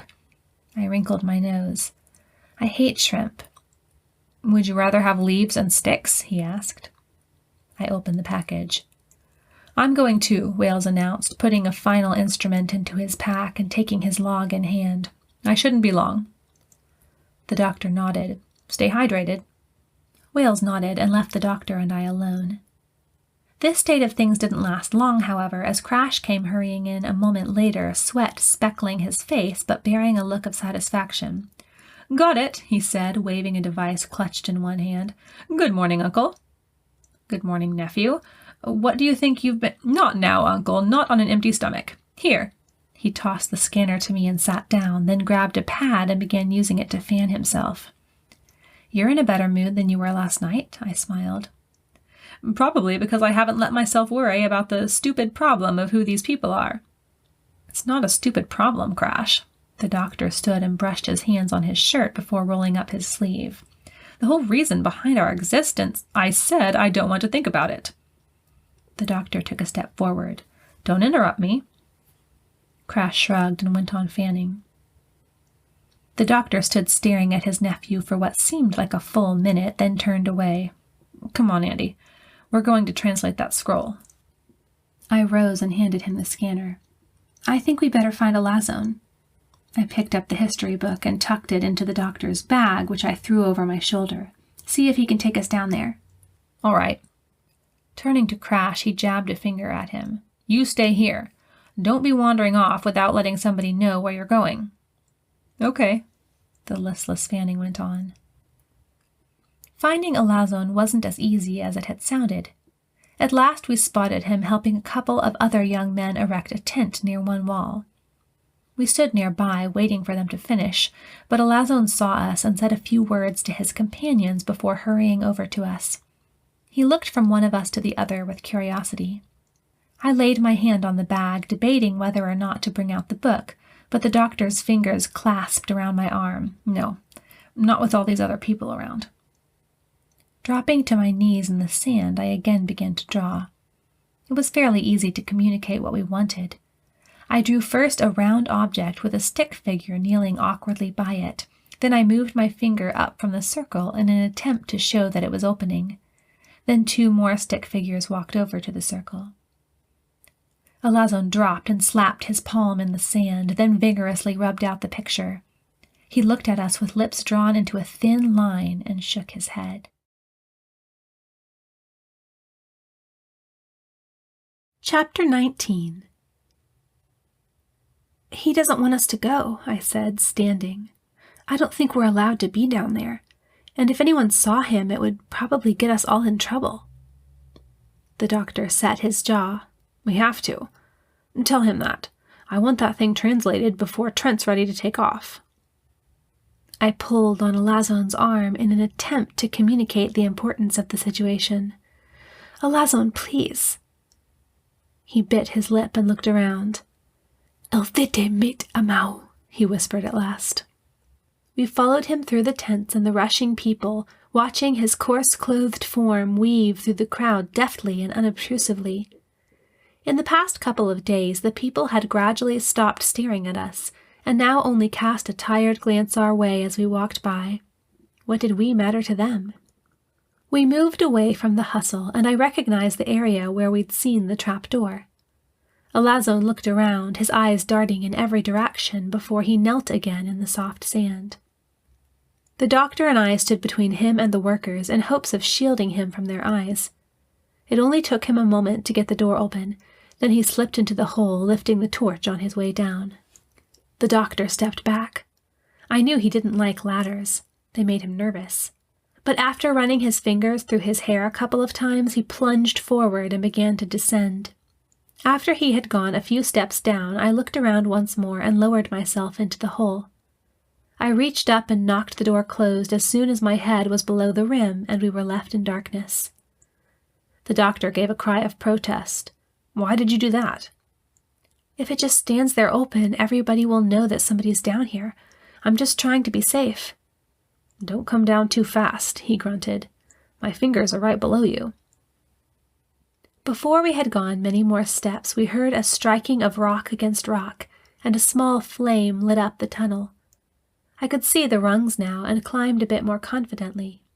At last we reached the bottom, and the doctor looked around with a frown. "You say there are tombs down here?" "I think so. A lot of them, but not enough for everyone that must have died here. Crash thought it was probably just the royal family." He nodded, and Elasson began moving down the passage with us behind him. The walk didn't seem as long this time, perhaps because I knew now what to expect, or maybe because I had the doctor with me this time.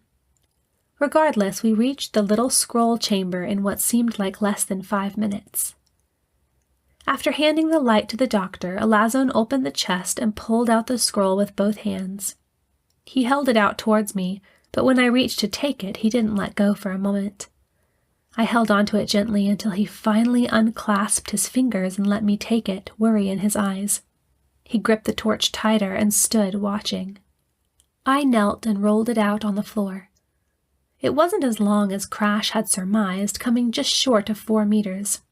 Extending from the wall of the little chamber, it reached the outer tunnel behind us before revealing bare wood, every centimeter covered in strange writing. The doctor had taken the scanner out of his pocket and was fiddling with it. "How do you turn it on?" he asked, holding it out to me. I took it and moved a tiny slider on one side.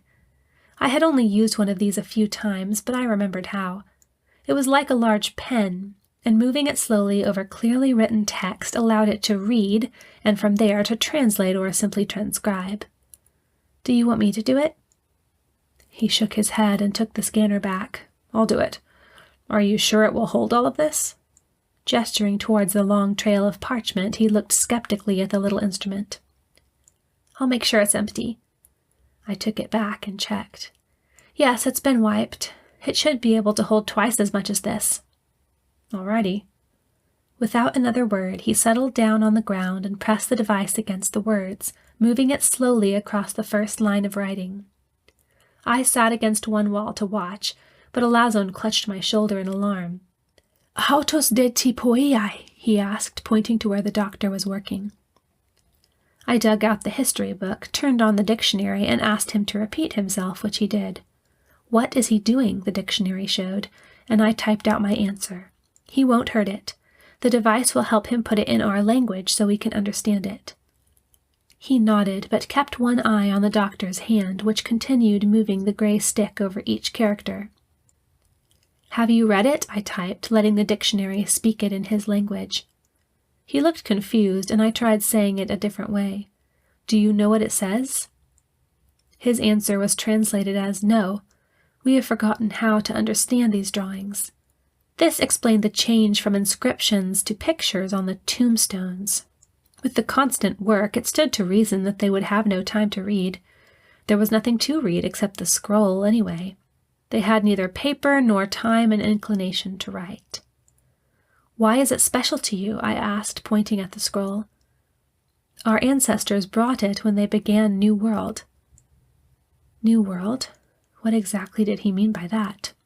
New World, I typed out, and the dictionary asked, "Que nous oikomene?"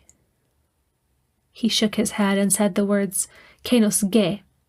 Again, this was translated as New World. It must be two different words for world. That was the name of this place, then. Que nos ge.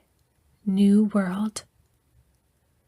We were silent for a while as we watched the doctor's hands move the scanner over the parchment. Perspiration formed in beads on his face, and he lifted one sleeve to wipe it. It was tedious work, I knew, but it would be worth it to know what the scroll said. If, as the doctor had hinted, these people somehow came from Earth, and if they had brought the scroll with them, as Elasson claimed, it should explain a lot of things. "Are you sure you don't want me to take a turn?" I offered. He barely shook his head, not raising his eyes from his work. "Go get me something to eat. I don't care if it's cracker bread and cactus goo, I'm hungry, and I need water. Here's some salt." I held out a couple of chunks from his bag, which I still had over my shoulder. He took it in his free hand. "Give him some, too. You have a light?" I dug into the bag for a couple more pieces to give Elasson. "I'll just use the history book. It has a pretty good light. That way you can keep the torch." "Okay." I pressed the salt into Elasson's hand. "I'll be back in a few minutes." Then I walked over to the doctor and kissed him on the forehead. "I'll try to find you something better than cactus goo." His only answer was a grunt, and I turned on the book screen and started down the tunnel. "Be right back." I trotted down the long passage, not worried or nervous anymore. It was just a tunnel, nothing to be scared of. The dictionary lit up the place fairly well. At least I could see about a meter in front of me, which was enough. When I reached the ladder, I turned off the book and shoved it back in the bag. I should be able to feel my way up the ladder, and anyway, there was enough light coming from the outline of the trap door to reveal where the rungs were. At last I reached the top, and I cracked the door open. I could see people above, working a few meters away, none of them looking in my direction. With a single rapid motion, I pushed my way out and onto the ground above, then kicked the door closed behind me. On my knees in the hot sand, I looked around to see if anyone had been watching. No one seemed aware of me or my actions. I stood, brushed the sand from my knees, and headed to our tent to find Crash. He was there, fiddling with his blaster. When he saw me, he sat up straighter. "Where's Uncle?" "He asked me to get him something to eat." Flinging the bag down, I looked around for the nearest pack. "He's working on the translation." Crash nodded and settled down again. "It's going okay, then?" "Yes." I dug through Crash's pack, looking for something that would retain solidity after it was hydrated. There was one labeled ham sandwich, which sounded decent, but then again, freeze-dried never tasted quite as good as one hoped. Still, it was better than leaves and sticks, and I put it in the little bag that now lay on the floor beside me. "Have you heard from the captain or Wales?" "I haven't heard from Wales, for a very good reason. The captain took his communicator, remember?" I had forgotten all about how the natives had confiscated the captain's communicator on the first day. "Oh, right. What about the captain?" "He just called. Said that he thought they might be just about finished. They were going to test it and see if they could generate—" A deep rumble erupted around us. For an instant I thought it was another sandstorm, then the ground slipped from beneath my feet. I flew through the air, grabbing wildly for anything to hold on to, then slammed face down onto the sandy ground.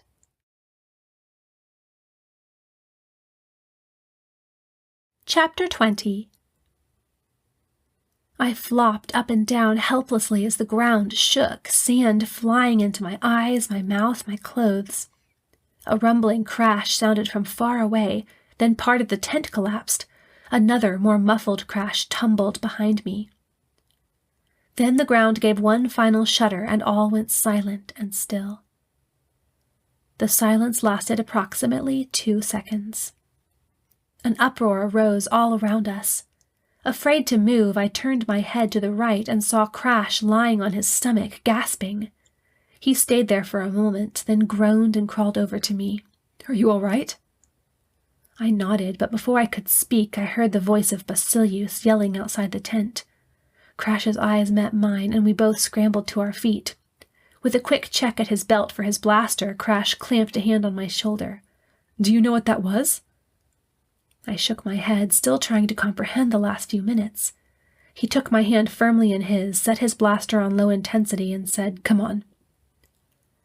When we brushed away the closed flap and looked out, I couldn't suppress a gasp. The sun poured through a massive hole in the front wall.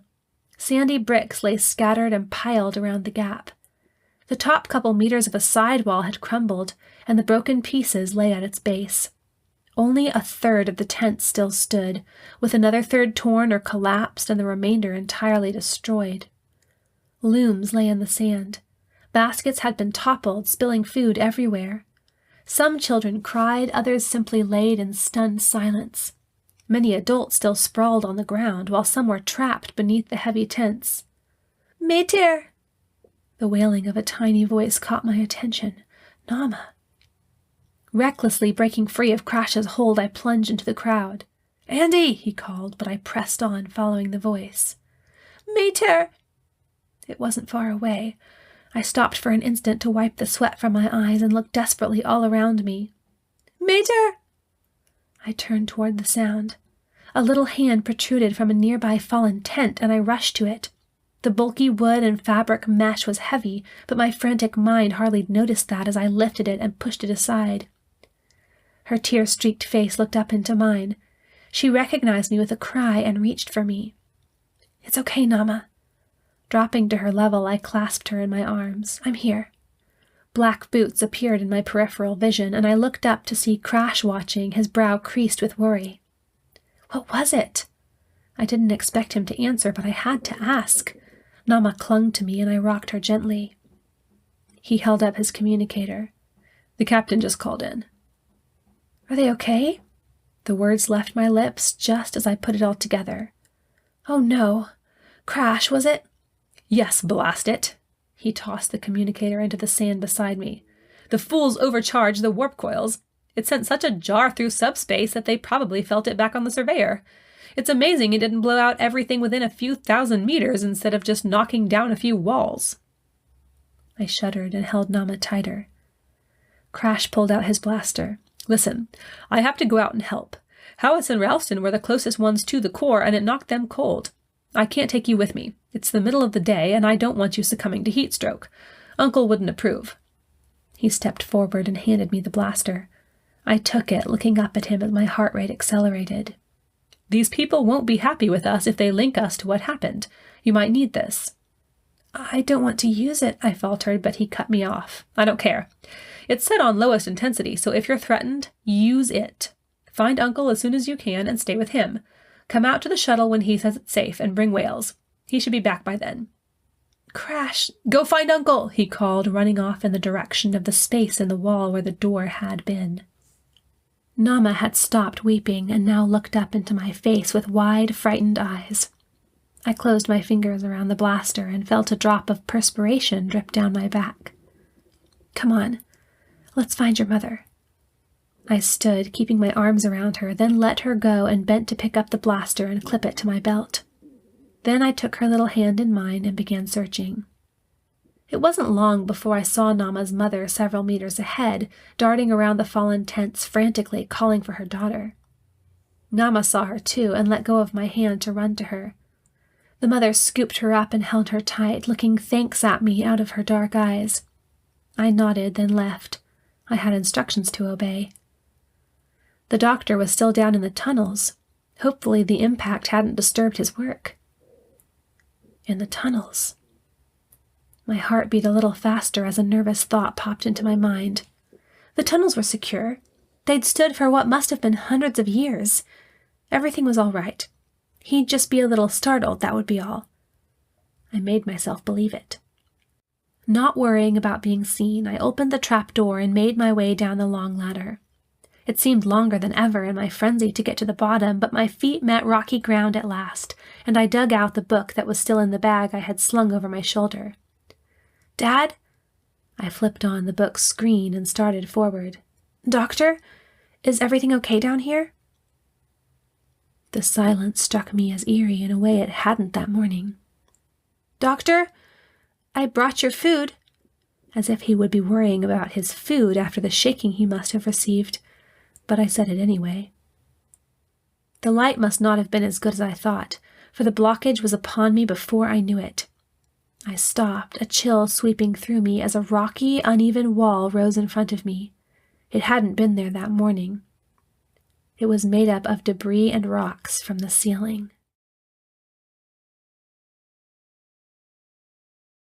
Chapter 21.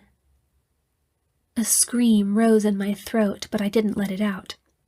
I was frozen still for an eternity before I threw myself against the rubble wall, the scream breaking free. "No!" I'd make it through. I would. He was okay. He had to be. "Doctor!" The echoes of my shriek were the only words that returned to me. I clawed at the wall, scraping off a few particles of sand, but not budging one of the rocks. A hand clamped down on my shoulder with an iron grip, and I struggled against it. "Let me go!" Instead, the hand whirled me around to face its owner, and I found myself staring into the fierce, dark eyes of Basilius. I just stared. I had never been this close to him before, and I could feel my heart thumping. "Alhautos Elasson?" he asked at last, gripping me harder. I swallowed, and my first attempt to speak was unsuccessful. Then I pointed behind me to the rock wall with a trembling finger. "Elasson is in there." Abruptly, he let go of me and pressed his massive hands to the wall, face expressionless. "Moros." He ground out the word through clenched teeth. Then, turning only his head, he looked at me again. "Feroperikon," he ordered, and I didn't need a translator to know what he wanted. I backed up, nodding, and tripped over a rock, landing with a grunt on my rear. My eyes still on him, I scrambled up, then turned and ran back down the passage. Not taking the time to bother with the light, I tore through the dimness, stumbling over stones. At one point I tripped and fell forward with a cry, and something smooth and hard hit my cheek. I touched it and then recoiled when I realized that it was the bones of a human hand. I screamed, jumped up, and ran again. At last I reached the ladder and clambered up in a panic, adrenaline pumping through me. I was at the top before I had time to think, and I pulled myself out. "Perikon!" I cried, looking around for the tall, dark man I had grown to hate. "Perikon!" I darted among the wailing people and fallen tents. "Perikon!" I saw him just as he turned towards me, standing in the middle of the path, directing workers. His face darkened into a scowl, but I didn't care. "Basilius wants you," I panted, pointing away towards the tunnels. Frowning, he pushed past me and strode in the direction of the trap door. I followed at a safe distance, still nervous and shaky. Basilius still stood where I'd left him, but he had not been idle. With his iron strength, he'd been able to dislodge a couple of the rocks, but still there was no hole in the wall. Sweat dripped from his face as he struggled against another one. I had to wonder why he was doing this. He didn't care anything about his brother, did he? Perikon hurried to his ruler's side, and Basilius barked an order. Shaking, I reached into the bag I carried and pulled out the book, flipping it to our makeshift translation mode. Basilius explained something in a long sentence, and on my screen I saw the words, "Lesser is trapped behind this wall. You must call 5 able-bodied men here to free him." Perikon bowed. "Ne kurios," he said, and my screen said, "Yes, Lord." Without further question or delay, he started back towards the ladder. Basilius looked at the wall, his gaze moving up and down it multiple times. "Autos gar nomos estin," he murmured. On the screen appeared the words, "It is the law." He made a motion to turn towards me, and I hurried to shove the book back in the bag. "Hode ti prasite," he stormed. "Tonte leon to dedrakate? Galusgar ekimon brin apages thaitus son genos estin hemon auton te kaye tes daitis hemon diaphthoran, hoper auto proipon ego. I was silent. Whatever he was saying was not complimentary or kindly meant, that much was certain. A tear rolled down my face. Was the doctor all right? Was he behind that wall, or was he under it? Deute boi thesausa, the man called authoritatively, beckoning to me with evident impatience. Then he turned again to the wall and wrapped his thick fingers around a rock bigger than his head, the muscles in his arms bulging underneath his tawny skin. I rushed over and dug my own small hands above it, pressing down with all my might. His tunic was already soaked with perspiration, and in minutes I felt it form in drops on my own face. I could smell it, hot and musty, as I tugged. Tuskolos, he insisted, and I exerted myself even more. With a final push, the rock dislodged, but as it rolled onto the floor, I saw with a sinking heart that the wall behind it looked just as solid as the piece we had taken away. But now soft footsteps padded through the cavern behind us, and torchlight illuminated the wall. Paracon appeared seconds later, followed by 5 men bearing torches. After saying a few hurried, frustrated words to them and pounding expressively on the wall, Basilius left, casting an angry glance at me as he hurried away. Spauda soben, Paracon cried, loosening the belt at his waist. The men set the torches into stands in the wall and fell upon the rock pile with vigor. They hadn't seemed to notice me. At least they hadn't acknowledged my presence, but I didn't expect things to stay this way for long. Though every instinct in my shaking body screamed at me to jump forward and help them, I knew I could do no good that way. What I needed to do was contact the others. I had to get out of earshot of the workers first, preferably without drawing attention to myself. In that moment, the realization that I was alone in a mass of Greek-speaking people washed over me.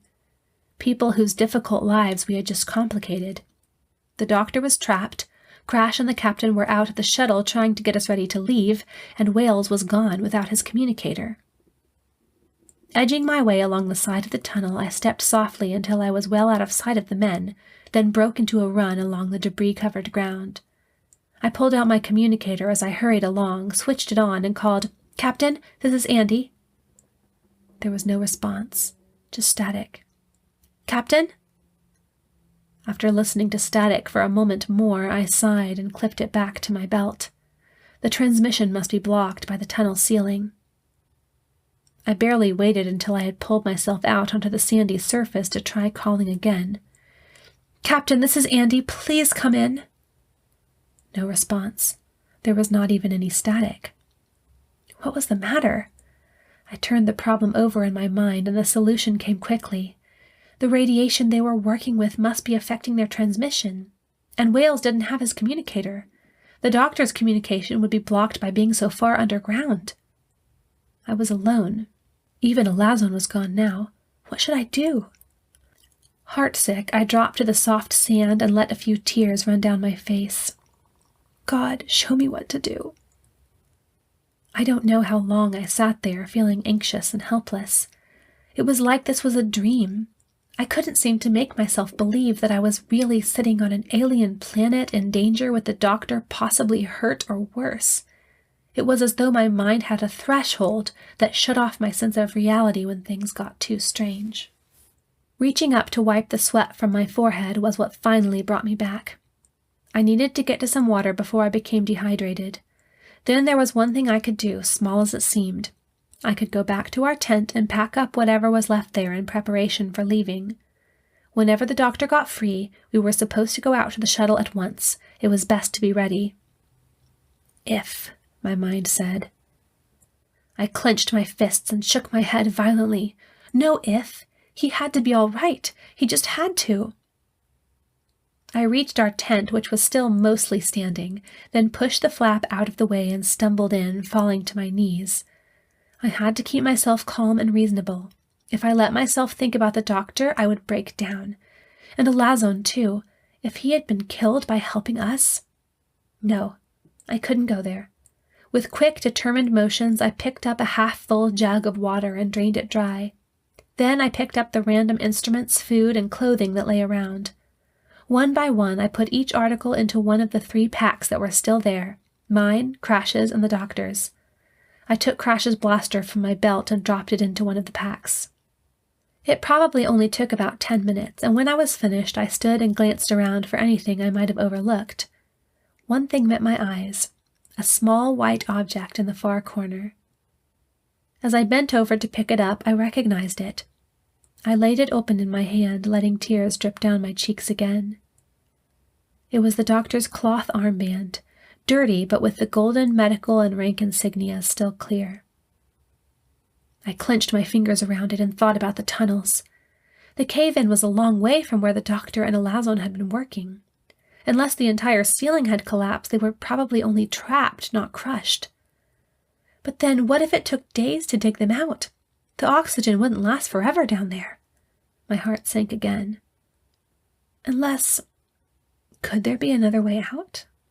Surely when digging the tunnels, the diggers wouldn't have depended on that one exit. They couldn't have been so foolish. The passage went on a long way after the scroll chamber, and Elasson hadn't taken us further. Maybe there was another way out. Elasson would know about it, and he could lead the doctor out. It wasn't until I began going over the tunnel in my mind, mentally traveling its long, dark passageways, that it hit me. I straightened up with a cry, hitting my head on one of the poles that had partially fallen. The tombs! The ones with pictures on their stones were first, and farther down were the ones with writing. But the writing must have been done earlier, so the section closer to the walls must have been dug more recently. That meant there had to be another exit, the place where the diggers had started years before. And, of course, here was the solution to the puzzle that had confused me since we first arrived. Elasson and the others sneaked up on us when we could see for miles. They must have used another tunnel opening. That meant that Elasson knew how to get to the shuttle via the tunnel exit. I grabbed the 3 packs. The doctor and Elasson could have already started for the shuttle, thinking I had gone with Crash. Either way, it was time to head out there, sun or no sun. I would be careful. And the look in Basilius's eyes as he pulled on the rock wall had told me that we were in horrible trouble for what we had done to their colony. I needed to warn the rest of my party not to come back. Hoisting the packs onto my shoulders, I started out, hope filling my heart again.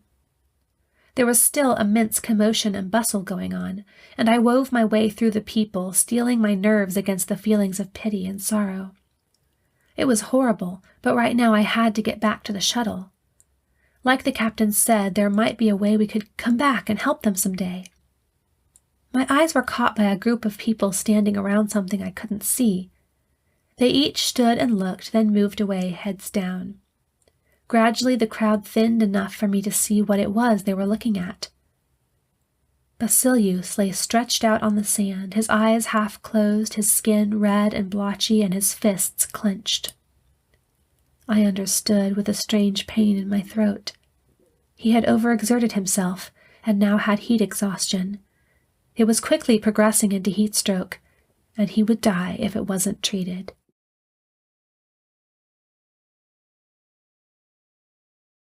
Chapter 22.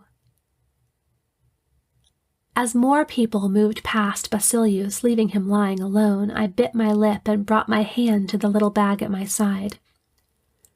I knew how to treat it. I'd read about it and had first-hand experience with it from the past few days. I could heal him if I started soon enough. He could recover quickly. I looked in the other direction, at the wall where the door had been. If I could get back to the shuttle, I'd be safe. I'd be with the doctor again. Again, I looked at the big man lying helpless on the ground. His eyes drooped closed and his fists relaxed as I watched. He had let so many people die. He had been angry with us for healing Nama just because it took away a couple of workers for a few days. He treated Elasson like dirt and had nearly had the doctor killed. My gaze drifted longingly towards the outside once more, but I knew beyond a doubt what the doctor would do if he were here. Gritting my teeth and dropping the 3 packs where I stood, I strode to the ruler's side and dropped to my knees. It didn't matter what he'd done or what he might do. He was a human being, made in the image of the Creator with a life and a heart and a soul. It was in my power to save him, so it was my duty to do so. I thrust 2 clumps of salt between his lips as his eyes closed completely. A touch told me that his forehead was hot, and I cringed at the dryness of the skin. He was progressing quickly towards the fatal stage, but could still be saved. A couple of strong young men paused in their work to watch, and I looked up and gestured to them to come help me. I had to get him in the shade quickly. They only stared. To communicate what I wanted, I rose and grabbed Basilius's arm, pulled it, and pointed at the throne room. The men looked at each other, then hurried off. Dropping the man's arm, I looked hopelessly at his unconscious face. Did his own people not care about him enough to want to save him? Or was this just the result of what he'd drilled into them, the need to work and not stop for anything? Just by pulling on him for those few seconds, I had seen that I could not possibly drag him myself, not even a centimeter. Keeping my mind focused, I looked around for inspiration. I found it in the shape of a small, collapsed tent a few meters away. Grabbing it by one post, I lugged it over to where the ruler laid. It was heavy, and sweat already soaked my clothes, but I pulled with all my might until I was able to drape the cloth over him. Then, one by one, I grabbed the light wooden posts and erected them, driving them into the sand. I made myself hurry, even though exhaustion was overtaking me. I had to get him cooled off. Finally, I got the tent set up. Now I would need water, a cloth, and something to fan him with. Water was in barrels in the dining room, and I scooped out 2 buckets full and lugged them back to the tent. Cloths lay blown around all over the place, so it was easy to grab a couple. It only took a few minutes longer to find a stiff piece of woven grass to use as a fan, and I was ready. Retiring to the little tent with my gatherings, I began fanning him with the woven square with one hand, while dipping a cloth in the water with another hand. Squeezing it out just enough to keep it from dripping, I rubbed the water over his face and arms. This seemed to revive him slightly, and he coughed. Putting the fan down, I picked up a bowl and dipped it into one of the water buckets, then poured some into his mouth. He spluttered at first, but after a second he drank. When he had finished the whole bowl, I put some more salt into his mouth.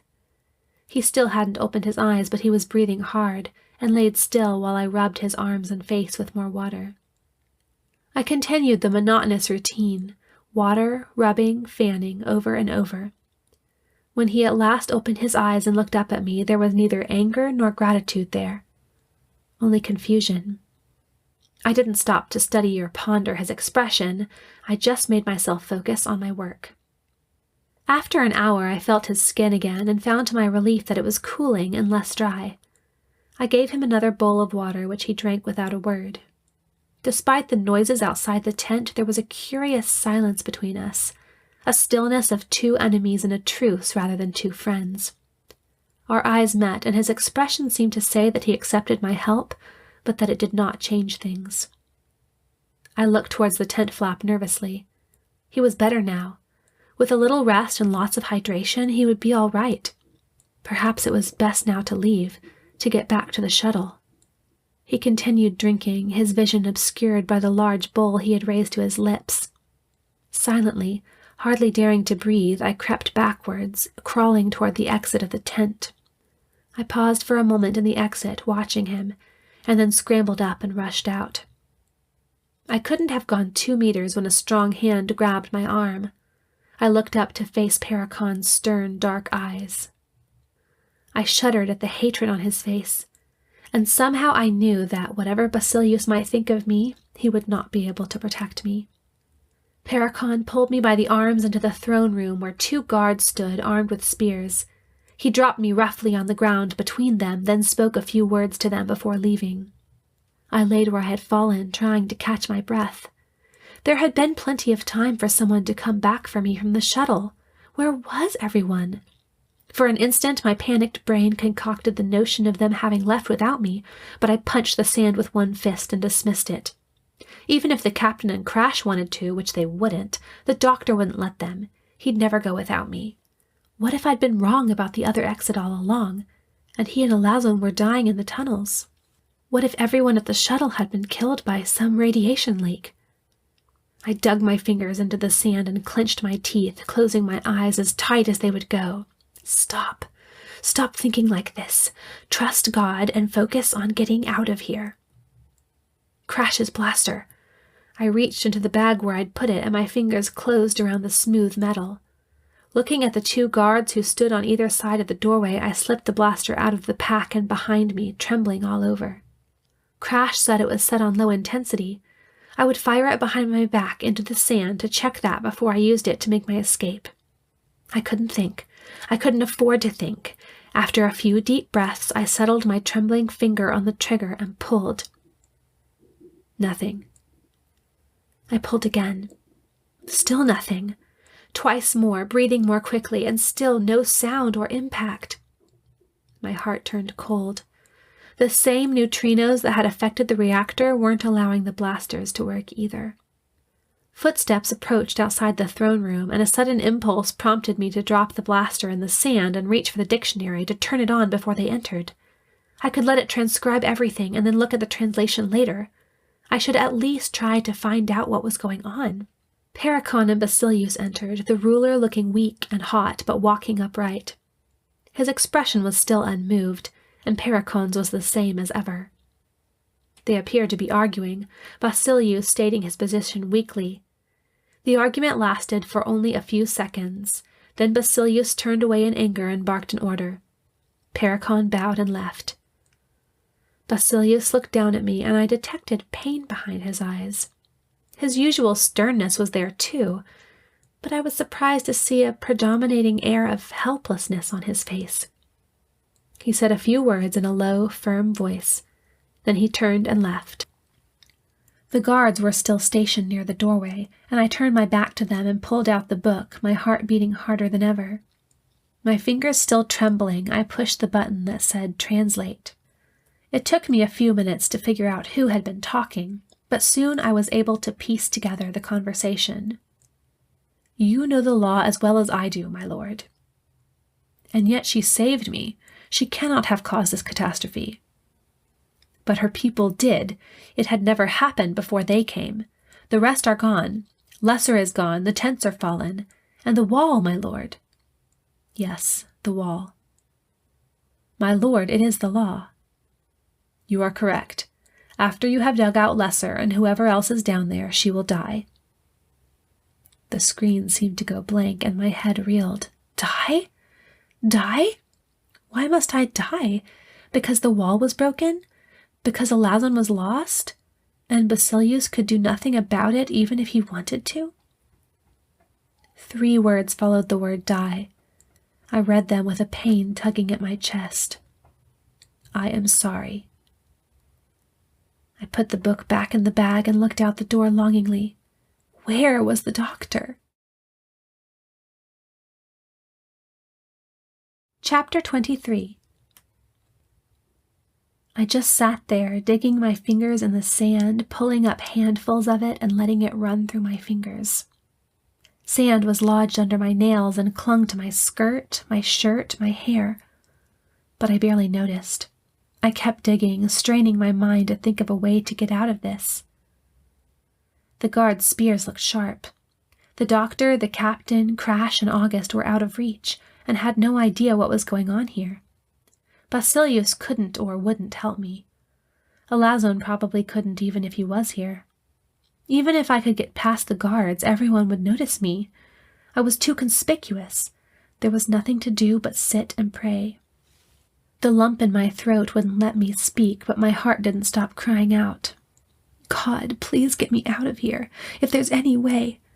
And if you can't save me, at least please save the others. If the only way they can be safe is to leave me here, by now the lump nearly choked me, then take them away. One of the guards, a dark-bearded man who was on the short side, kept casting sideways glances at me. I wondered listlessly whether it was because of my hair or my clothes or just because I was going to be executed soon.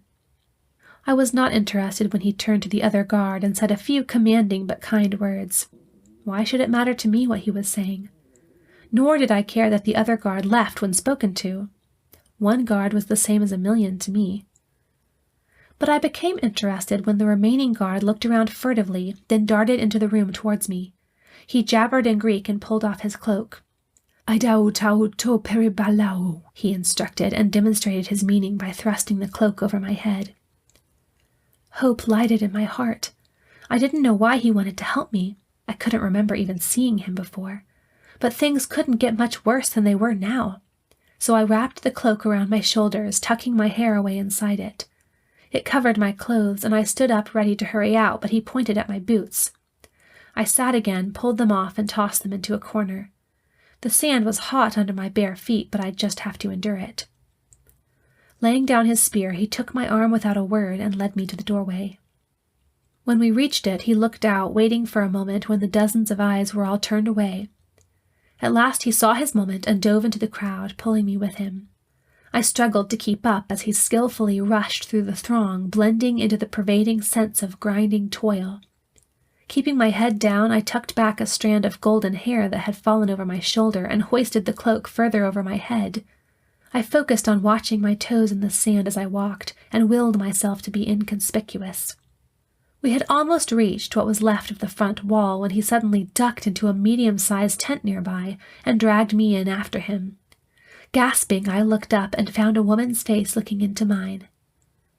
Then I understood at last. The woman was Nama's mother. Her husband spoke quickly, and she nodded and took the cloak from me.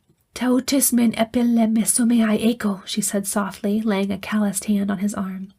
Side takeos epistrefe palin ekese. Without another look at me, he hurried out again, and the woman bent down and took off her own soft shoes. She thrust them into my hands, then moved a few steps away to the back of the tent to pick up something else. As I sat to put the shoes on, my eyes found Nama herself huddled in one corner of the tent, watching me. I smiled at her, which seemed to give her permission to dart forward and put her little arms around my neck. "You be careful, Nama," I whispered. "Don't get sick again." Tears welled up in my eyes as I thought of the life this girl had before her when she grew up. But it was the only way. I longed to take her with me, to wash the sand out of her long black hair and brush out the tangles, to dress her in something pretty and light and cool, to show her what good food was and teach her how to play. But I knew the captain would never consent, and I understood why. This was her home. These were her people. We couldn't take all of them, and it wasn't right to take some without the others. So for now, they must stay. The mother draped a different cape over me, which fell halfway between my knees and ankles. I pulled the crude hood over my head, and again pushed my hair out of sight. Wrapping the cape tightly, I looked into the woman's eyes. She was young, I realized, probably 5 years older than myself, but she looked so tired. Impulsively, I reached out to hug her. "Thank you, whoever you are. I owe you my life." She pushed me away, not unkindly but urgently. "Fere," she insisted, and I barely had time to kiss my little Nama on the forehead before her mother pushed me out and pointed to the gaping hole in the wall, then disappeared back into the tent. Pulling the cloak tighter around me, I started over the few meters to the wall. I forced myself to walk more slowly than my instinct told me, trying to blend in. Just 2 or 3 meters more, and I would be out at last, free to make my way towards the shuttle where the others were. I looked down, trying to hide my face, but I should have watched where I was going. Nearly at the wall, I bumped into someone big and tall. The horror I felt in that moment almost paralyzed me, but I forced myself to look up into the face of the person. It was the last man I wanted to see just then. Basilius towered over me, his eyes boring into mine. Motionless, I held my breath. I entreated him with my eyes, but my mouth didn't move. Neither did his. He only looked at me. If he took me back, there would be no hope. I could not expect to escape again. I counted 15 seconds before he wetted his lips, looked away, and walked off. Not a word. Not another look, not even a gesture. But I understood it to mean that I could go, that I should go, before he had to admit that he had recognized my face and take me back to kill me. He would ignore the fact that he had seen me and pretend to know nothing about it. It was as close as he could get to kindness. I watched after him for just a moment before moving out onto the open desert. but in my heart there was a pain for the people I left behind. After I had trudged a good distance away from the broken wall, I lowered my hood and ate some salt to be safe. I washed it down with some of the water from my pack. The sun was nearing the horizon, and already the air had cooled just barely. But I couldn't stop here. I didn't know whether Paracon would try to pursue me, but I wasn't taking chances. So I hurried on, soft shoes not doing much to protect the soles of my feet from the heat of the sand. But if I walked quickly, it wasn't as bad. It wasn't until the walls appeared to be about 10 centimeters long behind me that I was able to make out 3 forms approaching from the opposite direction. My heart rose. Was it Crash? August? Wales? Or maybe even the doctor? I quickened my pace, weariness fading in the light of my hope. We just might make it yet. Andi! It was the doctor. He was coming for me. Breaking into a run, I let my cape drop onto the sand behind me and hurried towards him. I could see him now, and August and Elasson. They were all right. The doctor held out his arms, and I jumped into them. He pulled me close and held me as if he'd never let me go again. And when he did let go, he kept his eyes on me, not willing to let me out of his sight. August had to be hugged next, and I took Elasson's hand in mine with a glad look to tell him I was relieved that he was okay. "We would have come for you sooner," the doctor said, "but we had to—" "Where's Wales?" I interrupted. "Did he come back?" "Yes, he's at the shuttle," August said. "We didn't know you were alone back there until just now. Were you all right?" I laughed at this, feeling almost hysterical. "No, but I'm all right now. That's what matters." The doctor took my hand, and his brow furrowed. "What do you mean by that?" As we walked back to the shuttle, I told my story. The doctor's hold on my hand tightened as I told of my adventures, and although his face didn't show it, I could sense how much it pained him to know I'd had to go through all of that without him. "It's okay, Dad," I assured. "Everything's fine now." "Not quite," August put in. "We won't know if we can get away until we get away." "You mean you don't know if it will work?" "No. The captain wanted to do more tests, but—" He looked at Elasson, who walked quietly beside us, and I thought I knew what he meant. "We have to leave right away." He nodded. "Crash was sure they'd be upset with us." "And I guess we know for sure now," the doctor added, patting my hand. "I guess we do." We could see the shuttle now, and with every step my heart went out more and more to Elasson. He would have to go back and face his brother, to work on in inferiority for years to come if he didn't die first. Couldn't he come with us? He wouldn't be missed. Just one person, and one that nobody cared about. I looked at him out of the corner of my eye. He walked alongside us without speaking and made no move to turn back. I wondered what he was thinking. Did he have any thoughts of coming along? He couldn't help seeing that our existence was different and better than his own.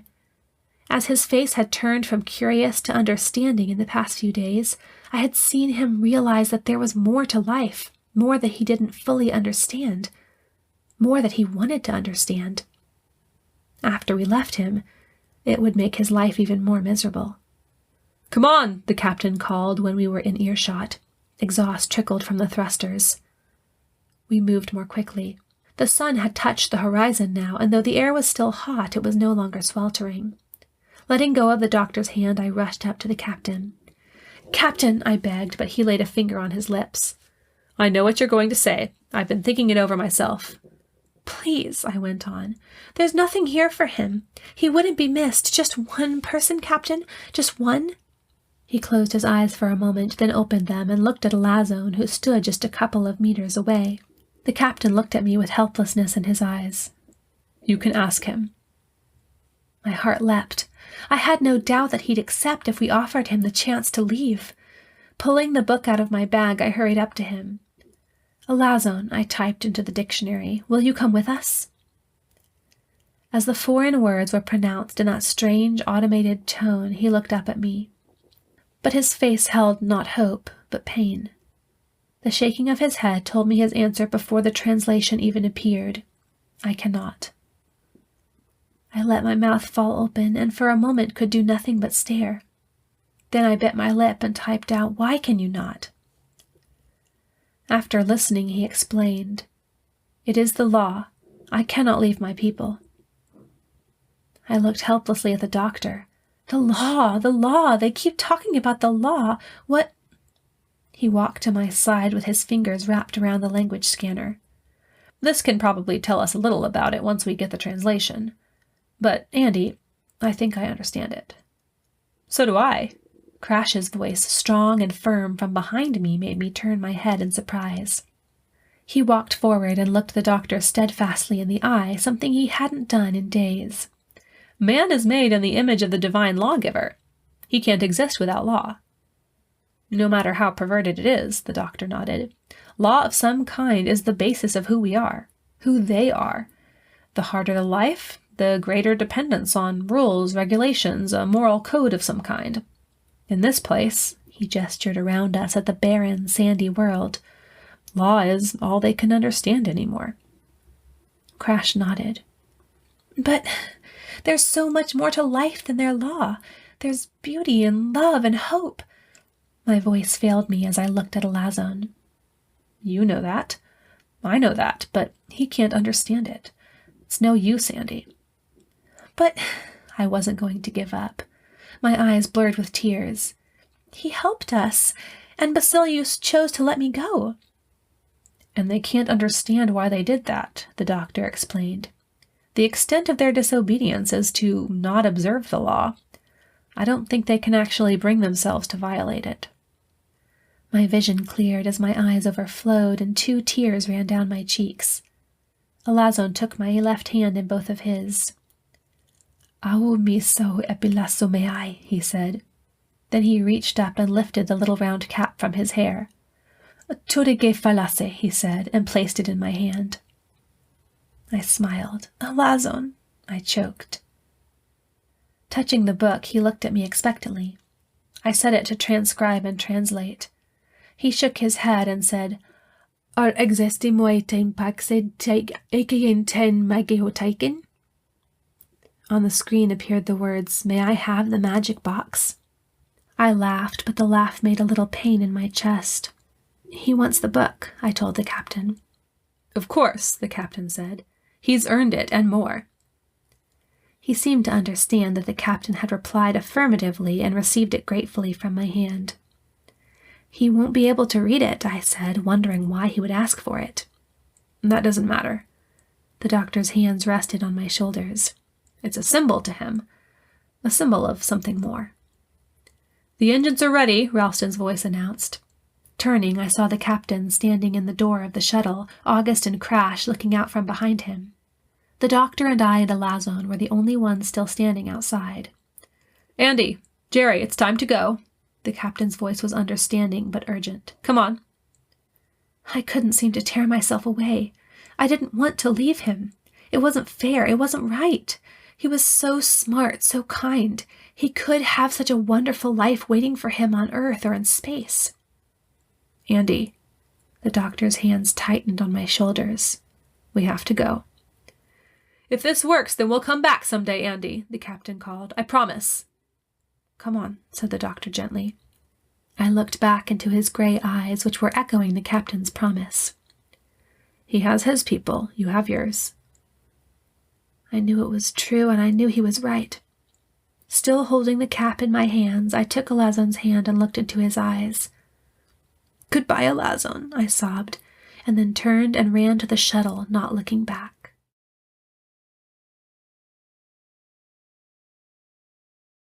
Chapter 24.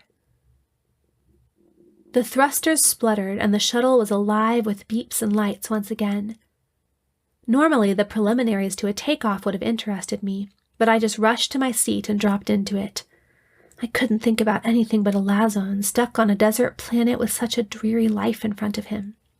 The doctor hurried in after me and quietly buckled my seat harness, then his own. August sat behind me and reached forward to silently squeeze my hand. Wales had already taken his place, and Crash was at the helm. "Stand by generator," the captain ordered, sealing the door. Then he slid into the co-pilot's seat. Ralston was back in the reactor chamber, ready to generate the warp bubble at the captain's word. May fortune favor the innovative, the captain murmured, then called, "Thrusters full propulsion, Mr. Crash." Crash turned the sliders up, and with a blast that made me cringe, we rocketed off the ground. Looking out the window, I saw one last glance of Elasson standing there with the book in his hand, watching our departure with wide eyes. Then we accelerated, and he grew smaller and smaller until he was nothing more than a black dot. Already the gravitation forced me back against my seat, making me almost unable to move. "Warp, Mr. Ralston," the captain called. I held my breath. This would be a bumpy trip with the little cobbled-together core. But no blast came. "Mr. Ralston," the captain yelled. When there was no answer, he swore and tried to force himself out of his chair. "Reduce thrusters, Mr. Crash," he yelled. "I can't. We've reached the stratosphere. If we lower power, we'll lose it altogether." The captain once again struggled to rise from his chair, but the gravitational force was too strong for him. "Mr. Ralston," he yelled again. A faint voice came from the reactor chamber. "Captain, we need more power. The thrusters are draining the reactor too much. We need that bubble in the next minute." Wales managed to unbuckle his harness and struggled to get up, but it was no use. He couldn't raise himself enough to get free of his seat. Looking over at me, he exclaimed, "Andi, the arm of your seat is up." I forced my head to turn and look. It was true. In my emotion over leaving Elasson, I had stumbled into my seat without taking the time to ensure all safety measures, and the arm of my seat was up, leaving me free access to the center aisle. "Can you roll off your seat?" he asked. "I think so," I began, but the doctor forced his hand over and gripped my arm. "Unbuckle your harness," Wales said. "Then hold onto it and roll off your seat. Don't let go or you'll fall back and be crushed." 40 seconds, Ralston called desperately. "No!" The doctor gripped my arm tighter. "You're not doing that." "Dr. Lloyd, she has to." It was August who spoke now, face pale. 35 seconds. His lips quivering, the doctor let me go. I struggled to unbuckle my harness and then gripped it firmly with one hand. With a great effort, I rolled off my seat and was instantly jerked back towards the rear. My arm yanked so hard as I was stopped by the harness that I felt sure it must have been pulled out of its socket, but I didn't let go.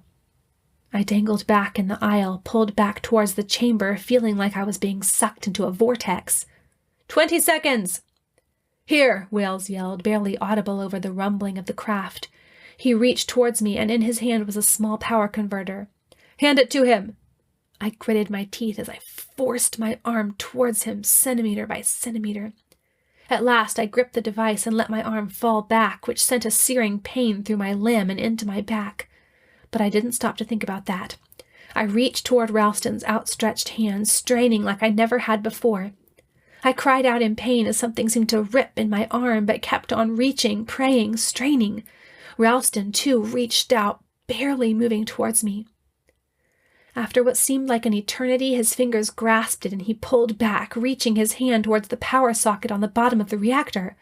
I saw now that the reactor was glowing orange, growing hotter by the millisecond. It could burn out any minute, and then we'd crash to the ground. And we drained the power so much that there would be no hope of a soft landing. Just when I thought it couldn't possibly get any hotter, he plugged the converter in and pounded the button on the generator. The craft gave a lurch, and I flew up towards the ceiling, then was yanked back again. I heard the captain cry, "Now, Mr. Crash!" and then my fingers slipped free from the harness. My first sensation was one of relief from the pain and tension in my arm. I caught a split-second glimpse of Ralston braced in the reactor chamber. Then I smashed into something and lights exploded in my brain. Then everything vanished. "Thank you, Mr. Gelders. We'll be expecting you in 50 minutes. Trent out." These were the first words I heard after my crash into the back of the reactor chamber. Keeping my eyes closed, I tried to take in what had happened. We were no longer moving. At least, I couldn't feel any motion. This meant that either we had crashed or we had been successful in making our way out of the atmosphere and were now in orbit waiting for the surveyor. The captain's words seemed to indicate the latter.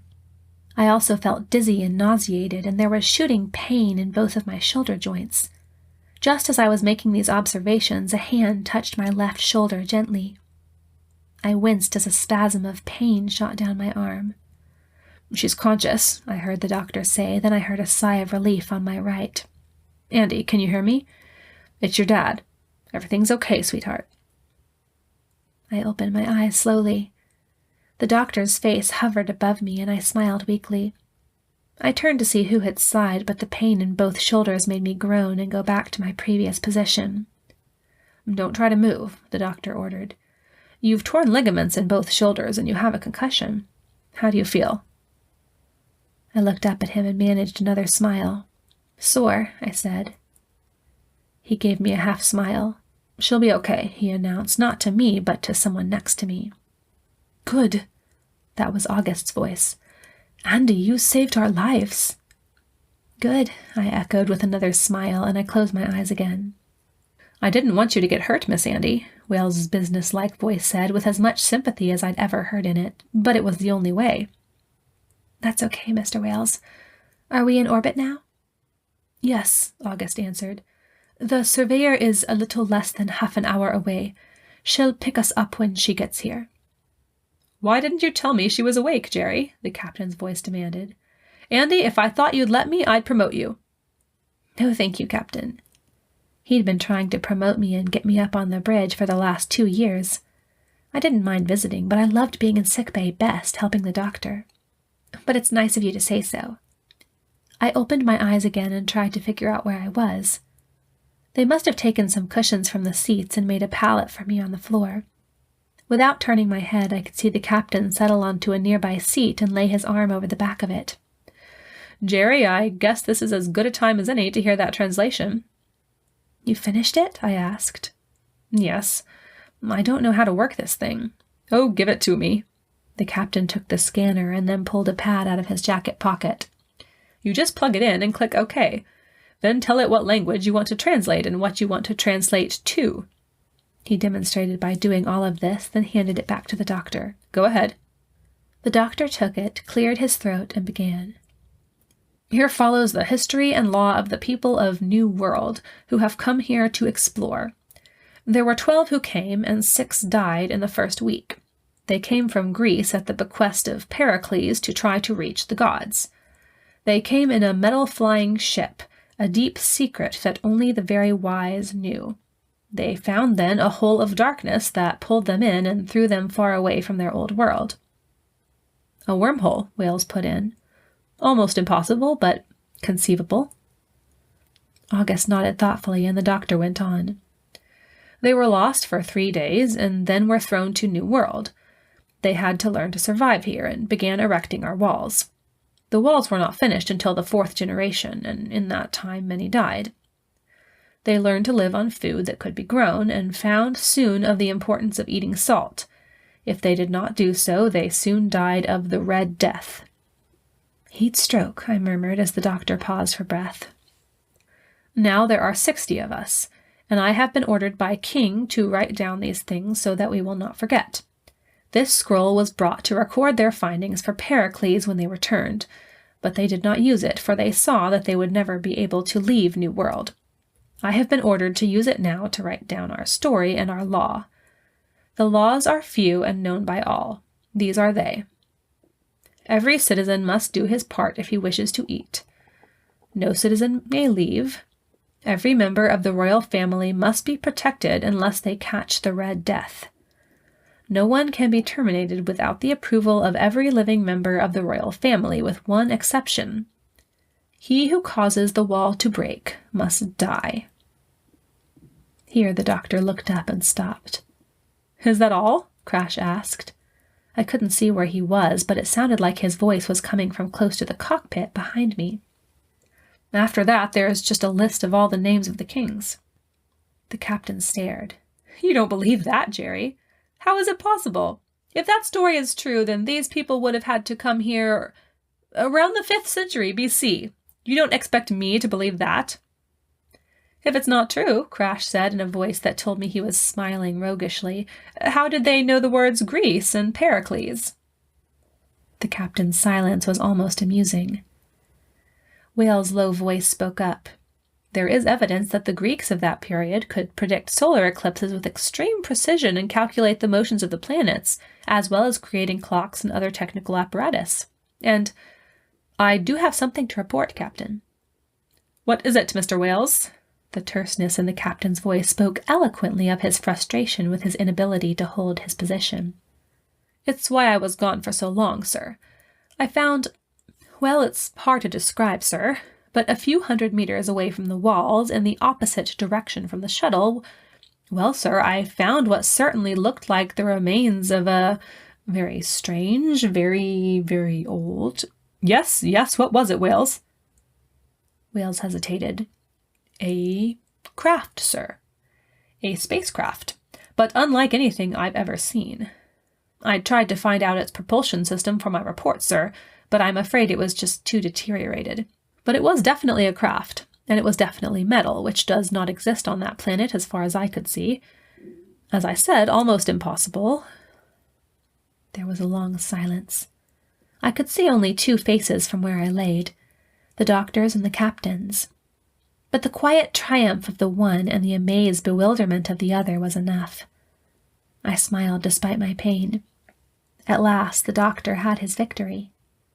A hand touched my arm, and August's face appeared above mine. His sympathetic smile spoke volumes, but all he said aloud was, "I'd say that's fairly scientifically conclusive, sir." For once the captain didn't scold him for speaking out of turn. "I'll say so, Mr. Howitz," came a cocky, enthusiastic voice from the cockpit. "And if I didn't have my hands full keeping this thing stabilized, I'd give Uncle a round of applause.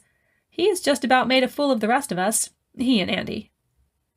"You may call yourself a fool if you like, Mr. Crash," the captain spoke at last, and his face finally relaxed into a look of friendly defeat. "But I do not appreciate you taking the liberty with my name." The doctor smiled at his friend. "I'll take you up on that dare now, Trent."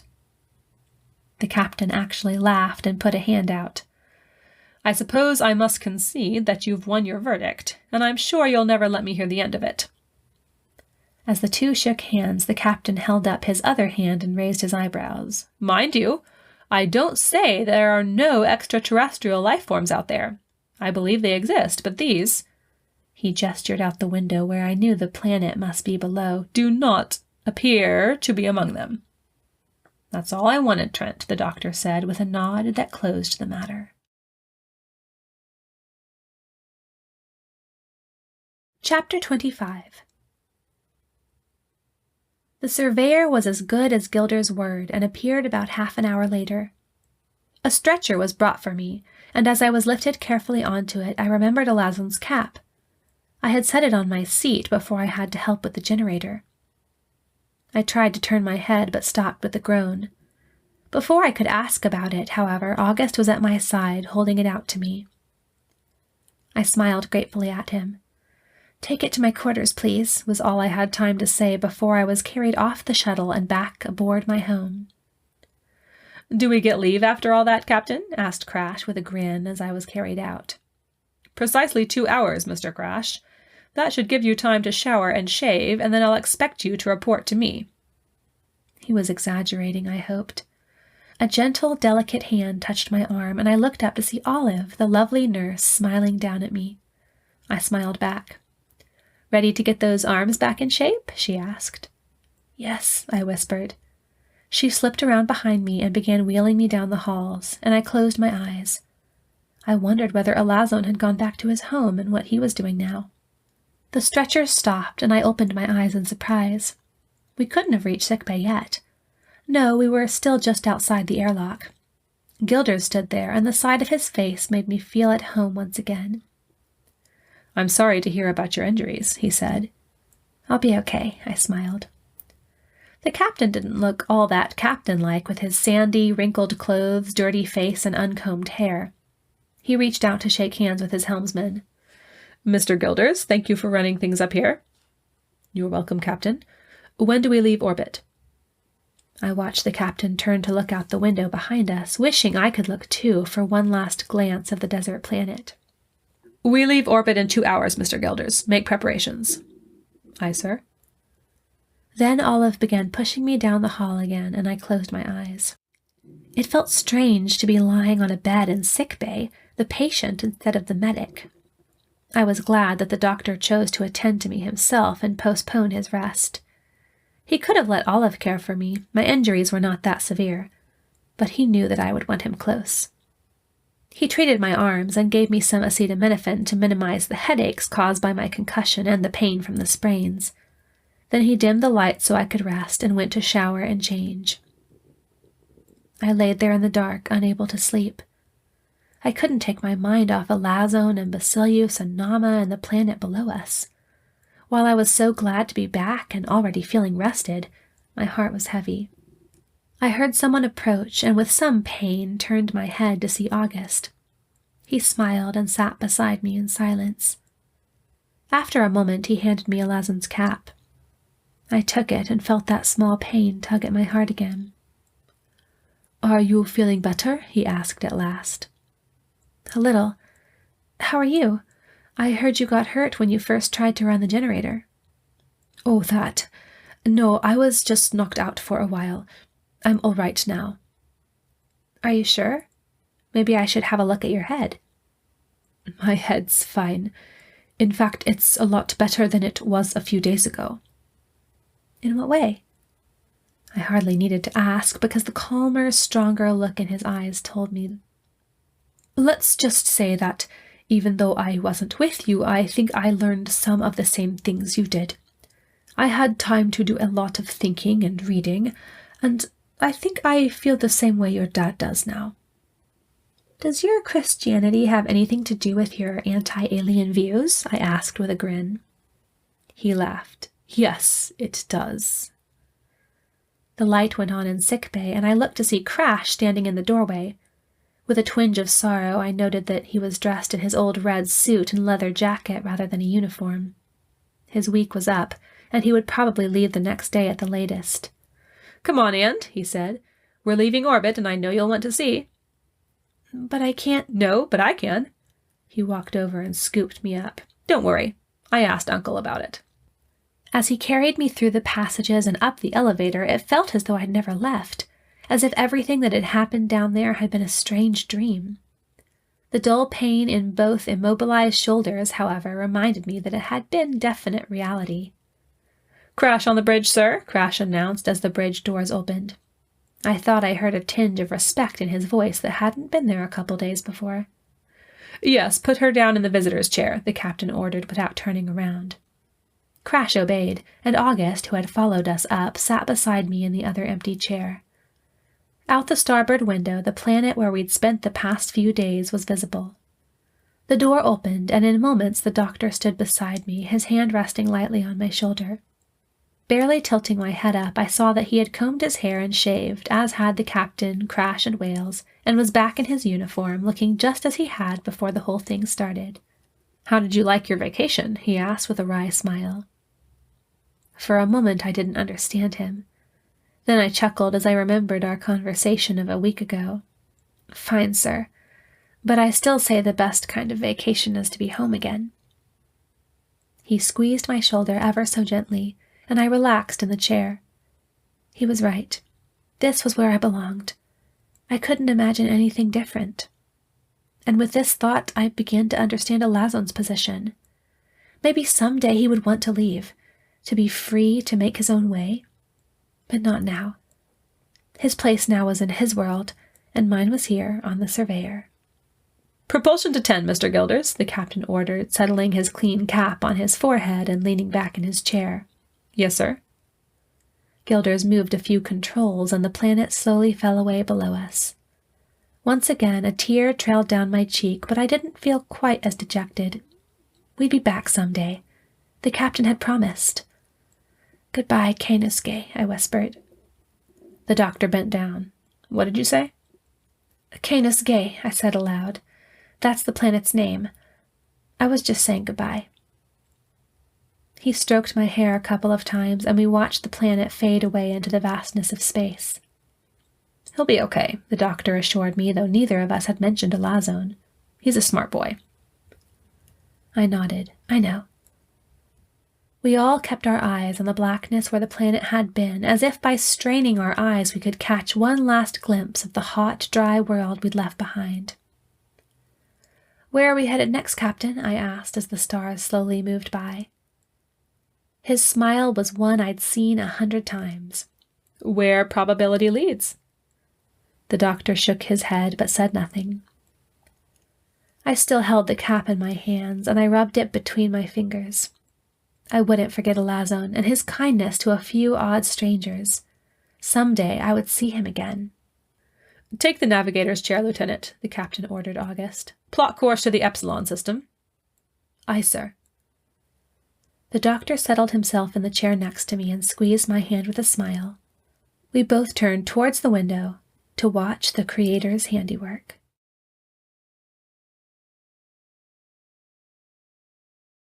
This has been Firmament in His Image by J. Grace Pennington. Text copyright 2013. Production copyright 2025 by J. Grace Pennington. All rights reserved.